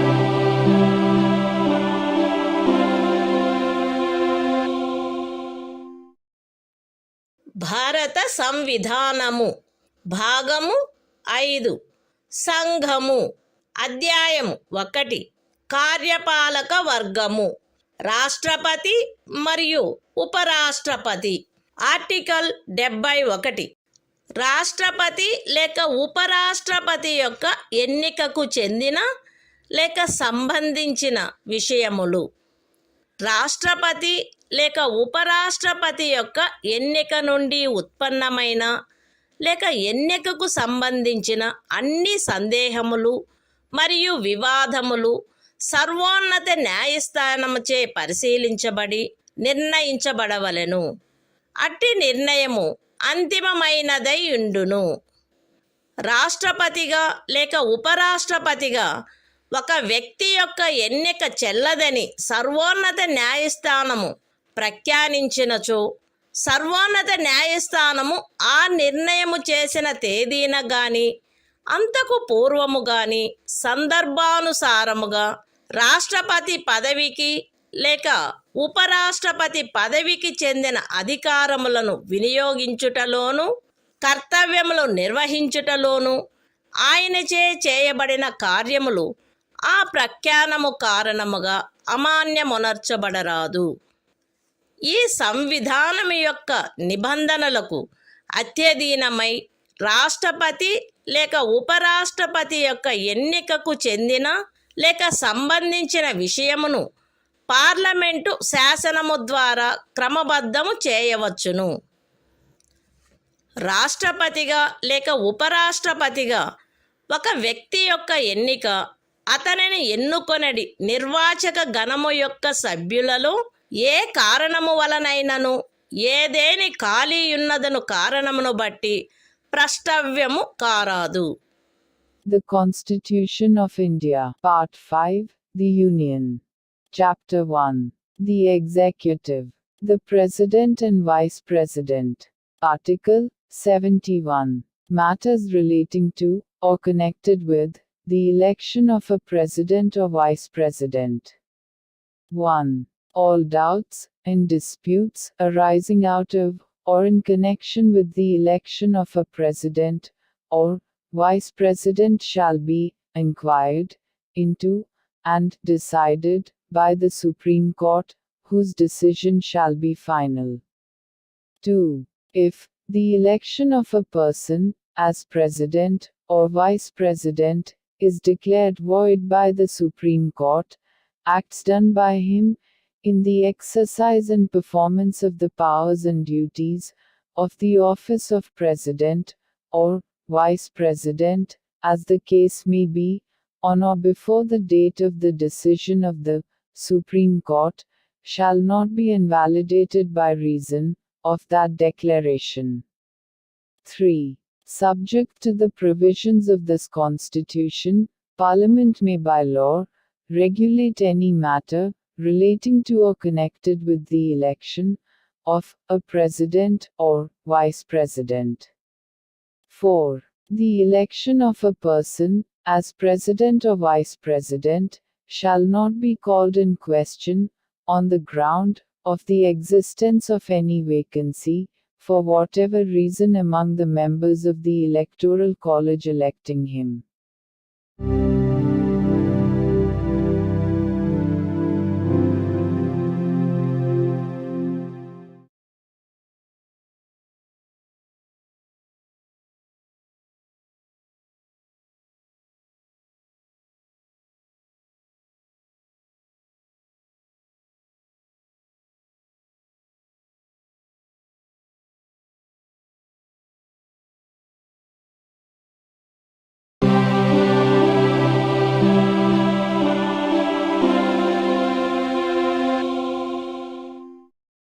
భారత సంవిధానము భాగము 5 సంఘము అధ్యాయము 1 కార్యపాలక వర్గము రాష్ట్రపతి మరియు ఉపరాష్ట్రపతి article 72 కొన్ని సందర్భములలో క్షమాపణలు మొదలైన వాటిని మంజూరు చేయుటకు మరియు దండనోత్తర్వును సస్పెండ్ చేయుటకు పరిహరించుటకు లేక లఘూకరించుటకు రాష్ట్రపతి యొక్క అధికారము.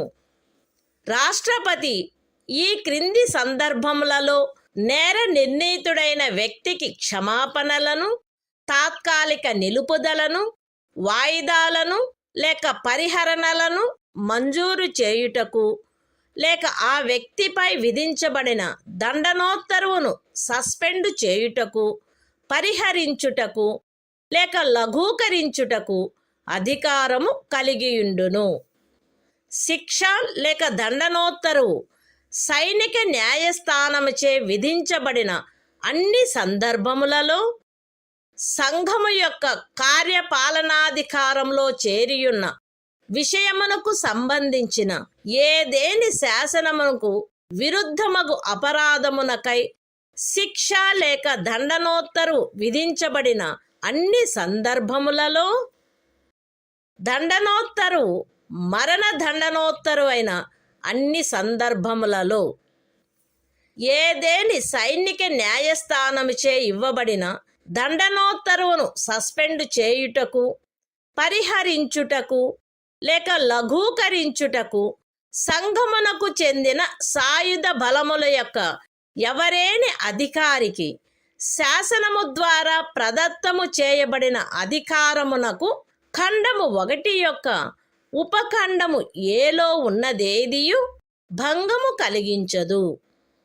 మరణ దండనోత్తరువును సస్పెండు చేయుటకు, పరిహరించుటకు లేక లఘూకరించుటకు తత్సమయమున అమలులోనున్న ఏదేని శాసనము క్రింద ఒక రాజ్య గవర్నరుచే వినియోగించబడదగు అధికారమునకు ఖండము 1 యొక్క ఉపఖండము సిలో ఉన్నదేదియు భంగము కలిగించదు. The Constitution of India, Part 5, The Union. Chapter 1. The Executive. The President and Vice President. Article 72. Power of President to grant pardons, etc. and to suspend, remit, or commute sentences in certain cases. 1. The President shall have the power to grant pardons, reprieves, respites, or remissions of punishment, or to suspend, remit, or commute the sentence of any person convicted of any offense, in all cases where the punishment or sentence is by a court-martial. B. In all cases where the punishment or sentence is for an offense against any law relating to a matter to which the executive power of the Union extends. C. In all cases where the sentence is a sentence of death.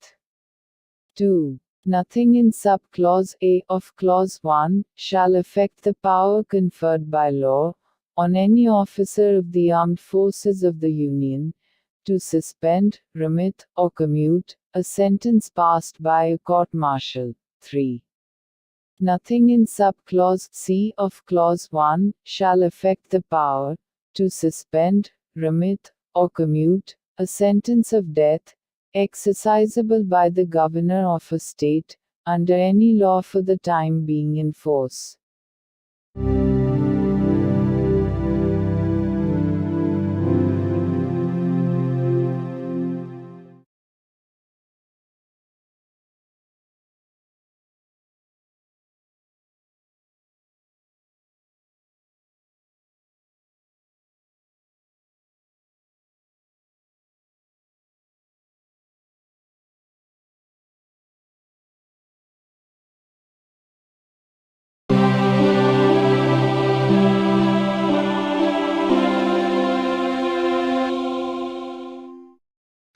భారత సంవిధానము భాగము 5 సంఘము అధ్యాయము 1 కార్యపాలక వర్గము రాష్ట్రపతి మరియు ఉపరాష్ట్రపతి. Article 73 సంఘము యొక్క కార్యపాలకాధికార విస్తరణ. ఈ సంవిధాన నిబంధనలకు అధ్యయనమై సంఘము యొక్క కార్యపాలకాధికారములో ఈ క్రిందివి చేరియుండును. ఏ విషయములను గురించి శాసనములను చేయుటకు పార్లమెంటు అధికారము గలదో ఆ విషయములు మరియు ఏదేని సంధి లేక ఖరారును బట్టి భారత ప్రభుత్వముచే వినియోగించబడదగు హక్కుల యొక్క ప్రాధికారము యొక్క మరియు అధికారిత యొక్క వినియోగము. అయితే ఈ సంవిధానములో గాని పార్లమెంటుచే చేయబడిన ఏదేని శాసనములో గాని అభివ్యక్తము కాని నిబంధించబడినట్లు తప్ప ఏదేని రాజ్యములో ఏ విషయములను గురించి శాసనములను చేయుటకు ఆ రాజ్య శాసన మండలికి కూడా అధికారము కలదో ఆ విషయములు ఉపఖండము ఏలో నిర్దేశించబడిన కార్యపాలకాధికారములో చేరియుండవు. ఏ విషయముల గురించి ఒక రాజ్యము కొరకు శాసనములు చేయుటకు పార్లమెంటుకు అధికారము కలదో ఆ విషయములలో ఆ రాజ్యము మరియు ఆ రాజ్యపు ఎవరేని అధికారి లేక ప్రాధికారి ఈ సంవిధానము యొక్క ప్రారంభమునకు అవ్యవహిత పూర్వము చలాయించగలిగి ఉండినట్టి కార్యపాలకాధికారమును లేక కృత్యములను ఈ అనుచ్ఛేదములో ఏమి ఉన్నప్పటికీ పార్లమెంటుచే అన్యథా నిబంధించబడినంత వరకు ఆ రాజ్యము మరియు ఆ రాజ్యపు ఎవరేని అధికారి లేక ప్రాధికారి చలాయించుచుండుట కొనసాగించవచ్చును. The Constitution of India, Part 5, The Union. Chapter 1. The Executive. The President and Vice President. Article 73. Extent of executive power of the Union. 1. Subject to the provisions of this Constitution, the executive power of the Union shall extend to the matters with respect to which Parliament has power to make laws, and b. to the exercise of such rights, authority, and jurisdiction as are exercisable by the Government of India, by virtue of any treaty or agreement, provided that the executive power referred to in subclause A shall not, save as expressly provided in this Constitution, or in any law made by Parliament, extend, in any state to matters with respect to which the legislature of the state has also power to make laws. 2. Until otherwise provided by Parliament, a state in any officer or authority of a state may, notwithstanding anything in this article, continue to exercise in matters with respect to which Parliament has power to make laws for that state. Such executive power or functions, as the state or officer, or authority thereof, could exercise immediately before the commencement of this Constitution.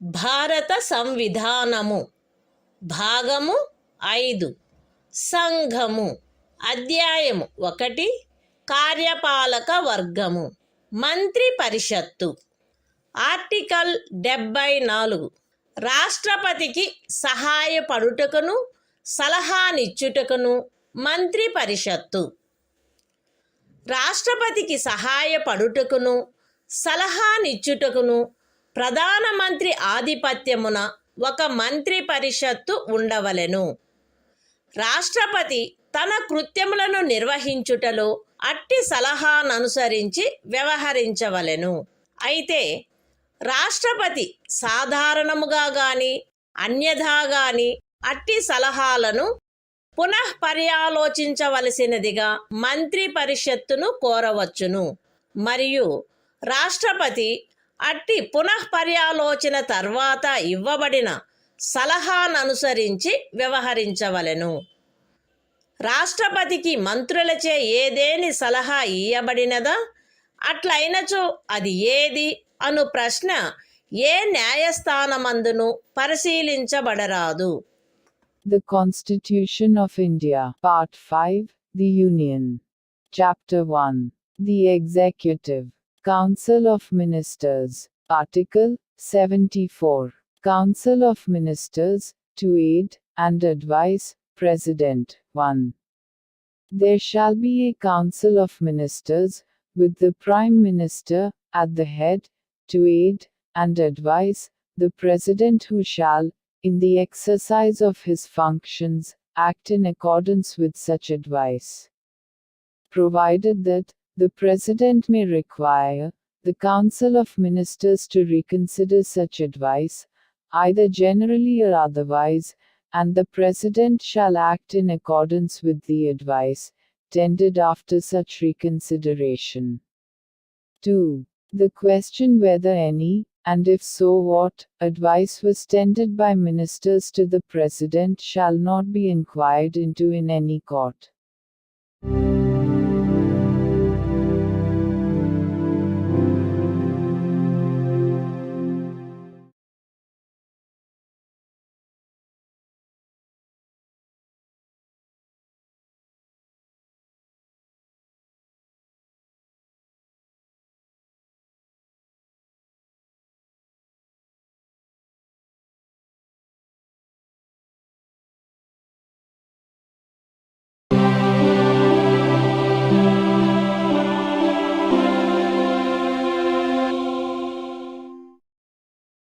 భారత సంవిధానము భాగము 5 సంఘము.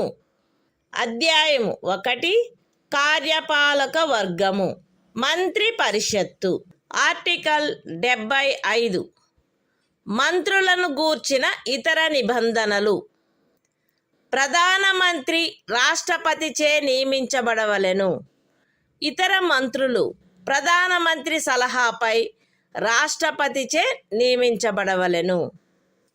మంత్రి పరిషత్తులో ప్రధానమంత్రితో సహా మొత్తము మంత్రుల సంఖ్య లోక్సభలోని మొత్తము సభ్యుల సంఖ్యలో 15% మించరాదు.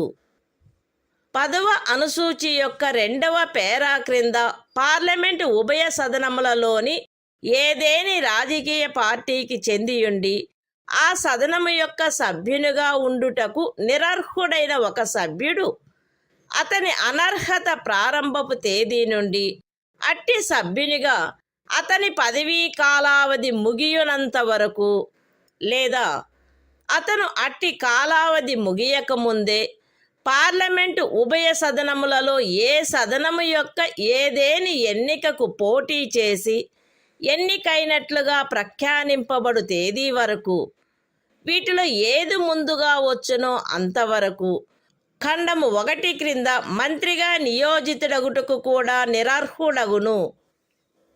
మంత్రులు రాష్ట్రపతి అభీష్టముండునంత వరకు పదవి యందుందురు. మంత్రి పరిషత్తు లోక్సభకు సమిష్టిగా ఉత్తరదాయి అయి ఉండును. ఒక మంత్రి తన పదవిలో ప్రవేశించుటకు పూర్వము పదవి యొక్క రహస్య గోపనమును గూర్చిన ప్రమాణములను 3వ అనుసూచిలో అందు నిమిత్తమై పొందుపరిచియున్న ప్రరూపములను అనుసరించి రాష్ట్రపతి అతనిచే చేయించవలెను. పార్లమెంటు యొక్క ఏ సదనములో గాని వరుసగా 6 మాసముల కాలావధి వరకు సభ్యుడిగా లేని మంత్రి ఆ కాలావధి ముగియగానే మంత్రి పదవిని కోల్పోవును. మంత్రుల జీతములు భత్యములు పార్లమెంటు ఆయా సమయములందు శాసనము ద్వారా నిర్ధారణ చేయునట్టువై ఉండును. పార్లమెంటు అట్లు నిర్ధారణ చేయ వరకు అవి 2వ అనుసూచిలో నిర్దిష్టపరచబడినట్లు ఉండును. The Constitution of India, Part 5, The Union. Chapter 1. The Executive. Council of Ministers. Article 75. Other provisions as to ministers. 1. The Prime Minister shall be appointed by the President, and the other ministers shall be appointed by the President, on the advice of the Prime Minister. 1a. The total number of ministers, including the Prime Minister, in the Council of Ministers, shall not exceed 15% of the total number of members of the House of the People. 1b. A member of either House of Parliament, belonging to any political party, who is disqualified for being a member of that House, under paragraph 2 of the 10th schedule, shall also be disqualified to be appointed as a minister under clause 1.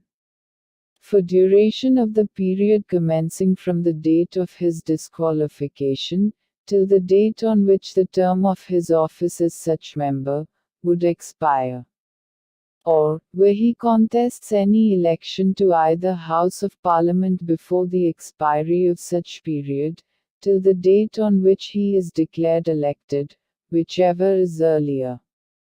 2. The ministers shall hold office during the pleasure of the President. 3. The Council of Ministers shall be collectively responsible to the House of the People. 4. Before a minister enters upon his office, the President shall administer to him the oaths of office and of secrecy according to the forms set out for the purpose in the 3rd schedule. 5. A minister who, for any period of 6 consecutive months, is not a member of either House of Parliament, shall at the expiration of that period cease to be a minister. 6. The salaries and allowances of ministers shall be such as Parliament may from time to time by law determine, and, until Parliament so determines, shall be as specified in the 2nd schedule.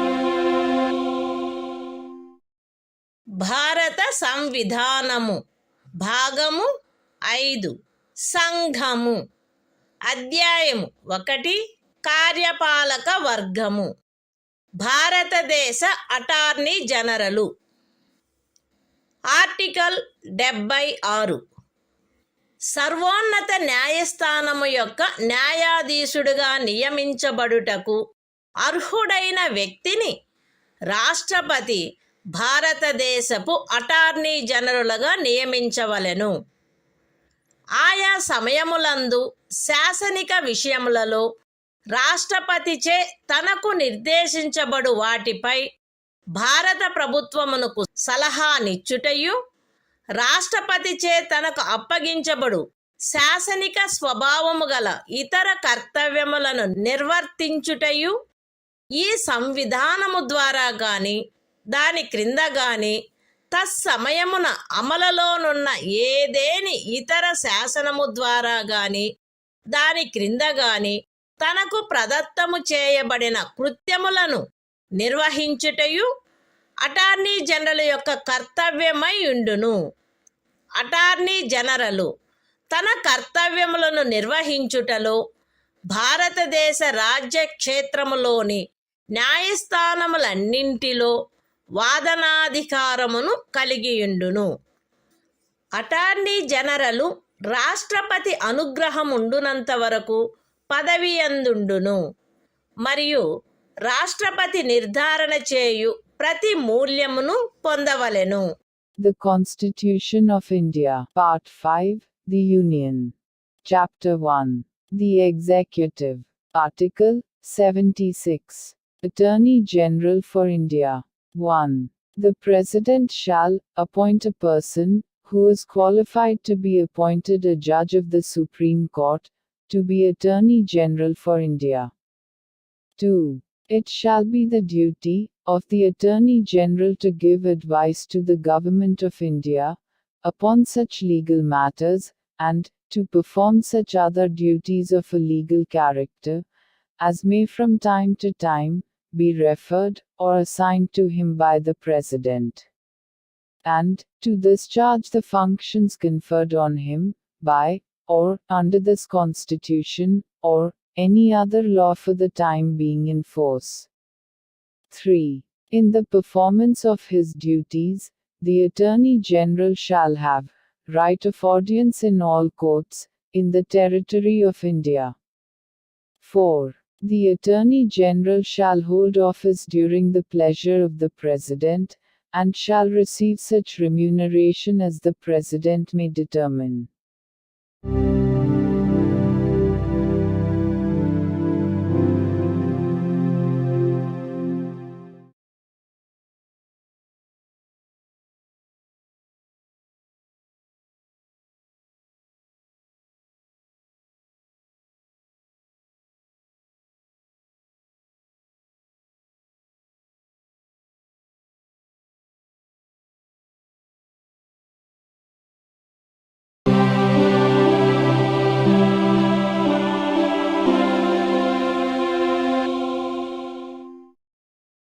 భారత సంవిధానము భాగము 5 సంఘము అధ్యాయము 1 కార్యపాలక వర్గము ప్రభుత్వము యొక్క కార్యకలాప నిర్వహణ article 77 భారత ప్రభుత్వమునకు చెందిన కార్యపాలక చర్యాంతయు రాష్ట్రపతి పేర తీసుకొనబడినట్లు అభివ్యక్తపరచబడవలెను.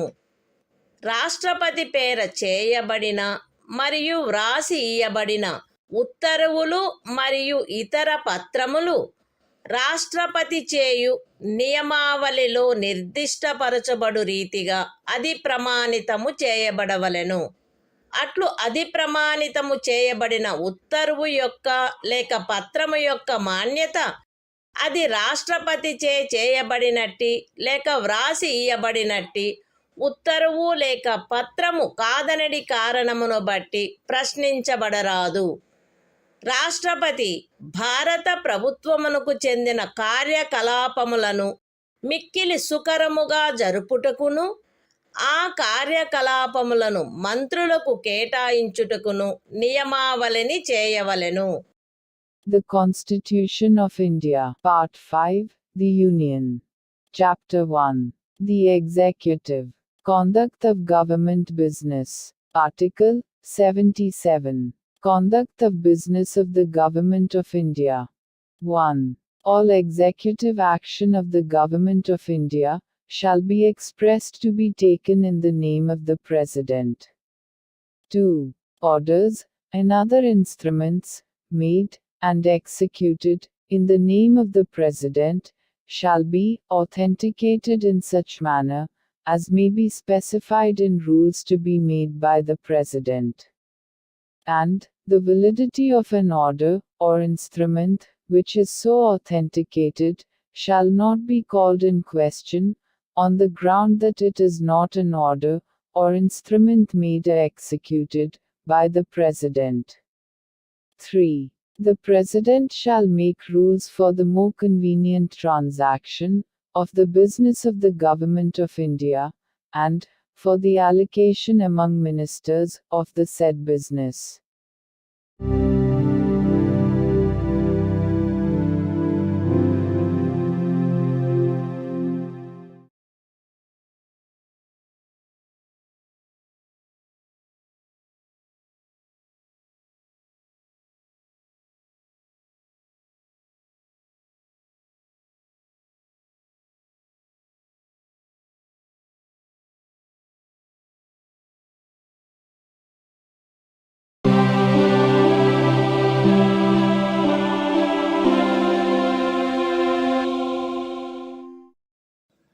భారత సంవిధానము భాగము 5 సంఘము అధ్యాయం 1 కార్యపాలక వర్గము ప్రభుత్వము యొక్క కార్యకలాప నిర్వహణ ఆర్టికల్ 78 రాష్ట్రపతికి సమాచారమును అందచేయుట మున్నగు విషయములను గురించి ప్రధానమంత్రి కర్తవ్యములు ఈ క్రింద తెలుపబడినవి ప్రధానమంత్రి కర్తవ్యములై ఉండును.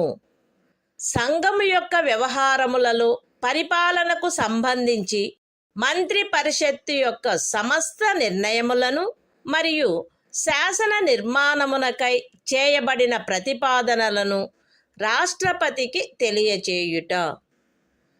సంఘము యొక్క వ్యవహారముల పరిపాలనకును శాసన నిర్మాణమునకై చేయబడిన ప్రతిపాదనలకును సంబంధించిన విషయములలో రాష్ట్రపతి కోరు సమాచారమును అందజేయుట మరియు ఏ విషయమైనను ఒక మంత్రిచే నిర్ణయించబడి మంత్రి పరిషత్తుచే పర్యాలోచించబడి ఉండని ఎడల ఆ విషయమును మంత్రి పరిషత్తు యొక్క పర్యాలోచనకు సమర్పించవలసినదిగా రాష్ట్రపతి అపేక్షించినచో దానిని అట్లు సమర్పించుట. The Constitution of India, Part 5, The Union. Chapter 1. The Executive. Conduct of Government Business. Article 78. Duties of Prime Minister, as respects the furnishing of information to the President, etc. It shall be the duty of the Prime Minister to communicate to the President all decisions of the Council of Ministers relating to the administration of the affairs of the Union, and proposals for legislation. B. To furnish such information relating to the administration of the affairs of the Union, and proposals for legislation, as the President may call for. And C. If the President so requires, to submit for the consideration of the Council of Ministers any matter on which a decision has been taken by a minister, but which has not been considered by the Council.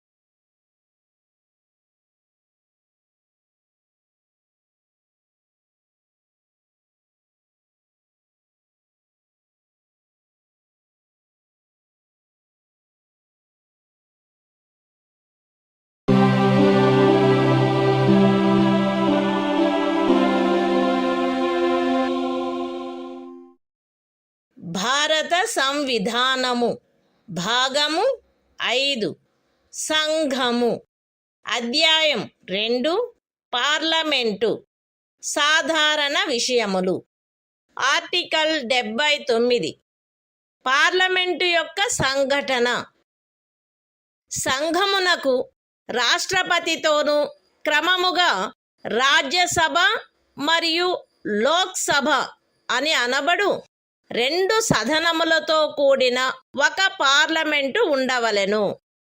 The Constitution of India, Part 5, The Union. Chapter 2. Parliament. General. Article 79. Constitution of Parliament. There shall be a Parliament for the Union, which shall consist of the President, and 2 houses, to be known respectively as the Council of States, and the House of the People.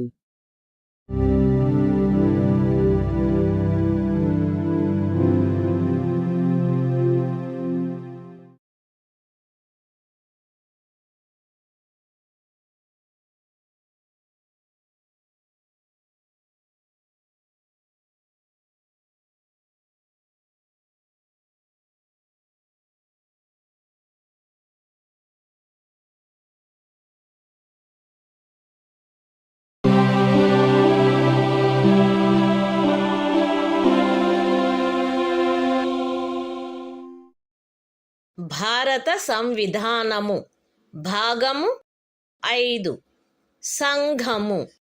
అధ్యాయం 2 parliament సాధారణ విషయములు. Article 80 Rajya Sabha సంరచన. Rajya Sabha ఈ క్రింది వారితో కూడి ఉండవలెను. ఖండము 3 యొక్క నిబంధనలను అనుసరించి రాష్ట్రపతిచే నామనిర్దేశము చేయబడు 12 మంది సభ్యులు మరియు రాజ్యముల యొక్కయు సంఘ రాజ్య క్షేత్రముల యొక్కయు 238 మందికి మించని ప్రతినిధులు.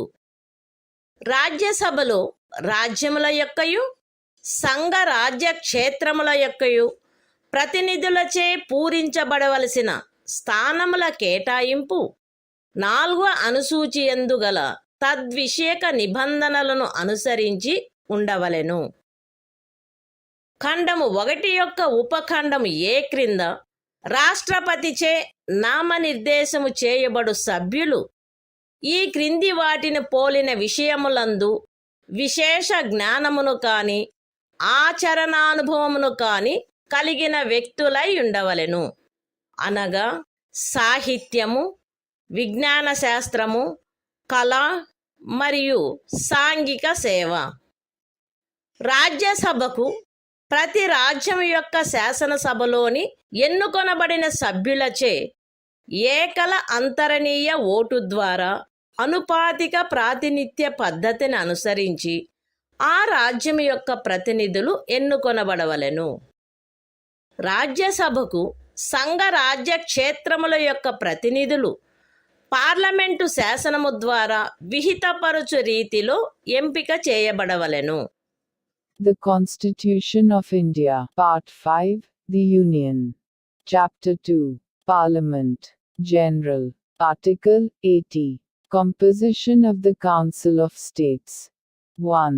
The Council of States shall consist of 12 members to be nominated by the President, in accordance with the provisions of Clause 3.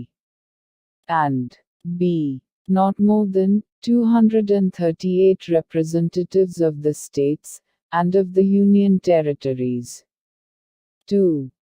The allocation of seats, in the Council of States, to be filled by representatives of the states and of the Union territories, shall be in accordance with the provisions in that behalf contained in the 4th schedule. 3. The members to be nominated by the President under Sub-Clause A of Clause 1 shall consist of persons having special knowledge or practical experience in respect of such matters as the following, namely: literature, science, art and social service. 4. The representatives of each state, in the Council of States, shall be elected by the elected members of the Legislative Assembly of the state, in accordance with the system of proportional representation, by means of the single transferable vote. 5. The representatives of the Union territories in the Council of States shall be chosen in such manner, as Parliament may by law prescribe.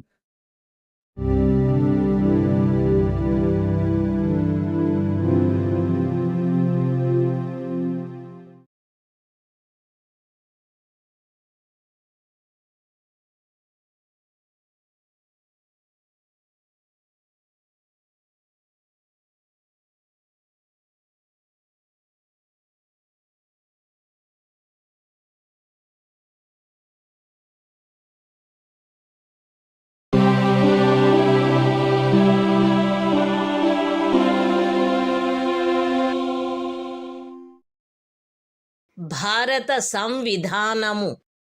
భాగము 5 సంఘము.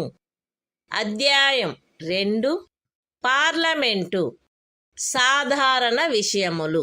Article 81 Lok Sabha సంరచన. 1. 331వ అనుచ్ఛేదము యొక్క నిబంధనలకు అధ్యయనమై లోక్సభ ఈ క్రింది వారితో కూడి ఉండవలెను. ఏ. రాజ్యములలోని ప్రాదేశిక నియోజకవర్గముల ప్రత్యక్ష ఎన్నిక ద్వారా ఎంపిక చేయబడిన 530 మందికి మించని సభ్యులు. బి. పార్లమెంటు శాసనము ద్వారా నిబంధించిన రీతిగా ఎంపిక చేయబడి సంఘ రాజ్య క్షేత్రములకు ప్రాతినిధ్యం వహించు 20 మందికి మించని సభ్యులు. 2. ఖండము 1లోని ఉపఖండము ఏ నిమిత్తము ఏ. ఒక రాజ్యపు స్థానముల సంఖ్యకును దాని జనసంఖ్యకును గల నిష్పత్తి ఆచరణీయమైనంత మేరకు అన్ని రాజ్యములకు ఒకే రీతిగా ఉండునట్లు లోక్సభలోని స్థానములు ప్రతి ఒక్క రాజ్యమునకు కేటాయించబడవలెను. మరియు బి. ప్రతి ప్రాదేశిక నియోజకవర్గపు జనసంఖ్యకును ఆ నియోజకవర్గమునకు కేటాయించబడిన స్థానముల సంఖ్యకును గల నిష్పత్తి ఆచరణీయమైనంత మేరకు రాజ్యము అంతటును ఒకే రీతిగా ఉండునట్లు ప్రతి రాజ్యము ప్రాదేశిక నియోజకవర్గములుగా విభజించబడవలెను. అయితే ఏదేని రాజ్యమునందలి జనసంఖ్య 60 లక్షలకు మించనంత వరకు ఆ రాజ్యమునకు లోక్సభ స్థానములను కేటాయించు నిమిత్తము ఈ ఖండము యొక్క ఉపఖండము ఏలోని నిబంధనలు వర్తించవు. 3. ఈ అనుచ్ఛేదములో జనసంఖ్య అను పదమునకు కట్ట కడపటిదియు అందుకు సంబంధించిన అంకెలు ప్రచురణ చేయబడినట్టిదియు అగు జనగణనలో అభినిశ్చితమైన జనసంఖ్య అని అర్థము. అయితే ఈ ఖండములో కట్ట కడపటిదియు అందుకు సంబంధించిన అంకెలు ప్రచురణ చేయబడినట్టిదియు అగు జనగణనకు గల నిర్దేశమును 2026వ సంవత్సరము పిమ్మట చేయబడు మొదటి జనగణనకు సంబంధించిన అంకెలు ప్రచురింపబడు వరకు 1. ఖండము 2 యొక్క ఉపఖండము ఏ మరియు ఆ ఖండమునకు గల వినాయింపు నిమిత్తము 1971వ సంవత్సరపు జనగణనకు నిర్దేశమైనట్లు మరియు 2. ఖండము 2 యొక్క ఉపఖండము బి నిమిత్తము 2001వ సంవత్సరపు జనగణనకు నిర్దేశమైనట్లు అన్వయించుకొనవలెను. The Constitution of India, Part 5, The Union. Chapter 2, Parliament, General. Article 81. Composition of the House of the People. 1. Subject to the provisions of Article 331, the House of the People shall consist of a.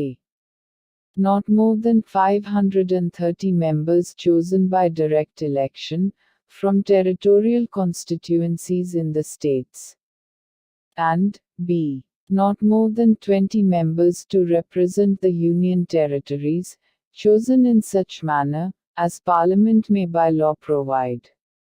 2. For the purposes of sub-clause A of Clause 1, there shall be allotted to each state a number of seats in the House of the People, in such manner that the ratio between that number and the population of the state is, so far as practicable, the same for all states. And b. Each state shall be divided into territorial constituencies, in such manner that the ratio between the population of each constituency and the number of seats allotted to it is, so far as practicable, the same throughout the state. Provided that the provisions of sub-clause A of this clause shall not be applicable for the purpose of allotment of seats in the House of the People to any state, so long as the population of that state does not exceed 6 millions. 3. In this article, The expression population means the population is ascertained at the last preceding census, of which the relevant figures have been published. Provided that the reference, in this clause, to the last preceding census of which the relevant figures have been published, shall, until the relevant figures for the first census taken after the year 2026 have been published, be construed, 1. For the purposes of sub-clause A of clause 2, and the proviso to that clause, as a reference to the 1971 census. And 2. For the purposes of sub-clause B of clause 2, as a reference to the 2001 census.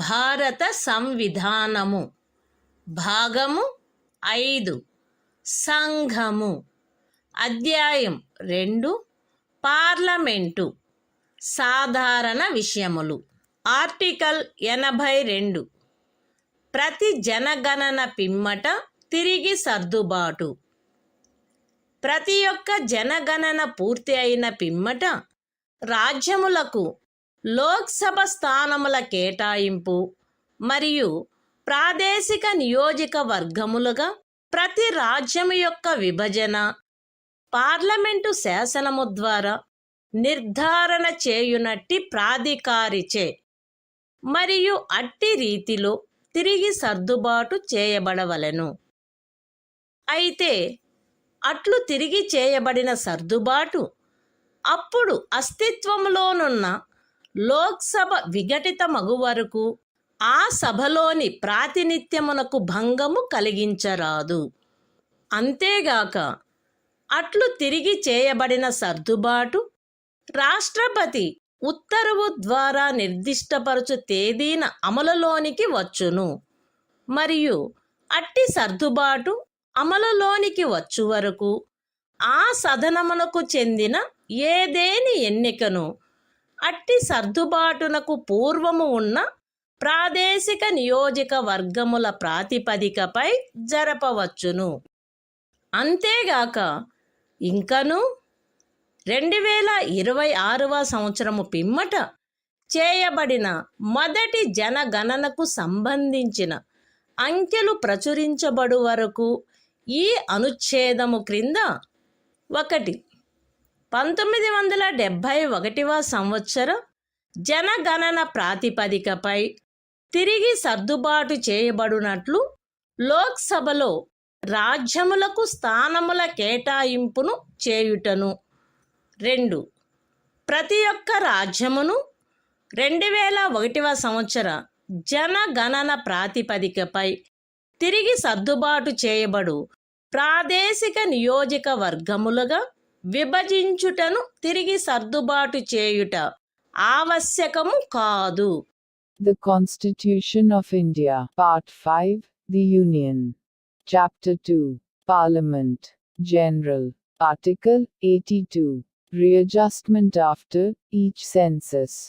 Upon the completion of each census, the allocation of seats in the House of the People to the states, and the division of each state into territorial constituencies, shall be readjusted by such authority, and in such manner as Parliament may by law determine, provided that such readjustment shall not affect representation in the House of the People until the dissolution of the then existing House.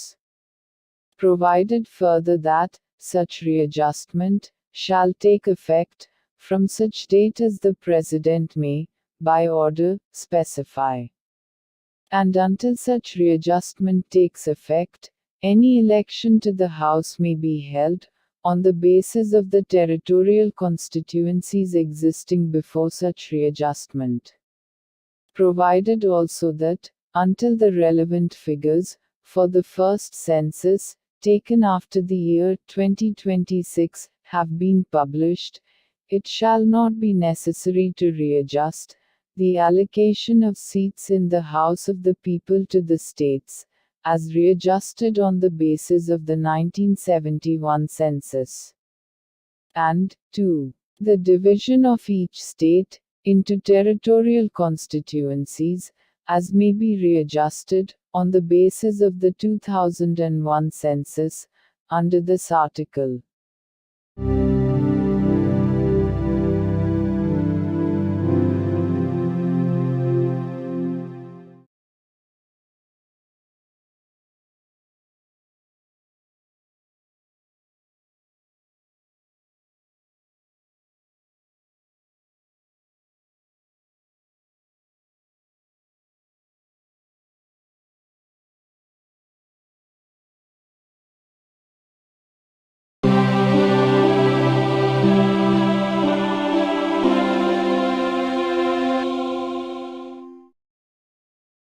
భారత సంవిధానము భాగము 5 సంఘము అధ్యాయం 2 parliament సాధారణ విషయములు article 83 parliament యొక్క సదనముల కాలావధి 1 రాజ్యసభ విఘటనకు లోను కాదు కానీ parliament శాసనము ద్వారా తద్విషయమున చేయు నిబంధనలను అనుసరించి రాజ్యసభ సభ్యులలో వీలైనంత దగ్గర సంఖ్యలో గల 3వ వంతు మంది ప్రతి 2వ సంవత్సరము ముగిసిన మీదట వీలైనంత త్వరితముగా పదవి నుండి విరమించవలెను. 2.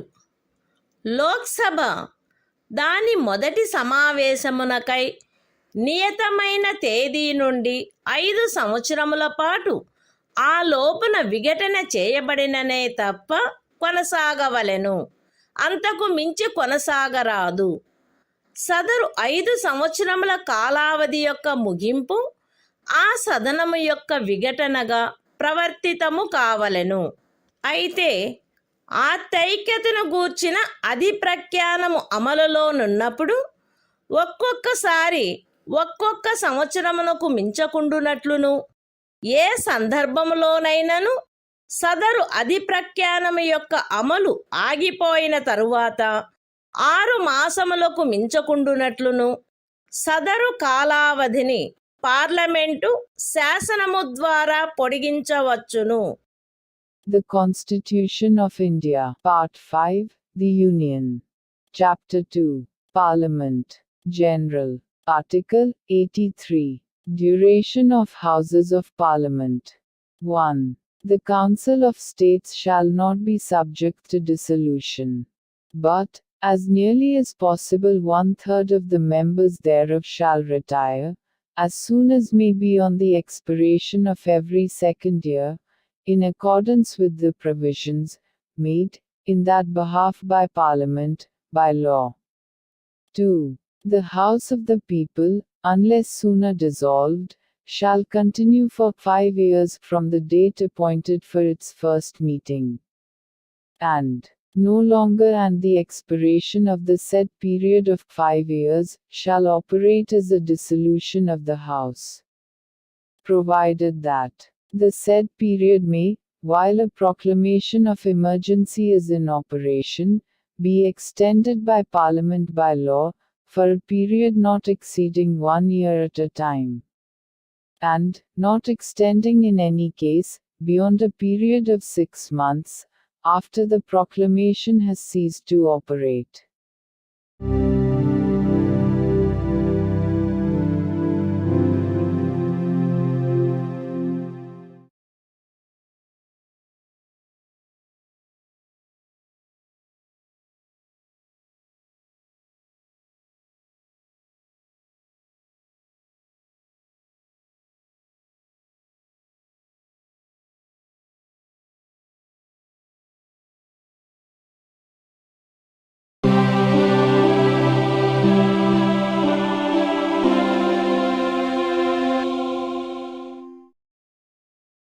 భారత సంవిధానము భాగము 5 సంఘము అధ్యాయం 2 పార్లమెంటు సాధారణ విషయములు ఆర్టికల్ 84 పార్లమెంటు సభ్యత్వమునకు అర్హత ఏ వ్యక్తి అయినను తాను భారతదేశ పౌరుడై ఉండి ఎన్నికల కమిషనుచే తద్విషయమై ప్రాధీకృతుడైన వ్యక్తి సమక్షమున 3వ అనుసూచిలో అందు నిమిత్తము పొందుపరచబడిన ప్రరూపమును అనుసరించి ప్రమాణము లేక ప్రతిజ్ఞ చేసి దానిపై చేవ్రాలు చేసిననే తప్ప రాజ్యసభలోని స్థానము విషయంలో 30 సంవత్సరముల వయస్సుకు తక్కువ కాకుండాను లోక్సభలోని స్థానము విషయంలో 25 సంవత్సరముల వయస్సుకు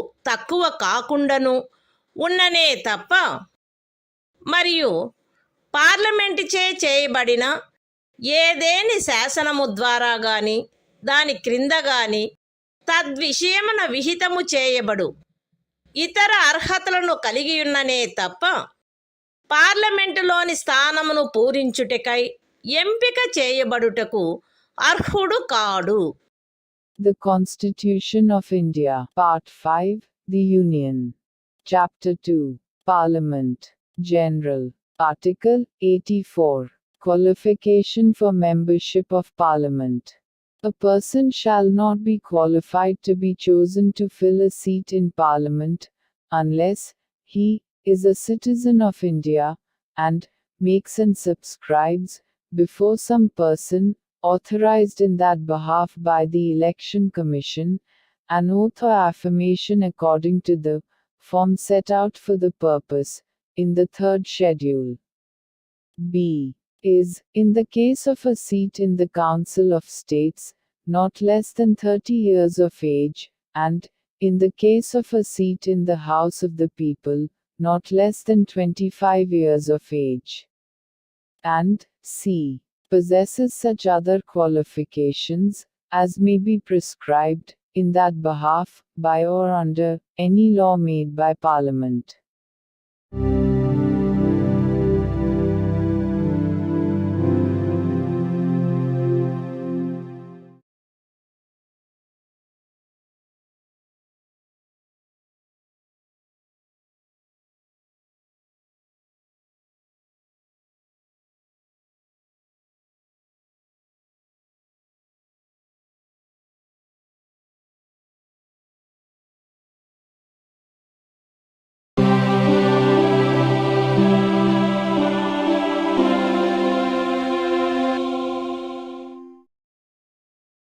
భారత సంవిధానము భాగము 5 సంఘము అధ్యాయం 2 పార్లమెంటు సాధారణ విషయములు ఆర్టికల్ 85 పార్లమెంటు యొక్క అధివేశనములు అధివేశనావసానము మరియు విఘటన రాష్ట్రపతి ఆయా సమయములందు పార్లమెంటు యొక్క ప్రతి సదనమును ఆయన సబబని తలుచు సమయమునను స్థలమునను సమావేశమగుటకు ఆహ్వానించవలెను. కానీ దాని ఒక అధివేశనములోని కడపటి ఉపవేశనమునకును దాని మరుసటి అధివేశనములోని మొదటి ఉపవేశనమునకును నియతమైన తేదీకి మధ్య 6 మాసముల అంతరము ఉండరాదు. రాష్ట్రపతి ఆయా సమయములందు ఆ సదనముల యొక్క లేక ఆ సదనములలో దేని యొక్క అయినను అధివేశనావసానము చేయవచ్చును. లోక్సభను విఘటన చేయవచ్చును. The Constitution of India, Part 5, The Union.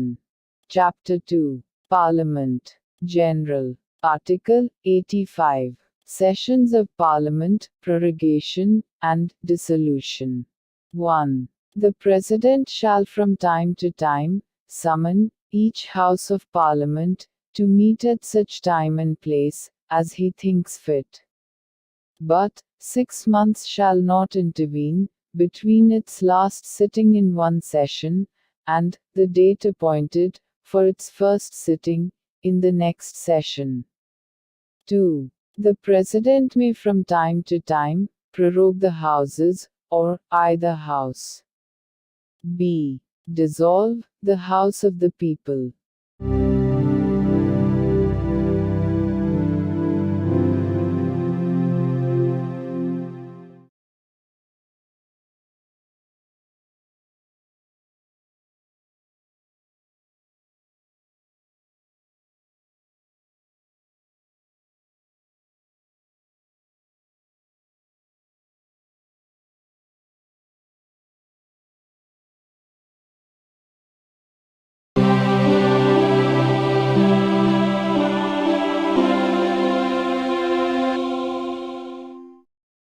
భారత సంవిధానము భాగము 5 సంఘము అధ్యాయం 2 పార్లమెంటు సాధారణ విషయములు ఆర్టికల్ 86 సదనములలో ప్రసంగించుటకు మరియు సందేశములను పంపుటకును రాష్ట్రపతికి గల హక్కు.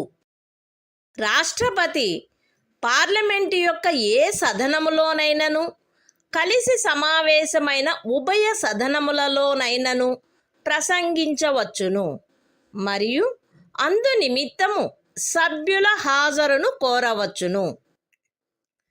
రాష్ట్రపతి పార్లమెంటు యొక్క ఏ సదనమునకైనను పార్లమెంటులో అప్పటికి పెండింగులో ఉన్న బిల్లులను గూర్చి లేక అన్యతా సందేశములను పంపవచ్చును మరియు ఏ సదనమునకు అట్టి సందేశము పంపబడునో ఆ సదనము ఏ విషయమును పర్యాలోచించుటకు ఆ సందేశము ద్వారా ఆపేక్షించబడినదో ఆ విషయమును గూర్చి వీలైనంత త్వరితముగా పర్యాలోచించవలెను. The Constitution of India, Part 5, The Union.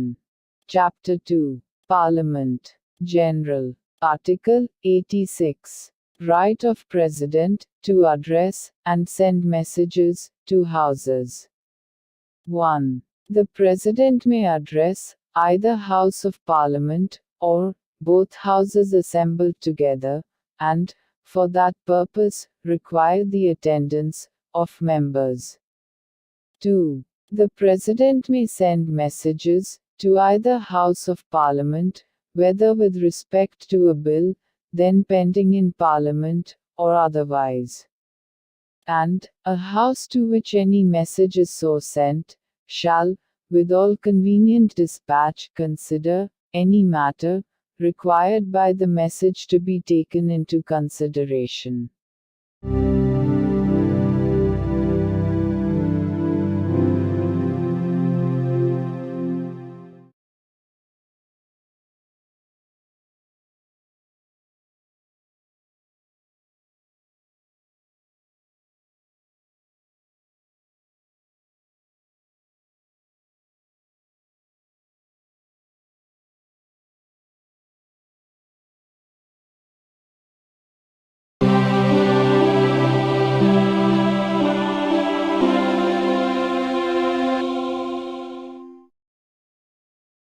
భారత సంవిధానము భాగము 5 సంఘము అధ్యాయము 2 పార్లమెంటు సాధారణ విషయములు ఆర్టికల్ 87 రాష్ట్రపతి విశేష ప్రసంగము.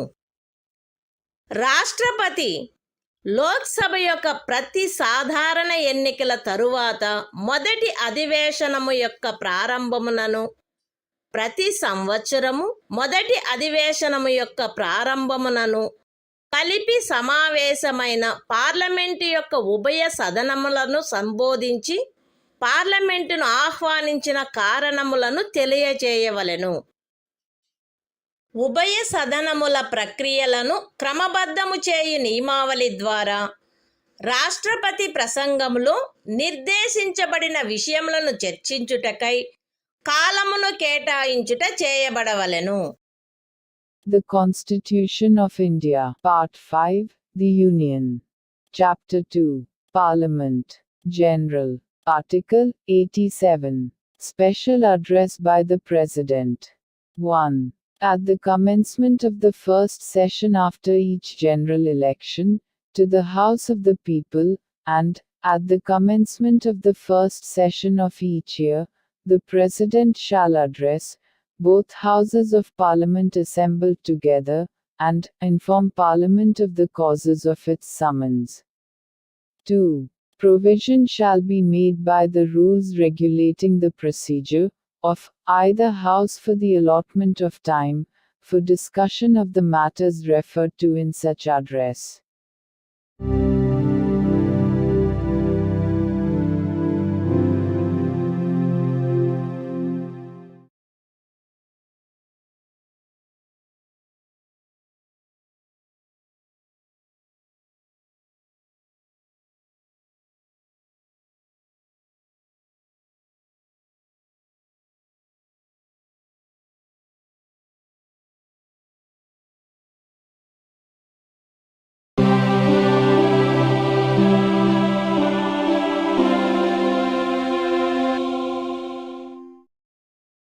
భారత సంవిధానము భాగము 5 సంఘము అధ్యాయము 2 పార్లమెంటు సాధారణ విషయములు ఆర్టికల్ 88 సదనములను గురించి మంత్రులకు అటార్నీ జనరలకు గల హక్కులు ప్రతి మంత్రి మరియు భారతదేశ అటార్నీ జనరలును ఉభయ సదనములలో దేనియందైనను ఆ సదనముల సంయుక్త ఉపవేశనములోనైనను ఆయన సభ్యుడిగా పేర్కొనబడిన పార్లమెంటు యొక్క ఏ కమిటీలోనైనను మాట్లాడుటకును అన్యథా వాటి కార్యకలాపములలో పాల్గొనుటకును హక్కు కలిగియుండును.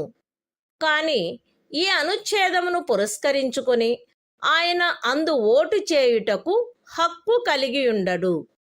The Constitution of India. Part 5. The Union. Chapter 2.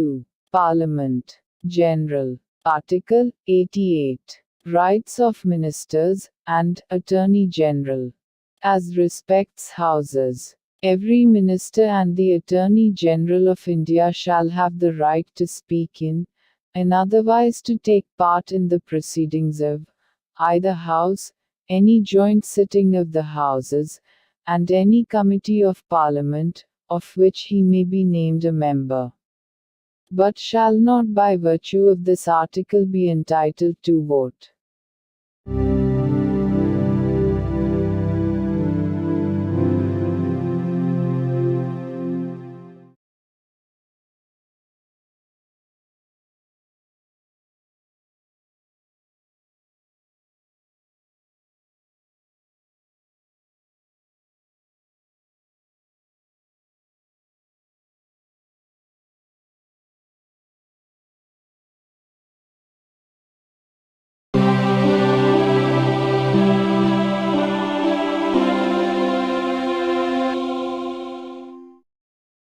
భారత సంవిధానము భాగము 5 సంఘము అధ్యాయము 2 పార్లమెంటు అధికారులు ఆర్టికల్ 89 రాజ్యసభ యొక్క సభాపతి మరియు ఉపసభాపతి భారతదేశ ఉపరాష్ట్రపతి పదవీ రీత్యా రాజ్యసభ యొక్క సభాపతి అయి ఉండును. రాజ్యసభ వీలైనంత త్వరగా ఆ సభ యొక్క సభ్యులలో ఒకరిని ఉపసభాపతిగా ఎంపిక చేసుకొనవలెను మరియు ఉపసభాపతి పదవి ఖాళీ అయినప్పుడెల్లను సభ మరొక సభ్యుని ఉపసభాపతిగా ఎంపిక చేసుకొనవలెను. The Constitution of India. Part 5. The Union. Chapter 2. Parliament. Officers of Parliament. Article 89. The Chairman and Deputy Chairman of the Council of States. 1. The Vice President of India shall be ex officio Chairman of the Council of States. 2. The Council of States shall, as soon as may be, choose a member of the Council to be Deputy Chairman thereof, and, so often as the office of Deputy Chairman becomes vacant, the Council shall choose another member to be Deputy Chairman thereof.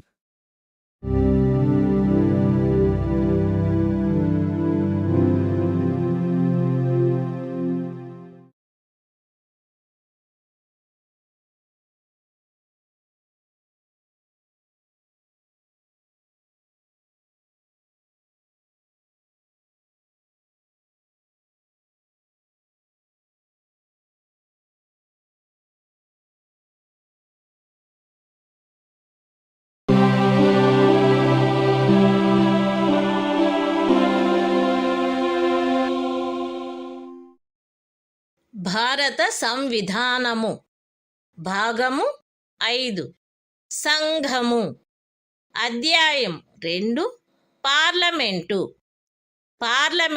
అధికారులు article 90 ఉపసభాపతి పదవిని ఖాళీ చేయుట, ఆ పదవికి రాజీనామా ఇచ్చుట మరియు ఆ పదవి నుండి తొలగించబడుట. రాజ్యసభ యొక్క ఉపసభాపతి పదవియందున్న సభ్యుడు ఏ సభలో సభ్యత్వమును కోల్పోయినచో తన పదవిని ఖాళీ చేయవలెను. బి తన చేవ్రాలుతో సభాపతికి లేఖ వ్రాయుట ద్వారా ఎప్పుడైనను తన పదవికి రాజీనామా ఇవ్వవచ్చును. మరియు సి సభలో అప్పుడున్న సభ్యులందరిలో అధిక సంఖ్యాకులచే పాస్ చేయబడిన ఆ సభ యొక్క తీర్మానము ద్వారా పదవి నుండి తొలగించబడవచ్చును. అయితే ఖండము సి నిమిత్తమగు తీర్మానమేదియు దానిని ప్రస్తావించవలెనను ఉద్దేశము కలదని నోటీసు ఇచ్చి కనీసం 14 దినములు గడిచిననే తప్ప ప్రస్తావించబడరాదు. The Constitution of India, Part 5, The Union. Chapter 2, Parliament. Officers of Parliament. Article 90. Vacation and resignation of, and removal from, the office of Deputy Chairman. A member holding office, as Deputy Chairman of the Council of States, shall vacate his office if he ceases to be a member of the Council. B. May at any time, by writing under his hand addressed to the Chairman, resign his office. And C. May be removed from his office, by a resolution of the Council, passed by a majority of all the then members of the Council. Provided that, no resolution for the purpose of Clause C, shall be moved, unless at least 14 days' notice has been given of the intention to move the resolution.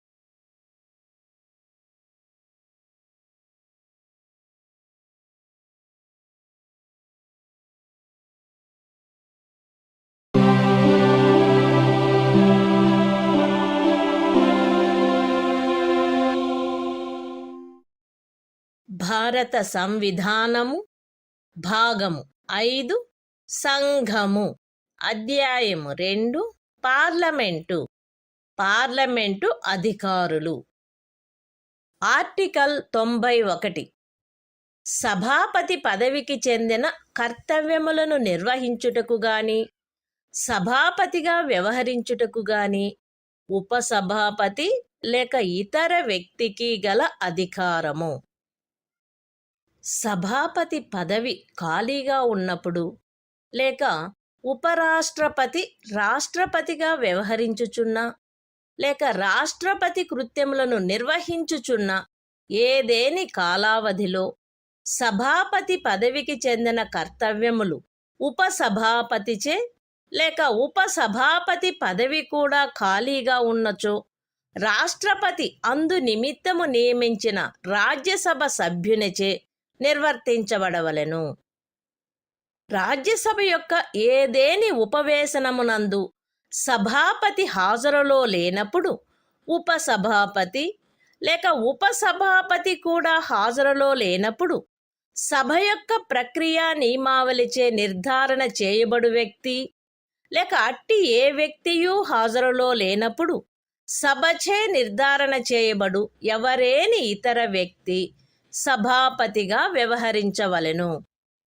The Constitution of India, Part 5, The Union. Chapter 2, Parliament. Officers of Parliament. Article 91. Power of the Deputy Chairman, or other person, to perform the duties of the office of, or to act as, Chairman. 1. While the office of Chairman is vacant, or during any period when the Vice President is acting as, or discharging the functions of, President, the duties of the office shall be performed by the Deputy Chairman. Or, if the office of Deputy Chairman is also vacant, by such member of the Council of States as, the President may appoint for the purpose. 2. During the absence of the Chairman from any sitting of the Council of States, the Deputy Chairman, or, if he is also absent, such person as may be determined by the rules of procedure of the Council, or, if no such person is present, such other person as may be determined by the Council, shall act as Chairman.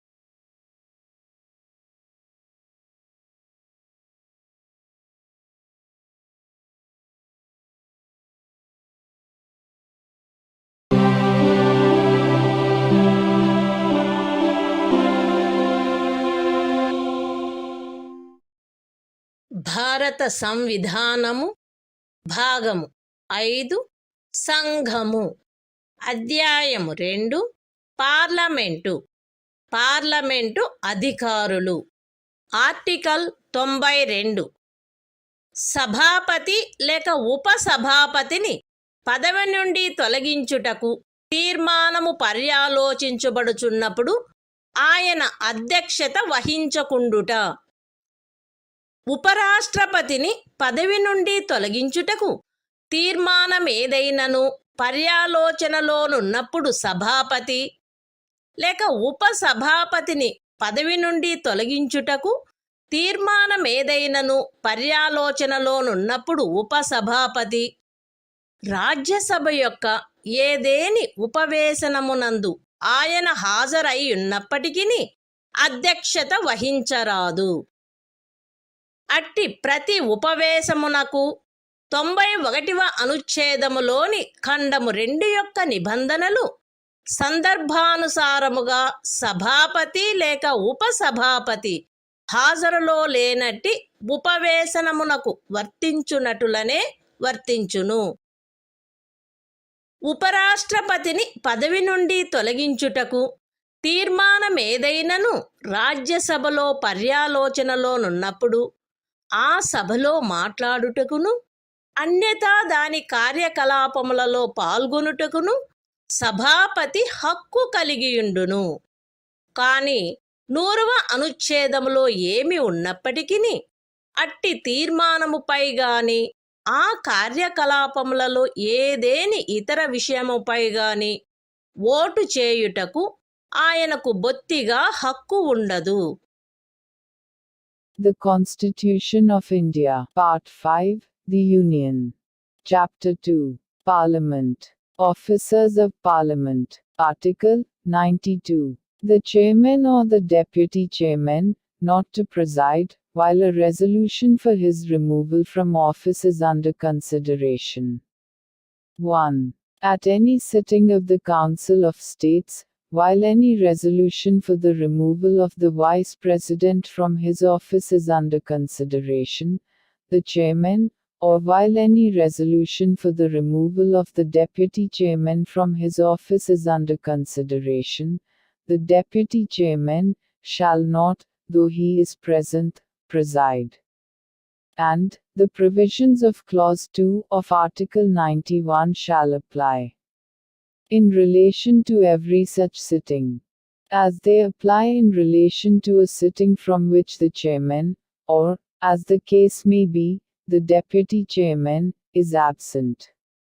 2. The Chairman shall have the right to speak in, and, otherwise to take part in the proceedings of, the Council of States, while any resolution for the removal of the Vice President from his office is under consideration in the Council, but, notwithstanding anything in Article 100, shall not be entitled to vote at all on such resolution, or on any other matter during such proceedings.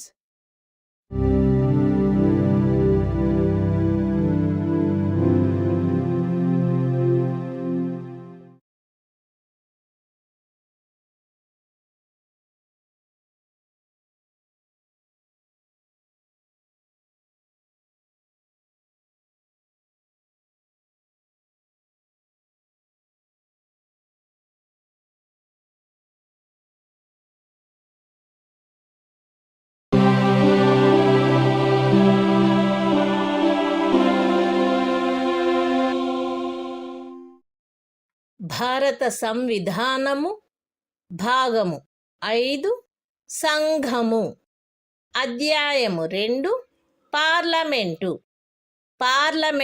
అధికారులు article 93 Lok Sabha అధ్యక్షుడు మరియు ఉపాధ్యక్షుడు లోక్సభ వీలైనంత త్వరితముగా ఆ సదనం యొక్క సభ్యులలో ఇద్దరిని క్రమముగా అధ్యక్ష ఉపాధ్యక్ష పదవులకు ఎంపిక చేసుకొనవలెను మరియు అధ్యక్ష పదవి గాని ఉపాధ్యక్ష పదవి గాని ఖాళీ అయినప్పుడెల్లను ఆ సభ మరొక సభ్యుని సందర్భానుసారముగా అధ్యక్షుడుగా లేక ఉపాధ్యక్షుడుగా ఎంపిక చేసుకొనవలెను. The Constitution of India, Part 5, The Union. Chapter 2, Parliament. Officers of Parliament. Article 93. The Speaker and Deputy Speaker of the House of the People. The House of the People shall, as soon as may be, choose 2 members of the House, to be respectively Speaker and Deputy Speaker thereof, and so often as the office of Speaker or Deputy Speaker becomes vacant, the House shall choose another member to be Speaker or Deputy Speaker, as the case may be.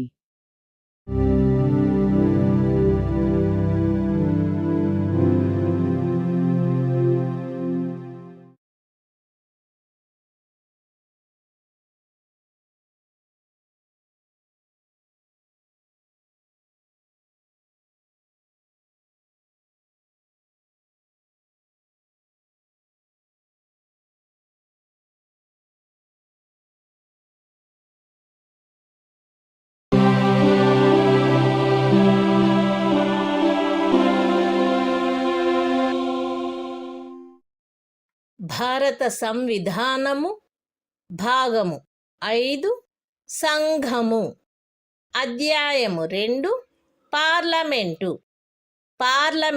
అధికారులు article 93 Lok Sabha అధ్యక్షుడు మరియు ఉపాధ్యక్షుడు లోక్సభ వీలైనంత త్వరితముగా ఆ సదనం యొక్క సభ్యులలో ఇద్దరిని క్రమముగా అధ్యక్ష ఉపాధ్యక్ష పదవులకు ఎంపిక చేసుకొనవలెను మరియు అధ్యక్ష పదవి గాని ఉపాధ్యక్ష పదవి గాని ఖాళీ అయినప్పుడెల్లను ఆ సభ మరొక సభ్యుని సందర్భానుసారముగా అధ్యక్షుడుగా లేక ఉపాధ్యక్షుడుగా ఎంపిక చేసుకొనవలెను.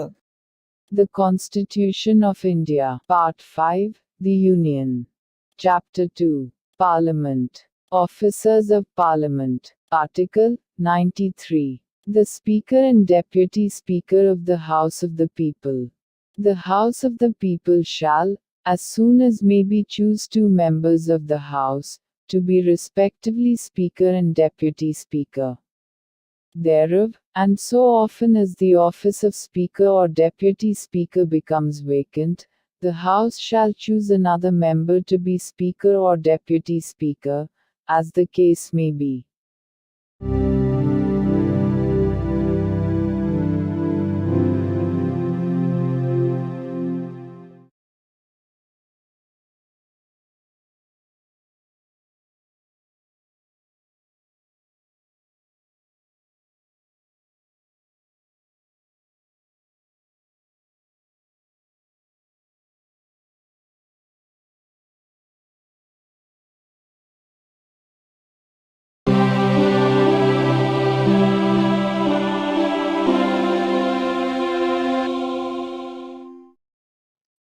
భారత సంవిధానము భాగము 5 సంఘము అధ్యాయం 2 పార్లమెంటు అధికారులు ఆర్టికల్ 94 అధ్యక్ష లేక ఉపాధ్యక్ష పదవిని ఖాళీ చేయుట, ఆ పదవికి రాజీనామా ఇచ్చుట మరియు ఆ పదవి నుండి తొలగింపబడుట. లోక్సభ యొక్క అధ్యక్ష లేక ఉపాధ్యక్ష పదవి యందున్న సభ్యుడు లోక్సభలో సభ్యత్వమును కోల్పోయినచో తన పదవిని ఖాళీ చేయవలెను. అట్టి సభ్యుడు అధ్యక్షుడైనచో ఉపాధ్యక్షునికి, ఉపాధ్యక్షుడైనచో అధ్యక్షునికి తన చేవ్రాలుతో లేఖ వ్రాయుట ద్వారా ఎప్పుడైనను తన పదవికి రాజీనామా ఇవ్వవచ్చును. మరియు లోక్సభలో అప్పుడు సభ్యులుగానున్న వారందరిలో అధిక సంఖ్యాకులచే పాస్ చేయబడిన ఆ సభ యొక్క తీర్మానము ద్వారా పదవి నుండి తొలగించబడవచ్చును. అయితే ఖండము సి నిమిత్తము తీర్మానమేదియు దానిని ప్రస్తావించవలెనను ఉద్దేశము కలదని నోటీసు ఇచ్చి కనీసము 14 దినములు గడిచిననే తప్ప ప్రస్తావించబడరాదు. అంతేగాక లోక్సభ విఘటన జరిగినప్పుడెల్లను అట్టి విఘటన అనంతరము జరుగు లోక్సభ మొదటి సమావేశమునకు అవ్యవహిత పూర్వము వరకు అధ్యక్షుడు తన పదవిని ఖాళీ చేయరాదు. The Constitution of India, Part 5, The Union. Chapter 2, Parliament. Officers of Parliament. Article 94. Vacation and resignation of, and removal from, the offices of Speaker and Deputy Speaker. A member holding office as Speaker, or Deputy Speaker of the House of the People, shall vacate his office if he ceases to be a member of the House of the People. B. May at any time, by writing under his hand addressed, if such member is the Speaker, to the Deputy Speaker, and, if such member is the Deputy Speaker, to the Speaker, resign his office, and, c. may be removed from his office by a resolution of the House of the People, passed by a majority of all the then members of the House, provided that no resolution for the purpose of clause c. shall be moved, unless at least 14 days' notice has been given of the intention to move the resolution. Provided further that, whenever the House of the People is dissolved, the Speaker shall not vacate his office, until immediately before the first meeting of the House of the People, after the dissolution.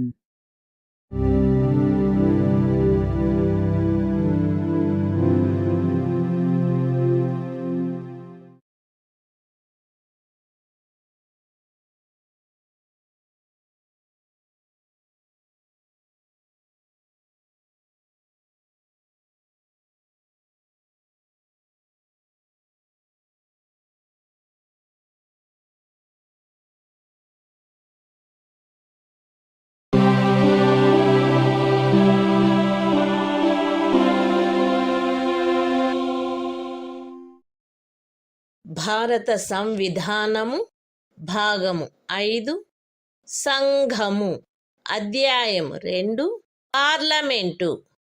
Parliament అధికారులు article 95 అధ్యక్ష పదవికి చెందిన కర్తవ్యములను నిర్వహించుటకు గాని అధ్యక్షుడుగా వ్యవహరించుటకు గాని ఉపాధ్యక్షునికి లేక ఇతర వ్యక్తికి గల అధికారము. అధ్యక్ష పదవి ఖాళీగానున్నప్పుడు ఆ పదవికి చెందిన కర్తవ్యములు ఉపాధ్యక్షునిచే లేక ఉపాధ్యక్ష పదవి కూడా ఖాళీగానున్నచో రాష్ట్రపతి అందు నిమిత్తము నియమించు లోక్సభ సభ్యునిచే నిర్వర్తించబడవలెను. లోక్సభ యొక్క ఏదేని ఉపవేశమునందు అధ్యక్షుడు హాజరులో లేనప్పుడు ఉపాధ్యక్షుడు లేక ఉపాధ్యక్షుడు కూడా హాజరులో లేనప్పుడు లోక్సభ యొక్క ప్రక్రియా నియమావళిచే నిర్ధారణ చేయబడు వ్యక్తి లేక అట్టి ఏ వ్యక్తియు హాజరులో లేనప్పుడు లోక్సభచే నిర్ధారణ చేయబడు ఎవరేని ఇతర వ్యక్తి అధ్యక్షుడుగా వ్యవహరించవలెను. The Constitution of India, Part 5, The Union. Chapter 2, Parliament. Officers of Parliament. Article 95. Power of the Deputy Speaker, or other person, to perform the duties of the office of, or to act as, Speaker. 1. While the office of Speaker is vacant, the duties of the office shall be performed by the Deputy Speaker. Or, if the office of Deputy Speaker is also vacant, by such member of the House of the People as the President may appoint for the purpose. 2. During the absence of the Speaker from any sitting of the House of the People, the Deputy Speaker, or, if he is also absent, such person, as may be determined by the rules of procedure of the House, or, if no such person is present, such other person, as may be determined by the House, shall act as Speaker.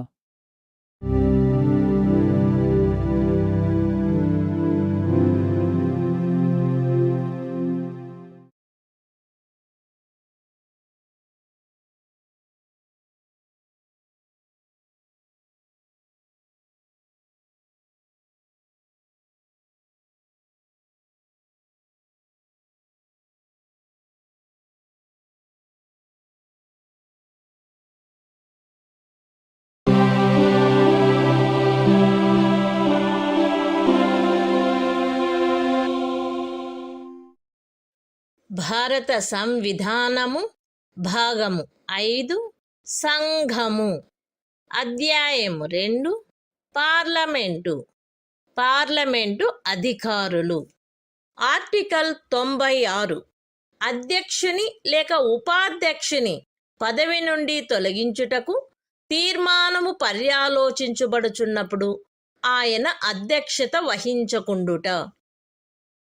అధ్యక్షుని పదవి నుండి తొలగించుటకు తీర్మానమేదైనను పర్యాలోచనలోనున్నప్పుడు అధ్యక్షుడు లేక ఉపాధ్యక్షుని పదవి నుండి తొలగించుటకు తీర్మానమేదైనను పర్యాలోచనలో ఉన్నప్పుడు ఉపాధ్యక్షుడు లోక్సభ యొక్క ఏదేని ఉపవేశనమునందు ఆయన హాజరయ్యున్నప్పటికీ అధ్యక్షత వహించరాదు. అట్టి ప్రతి ఉపవేశనమునకు 95వ అనుచ్ఛేదములోని ఖండము 2 యొక్క నిబంధనలు సందర్భానుసారముగా అధ్యక్షుడు లేక ఉపాధ్యక్షుడు హాజరులో లేనట్టి ఉపవేశనమునకు వర్తించునటులనే వర్తించును. అధ్యక్షుని పదవి నుండి తొలగించుటకు తీర్మానమేదైనను లోక్సభలో పర్యాలోచనలోనున్నప్పుడు ఆ సభలో మాట్లాడుటకును అన్యథా దాని కార్యకలాపములో పాల్గొనుటకును అధ్యక్షుడు హక్కు కలిగియుండును. 100వ అనుచ్ఛేదములో ఏమి ఉన్నప్పటికీ అట్టి తీర్మానముపై గాని అట్టి ఆ కార్యకలాపములో ఏదేని ఇతర విషయంపై గాని మొదటిసారి మాత్రమే ఓటు చేయుటకు ఆయన హక్కు కలిగియుండును. కాని ఓట్లు సమానమై ఉండినెడల ఓటు చేయుటకు ఆయనకు హక్కు ఉండదు. The Constitution of India, Part 5, The Union. Chapter 2, Parliament. Officers of Parliament. Article 96. The Speaker or the Deputy Speaker, not to preside, while a resolution for his removal from office is under consideration. 1. At any sitting of the House of the People, while any resolution for the removal of the Speaker from his office is under consideration, the Speaker, or while any resolution for the removal of the Deputy Speaker from his office is under consideration, the Deputy Speaker shall not, though he is present, preside. And the provisions of Clause 2 of Article 95 shall apply, in relation to every such sitting, as they apply in relation to a sitting, from which the Speaker, or, as the case may be, the Deputy Speaker, is absent. 2. The Speaker shall have the right to speak in, and otherwise to take part in, the proceedings of, the House of the People, while any resolution for his removal from office is under consideration in the House, and shall, notwithstanding anything in Article 100, be entitled to vote, only in the first instance, on such resolution, or on any other matter during such proceedings, but not, in the case of an equality of votes.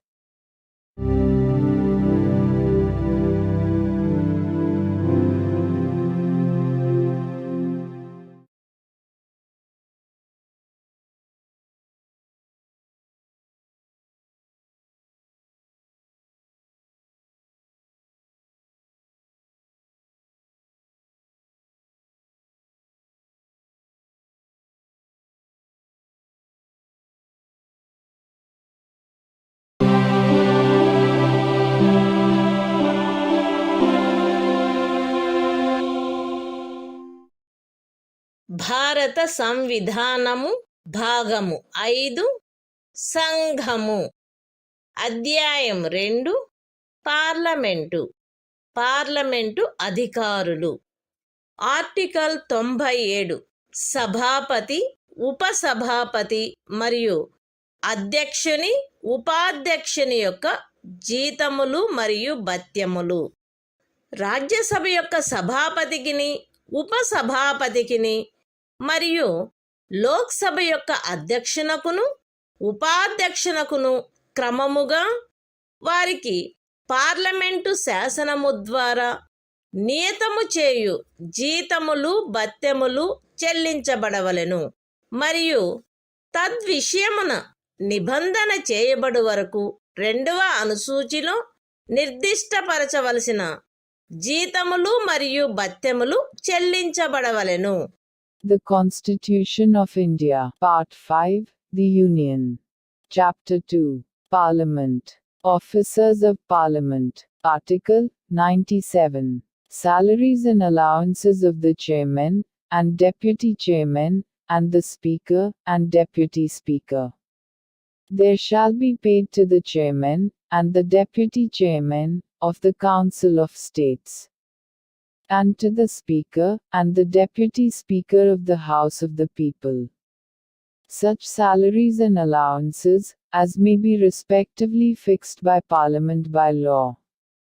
And, until provision in that behalf is so made, such salaries and allowances as is specified in the second schedule.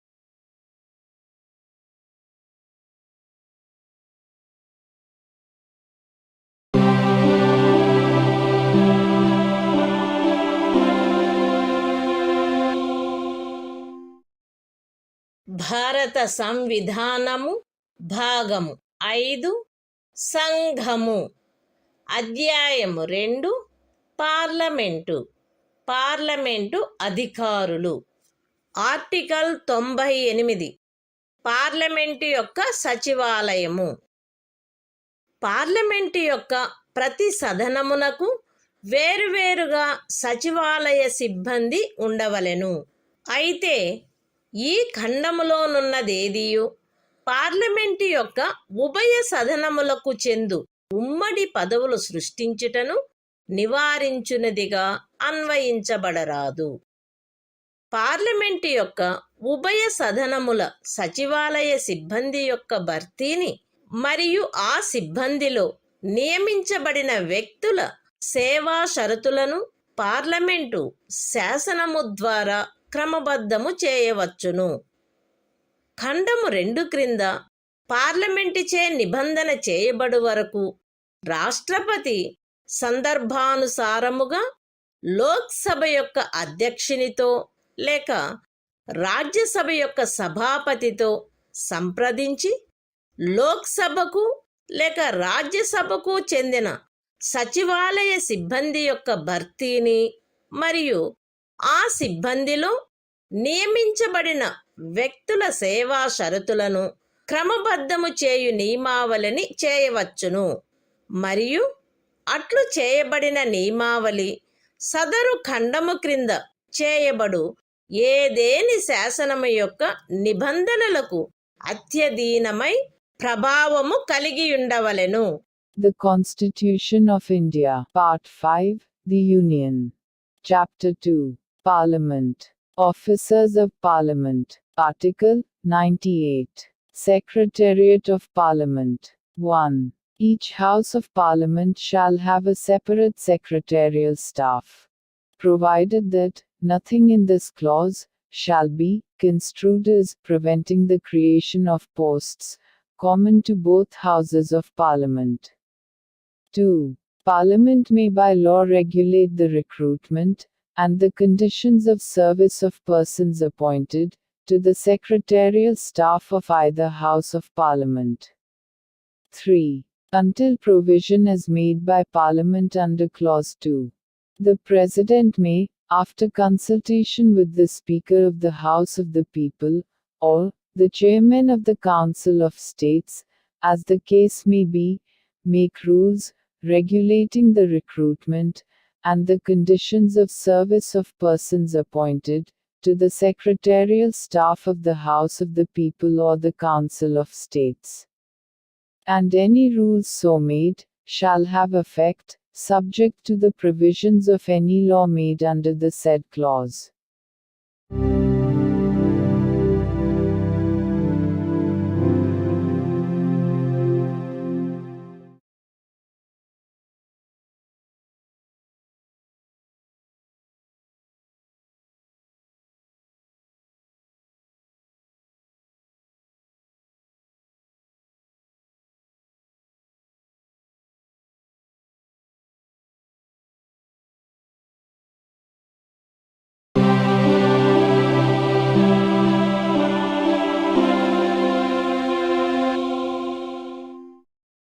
భారత సంవిధానము భాగము 5 సంఘము అధ్యాయము 2 parliament కార్యకలాప నిర్వహణము article 99 సభ్యులచే ప్రమాణము లేక ప్రతిజ్ఞ parliament ఉభయ సదనములలోని ప్రతి సభ్యుడు తన స్థానమును స్వీకరించుటకు పూర్వము రాష్ట్రపతి సమక్షమున గాని తద్విషయమున ఆయనచే నియమించబడిన వ్యక్తి సమక్షమున గాని 3వ అనుసూచిలో అందు నిమిత్తము పొందుపరచబడిన ప్రరూపమును అనుసరించి ప్రమాణము లేక ప్రతిజ్ఞ చేసి దానిపై చేవ్రాలు చేయవలెను. The Constitution of India, Part 5, The Union. Chapter 2, Parliament. Conduct of Business. Article 99. Oath or affirmation by members. Every member of either House of Parliament shall, before taking his seat, make and subscribe before the President, or some person appointed in that behalf by him, an oath or affirmation according to the form set out for the purpose in the third schedule.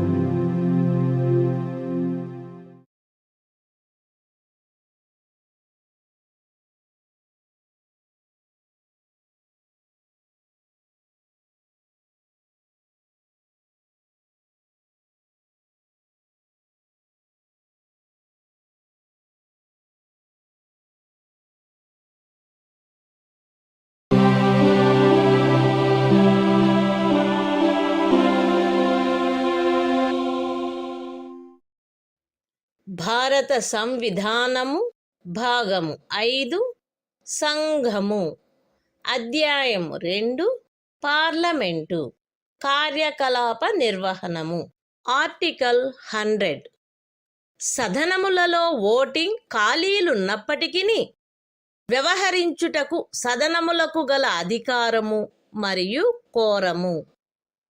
ఈ సంవిధానములో అన్యదా నిబంధించబడినట్లు తప్ప ఉభయ సదనములలో దేని ఉపవేశనములో గాని సదనముల సంయుక్త ఉపవేశనములో గాని అన్ని ప్రశ్నలు అధ్యక్షుడు లేక సభాపతి మినహా లేక సభాపతిగా గాని అధ్యక్షుడుగా గాని వ్యవహరించుచున్న వ్యక్తి మినహా హాజరయ్యుండి ఓటు చేయు సభ్యులలో అధిక సంఖ్యాకుల ఓట్లచే నిర్ధారణ చేయబడవలెను. సభాపతి గాని అధ్యక్షుడు గాని లేక ఆ స్థానములో వ్యవహరించుచున్న వ్యక్తి గాని మొదటిసారి ఓటు చేయరాదు. కాని ఓట్లు సమానమై యుండెనెడల ఆయన నిర్ణాయక ఓటును కలిగియుండవలెను మరియు అట్టి ఓటును వేయవలెను. పార్లమెంటు యొక్క ఏ సదనమునందైనను సభ్యత్వ స్థానములలో ఖాళీ ఏదైనా ఉన్నప్పటికీ ఆ సదనము వ్యవహరించు అధికారమును కలిగియుండును మరియు పార్లమెంటు యొక్క ఏవేని కార్యకలాపములలో ఉపవిష్ణుడగుటకు లేక ఓటు చేయుటకు లేక అన్యదా పాల్గొనుటకు హక్కు కలిగియుండని ఎవరేని వ్యక్తి ఆ కార్యకలాపములలో ఉపవిష్ణుడయ్యనని గాని ఓటు వేసెనని గాని అన్యదా పాల్గొనెనని గాని ఆ తరువాత కనుగొనబడినప్పటికీ ఆ కార్యక్రమములు మాన్యత కలిగినవై ఉండును. పార్లమెంటు శాసనము ద్వారా అన్యదా నిబంధించునంత వరకు పార్లమెంటు ఉభయ సదనములలో దేని సమావేశమునకైనను కావలసిన కోరము ఆ సదనము యొక్క మొత్తము సభ్యుల సంఖ్యలో 10వ భాగమై ఉండవలెను. ఒక సదనము యొక్క సమావేశమునందెప్పుడైనను కోరము లేనిచో కోరము సమకూరు వరకు ఆ సమావేశమును స్థగితమునర్చుట లేక సమావేశమును సస్పెండ్ చేయుట సభాపతి అధ్యక్షుని లేక అట్లు ఆ స్థానమున వ్యవహరించు వ్యక్తి యొక్క కర్తవ్యమై ఉండవలెను. The Constitution of India, Part 5, The Union. Chapter 2, Parliament. Conduct of Business. Article 100. Voting, in Houses, power of Houses to act, notwithstanding vacancies and quorum. 1. Save as otherwise provided in this Constitution, all questions at any sitting of either House, or joint sitting of the Houses, shall be determined by a majority of votes, of the members present and voting, other than the Speaker or person acting as Chairman or Speaker. The Chairman or Speaker, or person acting as such, shall not vote in the first instance, but shall have an exercise a casting vote, in the case of an equality of votes. 2. Either House of Parliament shall have power to act, notwithstanding any vacancy in the membership thereof, and any proceedings in Parliament shall be valid, notwithstanding that it is discovered subsequently, that some person who was not entitled so to do, sat or voted, or otherwise took part in the proceedings. 3. Until Parliament by law otherwise provides, the quorum to constitute a meeting of either House of Parliament shall be 1/10 of the total number of members of the House. 4. If at any time during a meeting of a House there is no quorum, it shall be the duty of the chairman or speaker, or person acting as such, either to adjourn the House or to suspend the meeting until there is a quorum.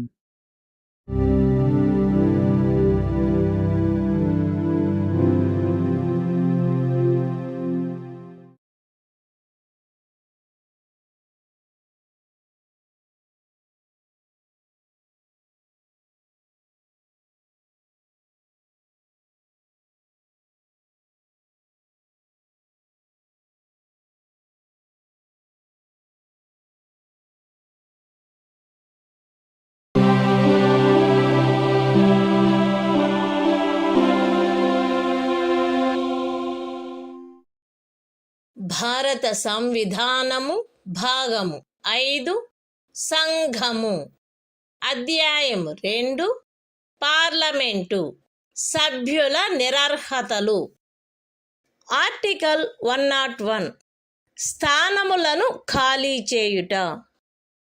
ఒకే వ్యక్తి parliament యొక్క ఉభయ సదనములలోనూ సభ్యుడై ఉండరాదు. ఉభయ సదనములకు సభ్యుడుగా ఎంపిక చేయబడిన వ్యక్తి ఆ ఉభయ సదనములలో ఒకదాని అందలి స్థానమును ఖాళీ చేయుటకు పార్లమెంటు చే శాసనము ద్వారా నిబంధన చేయబడవలెను. ఒకే వ్యక్తి పార్లమెంటులోనూ ఏదేని రాజ్య శాసన మండలి యొక్క ఒక సదనములోనూ సభ్యుడై ఉండరాదు. మరియు ఏ వ్యక్తి అయినను పార్లమెంటుకును రాజ్య శాసన మండలి యొక్క ఒక సదనమునకును సభ్యుడిగా ఎంపిక చేయబడినచో ఆ రాజ్య శాసన మండలిలోని తన స్థానమునకు అంతకు ముందు రాజీనామా ఇచ్చి ఉండిననే తప్ప పార్లమెంటులో ఆ వ్యక్తి యొక్క స్థానము రాష్ట్రపతిచే చేయబడిన నియమావళి యందు నిర్దిష్టపరచబడు కాలావధి ముగియగనే ఖాళీ అగును. పార్లమెంటు యొక్క ఉభయ సదనములలో దేని సభ్యుడైనను 102వ అనుచ్ఛేదము యొక్క ఖండము 1 లేక ఖండము 2లో పేర్కొనబడిన నిరర్హతలలో దేనికైనను లోనైనచో లేక సందర్భానుసారముగా సభాపతికి లేక అధ్యక్షునికి తన చేవ్రాలుతో లేఖ వ్రాయుట ద్వారా తన స్థానమునకు రాజీనామా ఇచ్చుటయు, అట్టి రాజీనామాను సందర్భానుసారముగా సభాపతి లేక అధ్యక్షుడు స్వీకరించుటయు జరిగినచో అటుపై అతని స్థానము ఖాళీ అగును. అయితే ఉపఖండము బిలో నిర్దేశించబడిన ఏదేని రాజీనామా విషయంలో సందర్భానుసారముగా సభాపతి లేక అధ్యక్షుడు తనకు అందిన సమాచారమును బట్టి గాని అన్యథా కాని మరియు తాను సబబని తలచు పరిశీలన జరిపిన పిమ్మట ఆ రాజీనామా స్వచ్ఛందముగా చేసినది కాదని లేక నిజమైనది కాదని అభిప్రాయపడినచో ఆయన ఆ రాజీనామాను స్వీకరించరాదు. పార్లమెంటు యొక్క ఉభయ సదనములలో దేని సభ్యుడైనను ఆ సదనము యొక్క అనుజ్ఞ లేకుండా దాని సమావేశములన్నిటికీ 60 దినముల కాలావధి వరకు హాజరు కానిచో ఆయన స్థానము ఖాళీ అయినట్లు ఆ సదనము ప్రఖ్యానించవచ్చును. అయితే సదరు 60 దినముల కాలావధిని పరిగణ చేయుటలో ఆ సదనము అధివేశనావసానము చేయబడియున్నా లేక వరుసగా 4 దినములకు మించి స్థగితమొనర్చబడియున్న ఏదేని కాలావధిని లెక్కింపరాదు. The Constitution of India, Part 5, The Union. Chapter 2, Parliament. Disqualifications of members. Article 101. Vacation of seats. 1. No person shall be a member of both houses of Parliament. And provision shall be made by Parliament, by law, for the vacation by a person who is chosen a member of both houses of his seat, in one house or the other. 2. No person shall be a member both of Parliament and of a house of the legislature of a state. And, if a person is chosen a member both of Parliament and of a house of the legislature of a state, then, at the expiration of such period as may be specified in rules made by the President, that person's seat in Parliament shall become vacant, unless he has previously resigned his seat in the legislature of the state. 3. If a member of either House of Parliament becomes subject to any of the disqualifications mentioned in Clause 1 or Clause 2 of Article 102, or resigns his seat, by writing under his hand addressed to the chairman or the speaker, as the case may be, and his resignation is accepted by the chairman or the speaker, as the case may be, his seat shall thereupon become vacant. Provided that, in the case of any resignation referred to in subclause B, if, from information received or otherwise, and, after making such inquiry, as he thinks fit, the chairman or the speaker, as the case may be, is satisfied that such resignation is not voluntary or genuine, he shall not accept such resignation. 4. If for a period of 60 days, a member of either House of Parliament is, without permission of the House, absent from all meetings thereof, the House may declare his seat vacant. Provided that, in computing the said period of 60 days, no account shall be taken of any period during which the House is prorogued, or is adjourned for more than 4 consecutive days.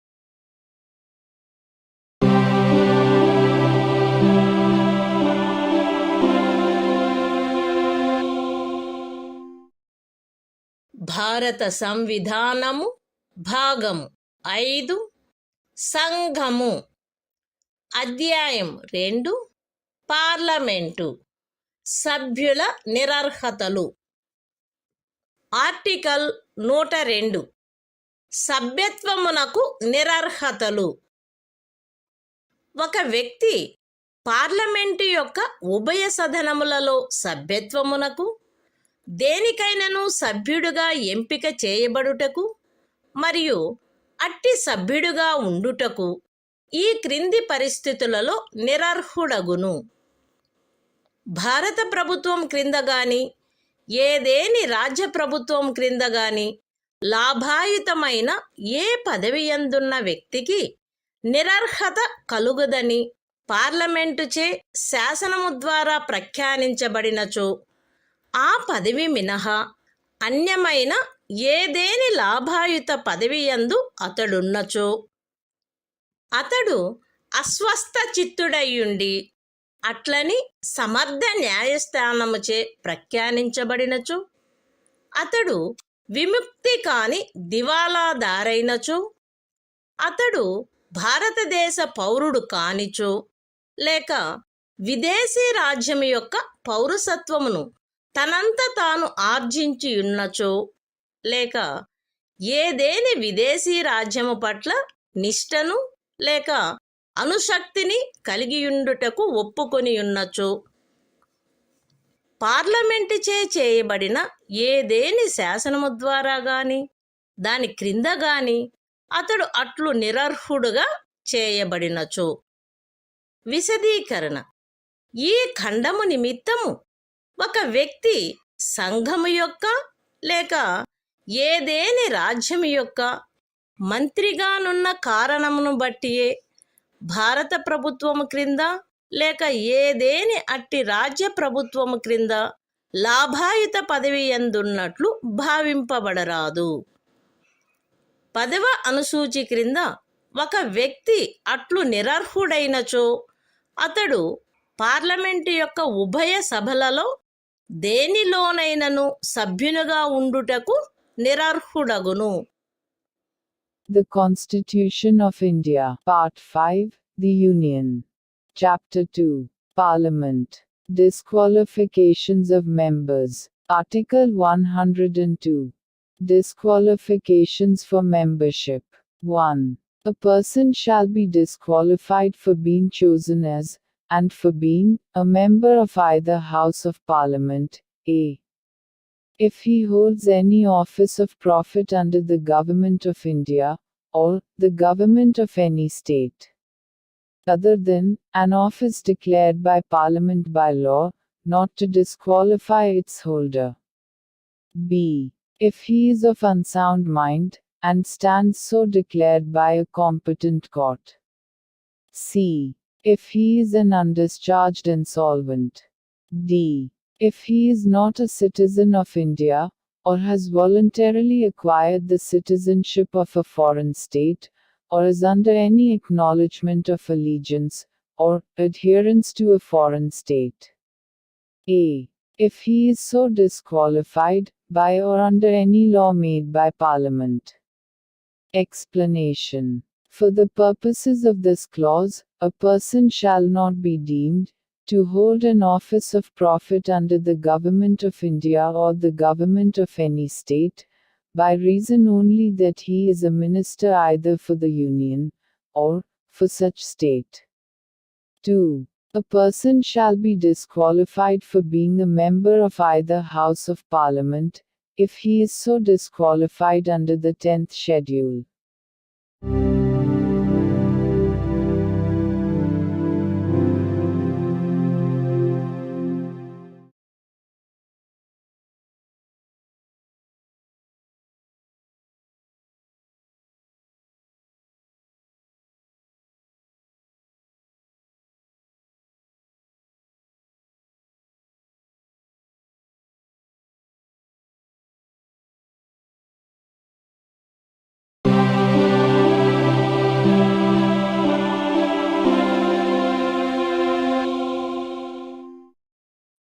భారత సంవిధానము భాగము 5 సంఘము అధ్యాయము 2 parliament సభ్యుల నిరర్హతలు article 103 సభ్యుల నిరర్హతలకు సంబంధించిన ప్రశ్నలపై నిర్ణయము.